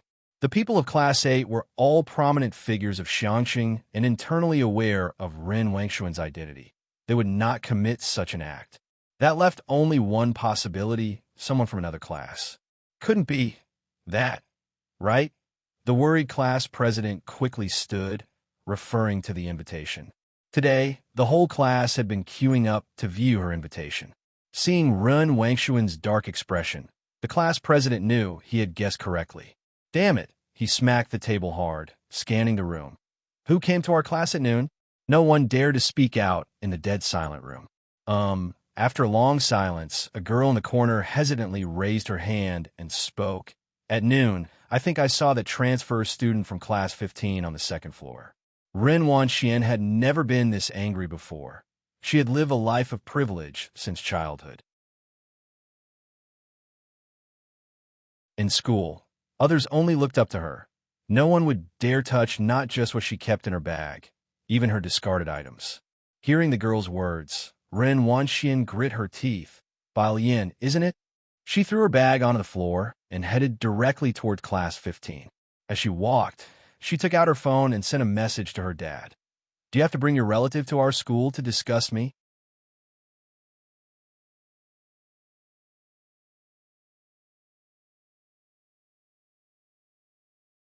Chapter 33 016 Unique Varel by Lian, the new transfer student, has become the most talked about student at Xiangqing Middle School due to her excessively flamboyant appearance. Those who have seen her will never forget. The girl who just spoke had seen by Lian on the second floor at noon and remembered vividly. Now, seeing Ren Wanxian looking so angry, she was somewhat afraid. Class president, it won't cause any trouble, right? The girl looked toward the class president of Class 8. The class president seemed to be aware of the transfer student by Lian as well. He shook his head, indicating he didn't know. He'll go take a look. I don't know if it has anything to do with that new student. If it's really unclear what was lost, our whole class could be in for bad luck. He kicked the chair away and left. Behind him, Shi Yutong's eyes glittered. She followed and revealed a smile that took pleasure in others' misfortunes. It must be that transfer student. Class 15. At noon, most people were resting their heads on their desks, while some were writing furiously. Bang! The door was flung open, jolting many who were asleep on their desks awake. Ren Wanxian, Shi Yutong, the class president of Class 8, and several other people from Class 8. There wasn't anyone in the school who didn't recognize them. Class 15 became utterly quiet. Even those who were whispering stopped and just watched them silently. A hush fell over the room. The people from Class 8 were known as the Crown Prince class because they acted wildly, and other classes had grown accustomed to their attitude. Ren Wanxian did not look at anyone. She only swept her gaze across the classroom. Not seeing Balian, she asked coldly, "Where's Balian?" No one dared to speak. Zhang Xi's, who had been startled awake by the loud slamming of the door, glanced at Ren Wanxian and the class president of Class 8, sat up straight, leaned back, and said, "She went to the restroom." What do you want with the people of Class 8 often played basketball with Zhang Xi's. The class president of Class 8, afraid that Zhang Xi's would offend Ren Wanxian, immediately intervened, holding him down and explaining the situation to him in a low voice. Ren Wanxian simply ignored Zhang Xi's. Where's her seat? No one answered, but some couldn't help but glance towards Lian's desk.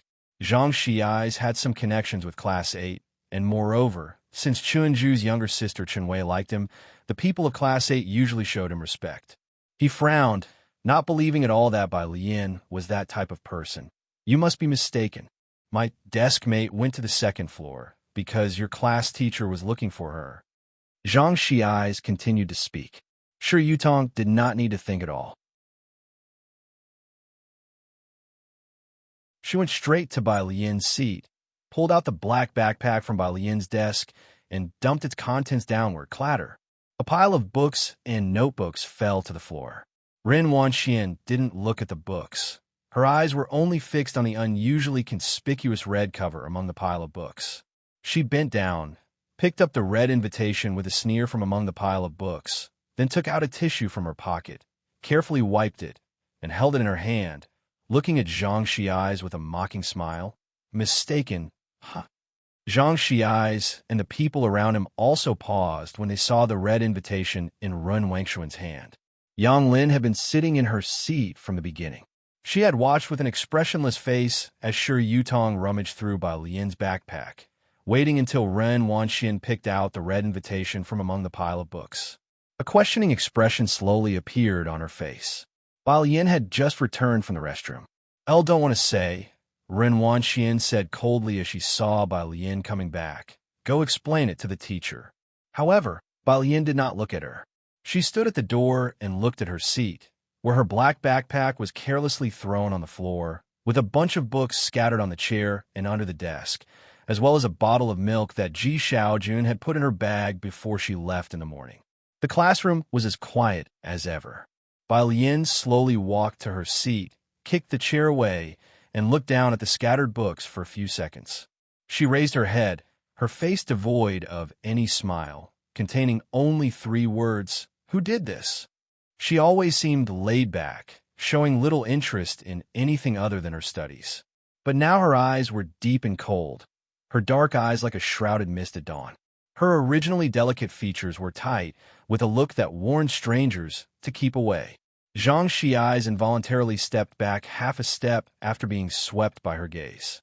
His eyes turned towards Shi Yutong. "Was it you?"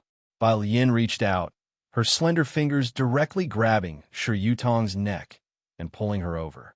Bang! Shi Yutong was flung onto a bench by Bai Lian, who held her by the neck.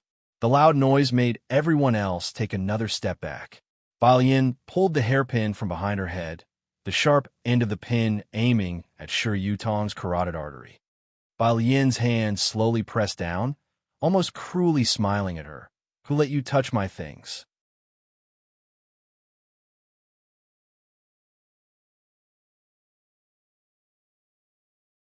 Chapter 34. 016 Unique_2 Shi Yutong's neck was so red it was almost bleeding. "What happened?" At the classroom doorway, Lu Lingxi hurried over. Lu Lingxi's voice was gentle yet powerful. People from Class 15 had gone to find Lu Lingxi as soon as the students from Class 8 arrived. Bai Lian, Zhang Xi's also reacted, grabbing the hairpin in Bai Lian's hand. Bai Lian calmly stared at Shi Yutong for a few seconds. "You can't be serious." Lu Lingxi said, "These are all flowers of our country's future." But this person was like magnetic flux. Since she was like magnetic flux, she decided to let it go. Bai Lian thought for a few seconds before deliberately withdrawing her hairpin. Cough cough. Shi Yutong quickly scrambled up, her eyes filled with terror as she looked at Bai Lian. Before moving Bai Lian's desk, she never expected the person in front of her to be insane. Ren Wangshuan's belongings were stolen and eventually found in Class 15. This was no trivial matter. As soon as the vice principal heard it was Ren Wangshuan's issue, he put aside his work and came to the senior high building. "There's no need to call the parents." Holding the invitation, Ren Wanxian cut off Ji Xiaorong's call and addressed Lu Lingxi and the school leaders. "Just call the police directly." Calling the parents would be exactly what Bai Lian wanted, wouldn't it? In the end, not only would it become an internal matter for the Ren family, but the whole school would also learn that this freshman was from the Ren family. Ren Wanxian had no doubt that this was done by Bai Lian. Apart from her, Ren Wanxian couldn't imagine who else would be so foolish as to commit such an act that harmed the enemy 1,000 and themselves 800. Considering calling the parents and blowing things up, only to be forced by public opinion in the end for the Ren family to drop the matter. But Ren Wanxian refused to comply with her wishes. Ren student, Lu Lingxi didn't think the matter was done by Bai Lian, but no matter who did it, she didn't agree with calling the police. This is an internal school matter. Calling the police would have too great an impact on a student's life. Beside her, the vice principal nodded frequently.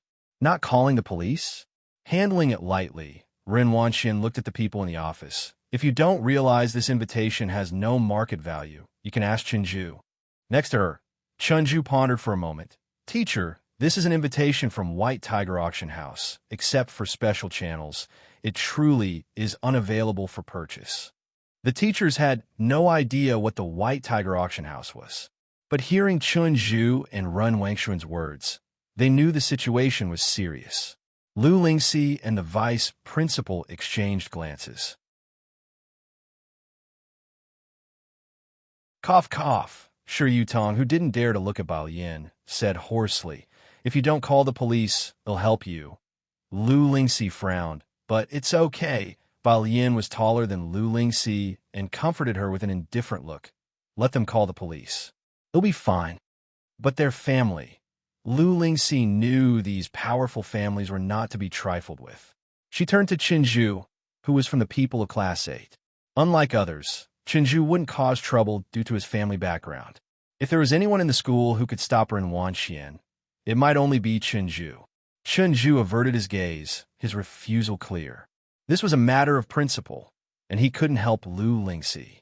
Moreover, the White Tiger Auction House invitation was also very important to the Qin family.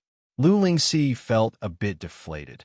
Shi Yutong had already called the police, watching Bai Lian's direction with malicious eyes. Bai Lian didn't care about the invitation. Just taking out her phone and looking up someone's profile picture, she inquired leisurely, White tank top. Sister, I was just about to tell you, someone's made an offer for your invitation.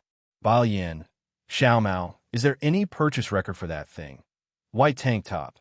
There's no record, but each one is unique. Godfather had the auction house make a new one for you, so you have VIP status, and behind is a gold white character. Bai Lian understood, typing a single character. White tank top. Sister, then he'll wait for you at the usual spot tonight to give you the buyer's money. Bai Lian, one white tank top. All right, sister. Considering the Ren family was involved, the police station didn't dare to be careless, and they responded quickly. Since it was at a school, they were careful not to disturb the students, coming in plain clothes without using a siren. Leading the detectives was an officer who took Bai Lian aside for questioning and then reviewed the surveillance footage in the hallway. Lu Lingxi felt uneasy, looking at the vice principal, wanting to say something. The vice principal sighed, lowering his voice, troubled by these special students from Class 8. Teacher Lu, is anyone from Class 8 easy to deal with? If your student doesn't want to leave a record, just let her transfer to another school.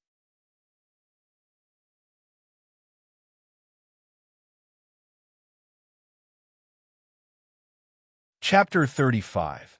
016 Unique_3. Although he was the vice principal, he could only tremble in fear in front of the Ren family and the Qin family. The entire interrogation appeared very simple. It took less than 3 minutes before the officer next door came out with Bai Lian. As soon as the two emerged, all eyes turned towards them. Lu Lingxi even stood up directly. Her eyes were full of inquiry. Miss Ren, the policeman, who had already been briefed on Ren Wanxian's identity, began politely, May I see the invitation card in your hand, please? Ren Wanxian frowned slightly. But still, she handed over the invitation card to the officer. Unlike the general public, the police, who maintain law and order in Xiangqing all year round, are naturally aware of Backdoor Street and White Tiger Auction House. When he saw the lifelike White Tiger on the red invitation card, he was very cautious. He flipped through it. Bai Lian had not examined the invitation closely. Only then did she notice the small by character on the back. She collected her thoughts and, unhurriedly, took out the original wood-colored hairpin from her pocket and styled her hair. Her fingers were slender, clean, and so flawless they contained not a single impurity. It was hard to imagine how such hands, akin to a work of art, had previously been wrapped around Shi Yutong's neck. She looked towards the police officer, her eyes clear and unequivocal, her demeanor graceful and obedient. Can I leave now? I haven't finished my homework yet. The two policemen, who had never seen such a beautiful, well-behaved student who also loved to study, felt paternal affection and hurriedly said, "You may go, and do your homework." Balian nodded and began to unzip her school uniform as she walked towards the exit. Remembering something, she turned back with a look of grievance. "Teacher, she just pushed my desk," she complained to Lu Lingxi. The police immediately turned their gaze towards Shi Yutong, their attitude vigilant and stern. "Classmate, please be mindful of your behavior." Lu Lingxi quickly blocked Shi Yutong's view of Bai Lian and turned back warmly. "Bai Lian, don't be afraid. Go back to your study. The teacher is here." Shi Yutong looked incredulously at Bai Lian. "What pushing the desk? Damn it. She only flipped through a backpack, and Bai Lian nearly pierced her neck. Are you all blind?" Shi Yutong actually wanted to call the police now. Bai Lian had already left, and it was only then that the others in the office came back to their senses. Chenju stared blankly at the invitation card in the policeman's hand and then towards the door. Not knowing what to think, Shi Yutong, with a hoarse voice, called out, "Uncle Policeman, she is a thief. How could you just let her go? Did someone notify you? Do you know whose things she stole?" Ren Wanxian also stood up abruptly, her eyebrows twisted as she stared at the police officers, pursing her lips. "Did the Ren family call you?" "Who was it?" "My dad." The two policemen were startled. "What call?" Ren Wanxian sneered, not wishing to argue further. "What are you two pretending for? You dare to let her go without receiving a call? Forget it. Just give me my stuff." She extended her hand. "Miss Run, when did you buy your invitation card?" One policeman couldn't help but ask.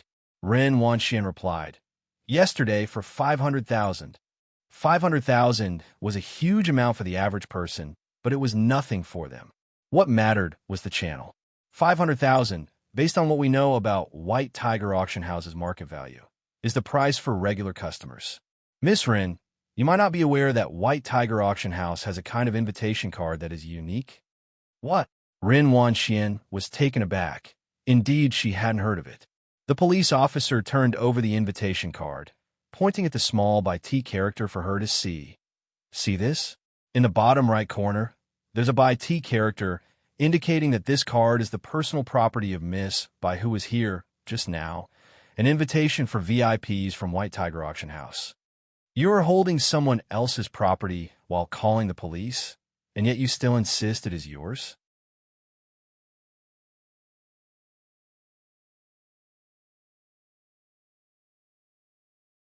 Chapter 36.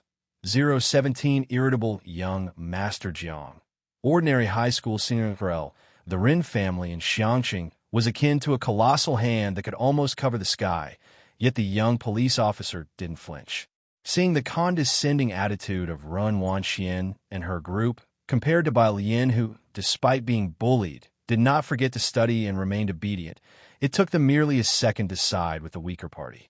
However, these few words struck Ren Wanxian like a heavy blow to the head. First it was 500,000, followed by VIP invitation. These words stunned everyone in the office, rendering them speechless. Lu Lingxi, as if a great burden had been lifted, slowly sat down. "So, officer, my student isn't involved, right?" "Of course. How could that be?" Ren Wanxian simply couldn't believe it. In her eyes, Bai Lian was an opportunist relative from the Ji family that came out of nowhere, who transferred to a high school in Xiangqing with a clear purpose, living with Ji Heng in an alley that hadn't been developed for decades. Not to mention the invitation, she probably didn't even know which way Backdoor Street opened. Chun Zhu reached out to take the invitation from the police officer's hand, scrutinizing it carefully.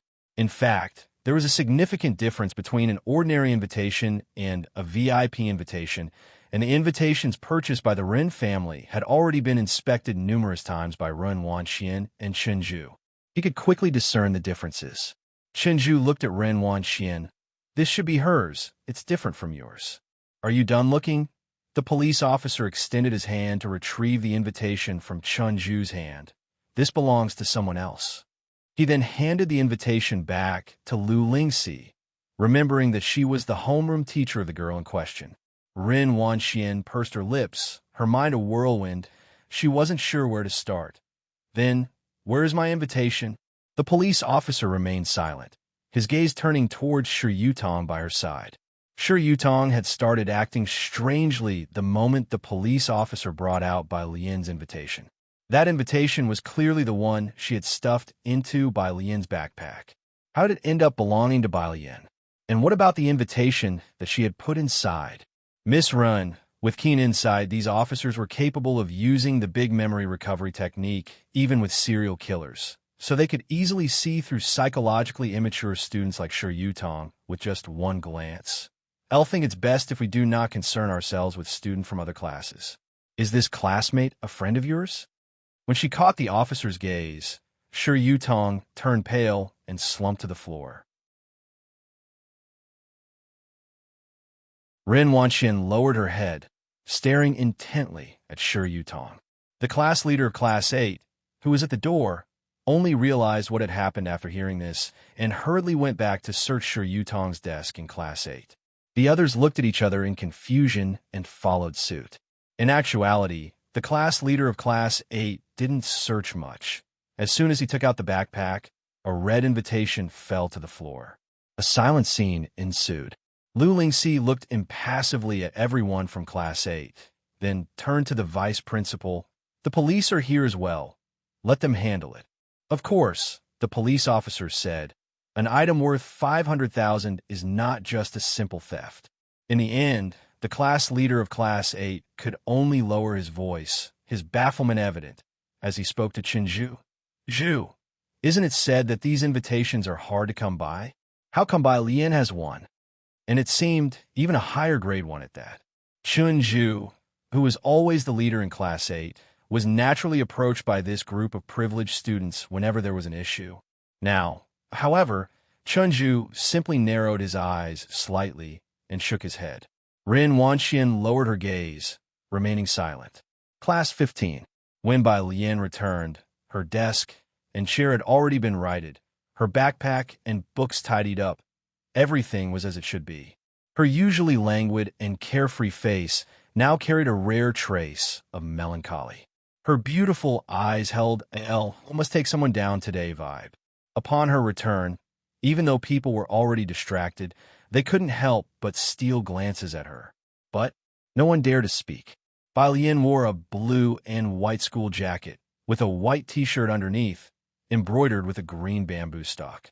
She pulled out her chair, her right elbow casually propped on the table as she sat, her hair tied up behind her head, looking through her notebook with lowered, graceful eyes. The midday sunlight streamed through the window, casting her half-lowered eyes into the shadow of her lashes, resembling an affronted white tiger, calm yet dangerous. Only after Bai Lian turned another page did the room breathe quietly. The notebook of Mr. Jiang mostly had clearly written formulas and problems, easy to understand, but some were more haphazard. For example, Maxwell's electromagnetic field theory. Mr. Jiang omitted an iconic problem regarding the motion of charged particles near Jiang. Obviously, he drew an earth and added a remark. Did the teacher not wake up? There's no gravitational force. This is space-time distortion.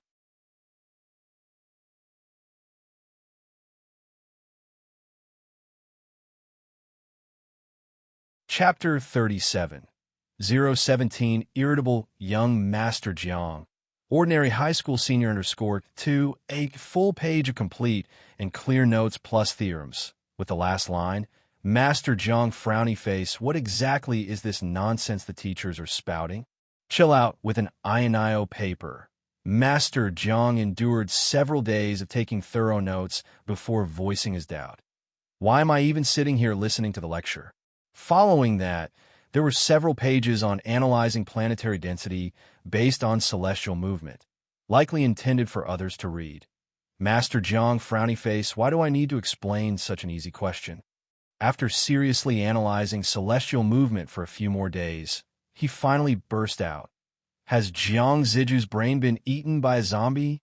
Ming Dongheng seems like a paramecium. I want to blow Su Nanjing up. What on earth are these three? It's hard to imagine any university admitting them. It was evident that he wasn't paying much attention in class, frequently daydreaming and coldly snarking with an indifferent face. Bai Lian was almost dying of laughter from these words. She took out her phone. Someone seemed to have recalled something about what was written in his notebook, noticing an unread message from an hour ago. Teacher Zhang, frowny face, look at something useful, lazily tapping on her phone, Bai Lian replied. Like a paramecium? Teacher Zhang, frowny face, Bai Lian, frowny face, comma. Zhang Fulai on the other side stared at the comma for a while before finding a video in his album and sending it over. Bai Lian clicked on it to take a look. It was a very magnificent blue fire ring, surrounded by transparent blue flames. Her eyes lit up. What's this? Teacher Zhang, frowny face, shockwave mock ring. Bai Lian, save the video. It's beautiful. Teacher Zhang, frowny face, happy now? Bai Lian, frowny face. She leaned on the desk, repeatedly watching the mock ring and casting Shi Yutong and Ren Wanxian to the back of her mind, before lazily propping up her chin and nonchalantly beginning to jot down the other serious analyses he had written. Behind her, a bunch of people were gesturing at Zhang Xi's to ask around. As people of the same class, they were united, and the new student didn't look like someone who would steal from others. Don't ask why. It's just the beautifying filter they have for the attractive ones. Zhang Xi's replied with a look. Why don't you ask? It was a joke, having already been up close to Bai Lian transforming and going on a rampage. He wasn't keen on getting himself killed, at least not right now. Everyone looked as if it was obvious. Of course, because you're handsome. Zhang Xi's frowny face. Seems like dying once isn't such a bad idea. Zhang Xi's struggled internally for a long time. He saw that the desk in front of him didn't seem so dangerous, even starting to leisurely play with the milk that had just fallen on the floor. Only then did he reach out, gently tapping on the shoulder of the person in front of him. Bai Lian rested one hand on the desk, slightly turning her body with a lazy look in her eyes. Speak. Oh, Zhang Xi's touched his nose. About that issue with Class 8, can it be resolved? What's the situation now? He had been helping his mother with housework for the past 2 days, completely worn out, having to wake her up every morning for breakfast, and was planning to catch up on sleep at noon. But that plan had been disrupted by the people from Class 8. The rest of the students in Class 15 seemed to be hunched over their work, but each of them was all ears. Even Ning Xiao, Zhang Shi's brooding deskmate, lifted his head. It's resolved. Bai Lian turned back leisurely to take a sip of her milk and wrote down a character. Zhang Xi's was taken aback. Just as he was about to ask how it was resolved, Lu Lingxi walked in through the classroom door, gently placing an invitation on the desk. Don't keep such valuable things in your backpack next time. If it gets stolen, you might even be falsely accused. Oh, Bai Lian nodded. Her deskmate, Yang Lin, saw the invitation Lu Lingxi had brought back. It was indeed Bai Lian's. She remained silent, as if she wanted to curse about something, but in the end said nothing, silently taking out a book to work on problems. As soon as Lu Lingxi left the room, the students of Class 15 couldn't hold back any longer and all crowded around. Bai Lian, is this really yours? What in the world is going on? Damn, I saw Class 8 acting all secretive this morning, and you have one Bai Lian.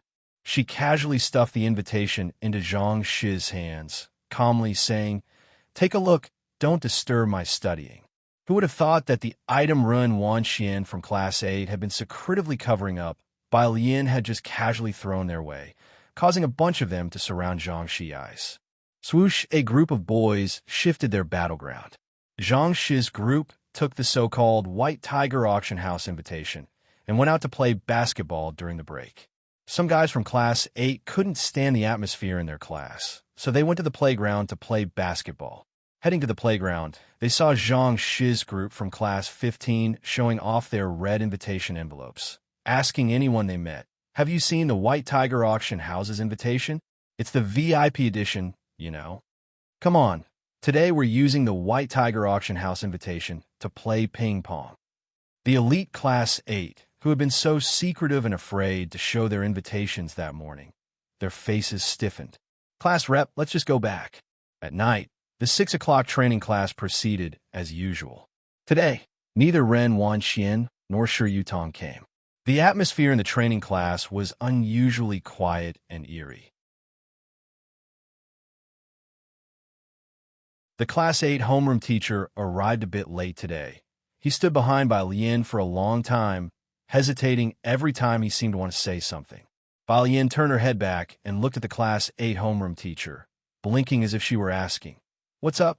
Her almond eyes were, as ever, pure with clear black and white contrast, her expression usual. Because of the incident at noon, the Class 8 homeroom teacher was silent for a moment, not knowing how to apologize to Bai Lian. He patted Bai Lian on the shoulder. As clever as they come, he knew what Bai Lian meant. She hadn't taken out the annoyance caused by the people of Class 8 on others. The Class 8 homeroom teacher then lowered his voice.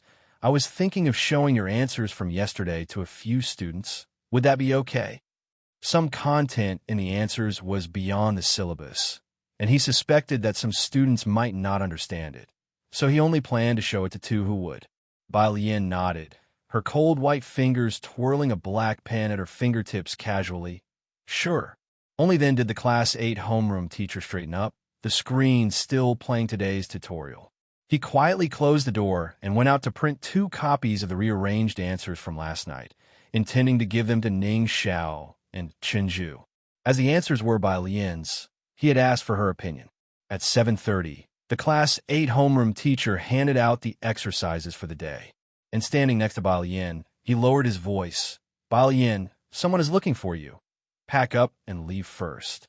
Bai Lian gripped the pen she was twirling and lazily replied with one word. "Okay." She put her things into her backpack and left through the back door.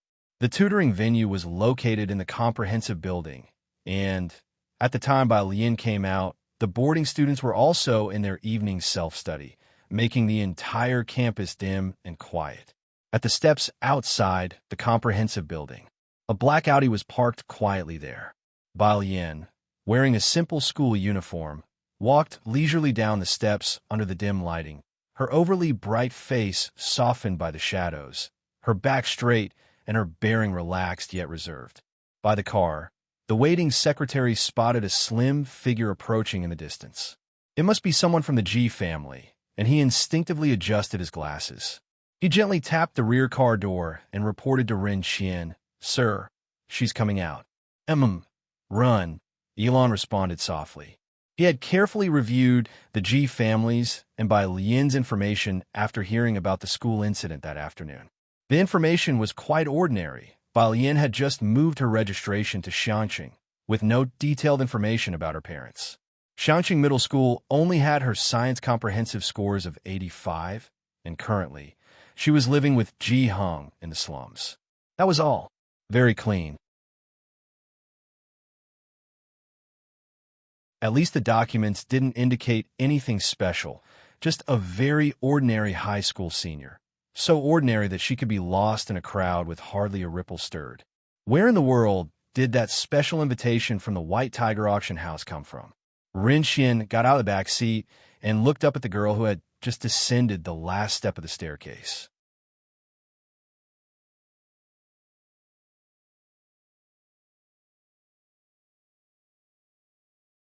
Chapter 38. 018 Make Good Friends, Poverty Alleviation Study Group _L. Hello, I'm Ren Wangxun's grandfather. Ren Qian was the first to speak, standing not far away, squinting slightly as he sized up Bai Lian, his aura as a person in a position of power feeling quite oppressive. Bai Lian nodded at him, her tone lacking any discernible emotion. Ren Qian watched her quietly, noting her school uniform was just like the other students, and even the hairpin on her head was handmade. From head to toe, even her shoes were nothing out of the ordinary. Everything about her resonated with the run-down, impoverished Pura Street. Yet standing in the night, backed by a long staircase and a street lamp that wasn't even very bright, the quiet look she returned was like a mandrake growing on the cliffs of the night. Wan Qian has been spoiled by us. I apologize for what happened today. Ren Qian regained his composure, full of regret. She hadn't anticipated that you would also have an invitation to the White Tiger auction house. I've arranged a banquet tonight, and hope you can forgive my granddaughter. There's no need, Bai Lian smiled, a hint of indifference in her lazy demeanor under the light. Elle got the invitation by helping someone by accident, and I've already sold it this afternoon. That made sense, since Pure Street was close to two boundaries. It wasn't strange to run into some people there. The Secretary General pondered internally and then deliberately mentioned the Wana building. Miss Bai, our gentleman has made a reservation for a meal at the Wanha Building, the most famous members-only restaurant in Shanxing. A random dish that would start at 4 digits and require a reservation. An ordinary person couldn't even get through the door. I have other plans, Bai Lian interrupted. I'll take my leave first. The Secretary General stood dumbfounded, watching Bai Lian walk away. Sir, does she not watch the news? The Secretary General turned to ask Ren Qian, unable to hide his confusion. Just a glance more at the news, and she would know who Ren Qian was, wouldn't she? This girl has an unusual air about her, Ren Qian mused, then instructed, send a gift to the Ji family tomorrow. Was this an indication of seeking good relations? The Secretary General was surprised but gained a measure of respect for the Ji family. Although Bai Lian's invitation had been acquired unintentionally, what if she formed a relationship with that person in the future? Ren Qian returned to his car.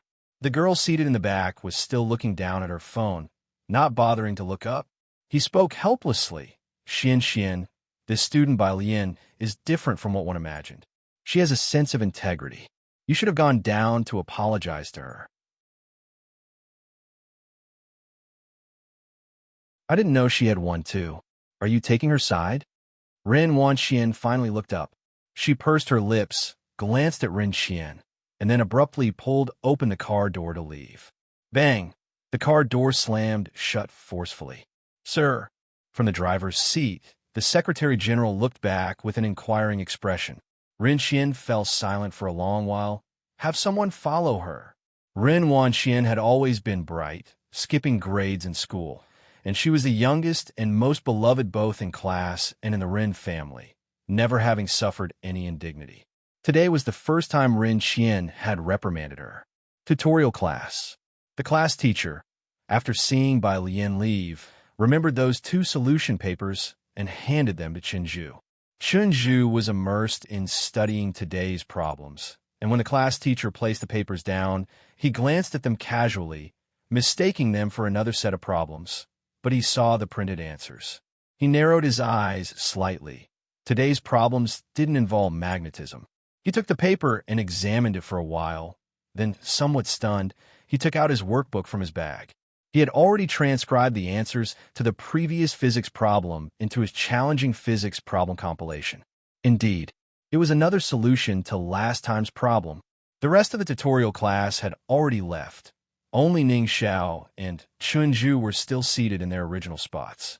Chunju reluctantly put away the alternate solution and then got up to find the teacher for the 8th class. The 8th class teacher put down his thermos, surprised by Chunju's approach. What's up? This solution. Chunju spread out the paper he was holding for the 8th class teacher to see. Where did you get it from? The 8th class teacher looked at Chunju without answering immediately. Instead, he asked, what do you think of the new student? If Chunju had spoken up timely today about the incident involving Ren Wanxian, perhaps the dispute wouldn't have escalated as it did. Chunju was the only one in the school who could stand up to Ren Wanxian. When Bai Lian was mentioned, Chunju paused. He recalled the reason she came to the tutorial class and that 85 score. It was precisely because of this understanding that he had kept quiet at noon today. Clearly, his understanding was still limited. I don't know her well enough to comment, he said. I'm planning to establish a study group tomorrow. Will you lead the new student? The 8th class teacher asked.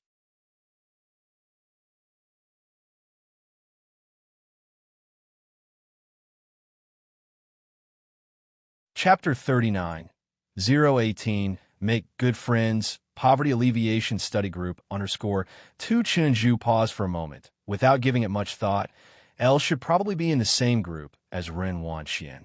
He had known Ren Wanxian since they were young, and they had been paired together in a group since childhood. Plus, Ren Wanxian was indeed very smart. Being in her group meant he wouldn't have to worry much. Now, she had a conflict with Bai Lian. Chenju's meaning was very clear. He was refusing. L showed this problem-solving approach to my teacher. The 8th grade homeroom teacher nodded. Not saying much more, it is very similar to the solutions provided by the Jiangjing preparatory camp. If similar solutions appear in the future, I will consult her as appropriate and try to make them available to you all. Chenju was startled, but eventually nodded and politely bid farewell to the homeroom teacher. Ming Dongheng was still keeping Jiang He company at the milk tea shop. Every day, he would wait for Bai Lian to finish school before leaving. Today was no exception. However, when he said goodbye to Bai Lian, she gave him an extra look. And to be honest, although Ming Dongheng was tall and strong, the way he looked at people was sharp, but his expression rather dull. He didn't seem very smart. In fact, he kind of resembled a paramecium. This sense of identification was somewhat inexplicable. After leaving, Ming Dongheng touched his head, puzzled over the meaning behind Bai Lian's glance at him. Bai Lian sat down next to Jiang He and took out the physics exercises distributed that evening to study slowly. Jiang Fulai's notebook was quite useful, at least making today's studying less strenuous. Physics was like that. Once you knew the formulas and theorems, any static image could play out automatically in your mind. When Jiang Fulai arrived, Bai Lian was memorizing English vocabulary. "Are you studying electromagnetism again today?" Jiang Fulai noticed the problems she had laid out on the table at a glance. The questions today were normal but didn't hit the mark. Bai Lian nodded, closing her English vocabulary app. Yes. Jiang Fulai put aside his coat and reached for the problems. The answers were apparent at a glance, so he didn't bother flipping through. "I'll write a new problem for you." "Okay," Bai Lian replied. Jiang Fulai's hand wrote down a series of beautiful numbers. His cold white fingers sketched an electric field diagram as if it was printed. Once serious, the sense of aloofness around him faded a lot. He wore a white shirt with all the buttons tightly done up. It felt cold yet peaceful.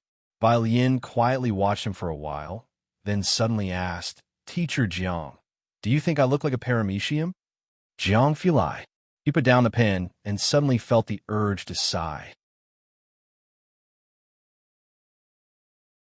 Passing the problem he had just written to Bai Lian, he also explained the electromagnetism exercise left for today. Outside, dinner for him and Jiang he had already been set out. He picked up his chopsticks and glanced at Bai Lian. The corner seats in the milk tea shop had all been replaced with black sofas. She was engulfed in blackness, with her school jacket open to reveal the white t-shirt inside. With her face slightly turned to the side and leaning lazily against the sofa, her complexion was translucent and pale. She didn't resemble a paramecium, Jiang Fulai thought as he lowered his head, carefully pondering. She was more like a cat. When Bai Lian returned, Mao Kuan was waiting for her at the street corner. She handed the invitation she had in her hand to Mao Kuan. "Who was that just now?"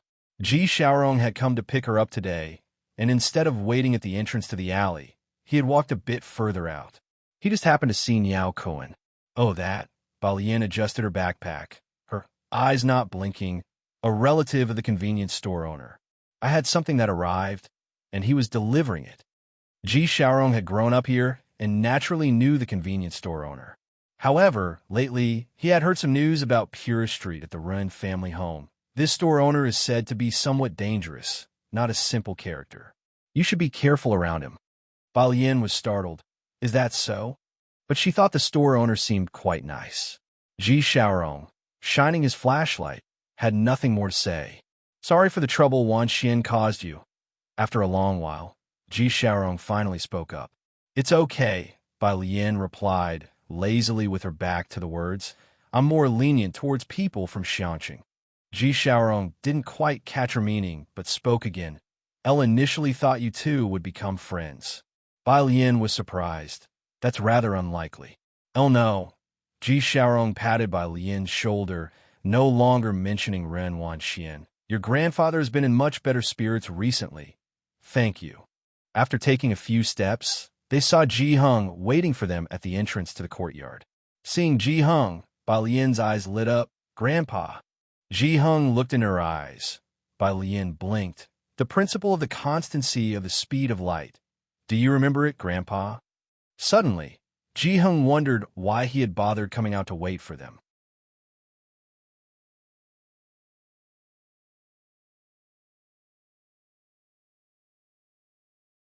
Chapter 40. 018, make good friends, poverty alleviation study group _3, he turned and went back to the yard to continue his carpentry. Then he'll explain it to you again tomorrow morning, Bai Lian said, minding her own business. Ji Hung, no matter what speed I travel at, the speed of light is always a constant 300,000 kilometers for me. Even if I reach the speed of light and move at 300,000 kilometers, the speed of light relative to me is still 300,000 kilometers. Listening on the side, Ji Xiaorong.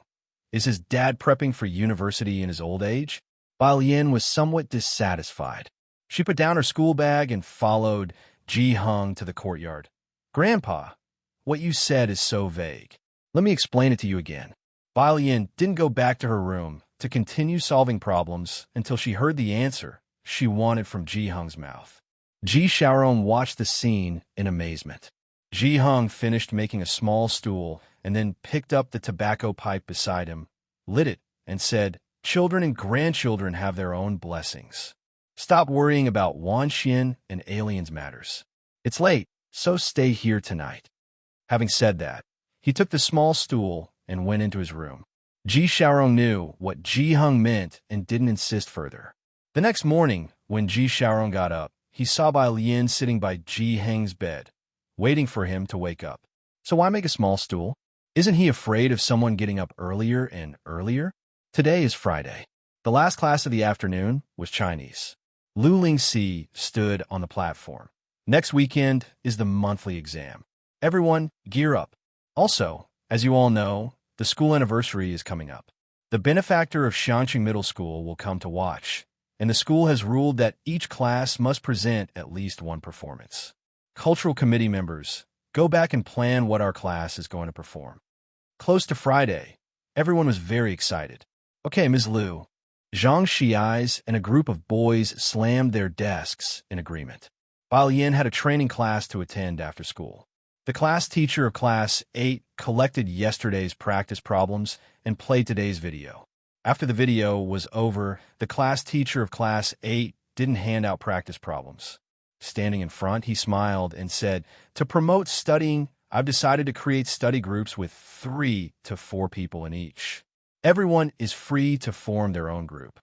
As soon as these words came out, everyone in the training class set their sights on Chen Zhu, Ren Wanxian, and Ning Xiao. Brother Zhu, shall we group up? Ren Wanxian looked at Chen Zhu beside her. Chen Zhu nodded. Naturally.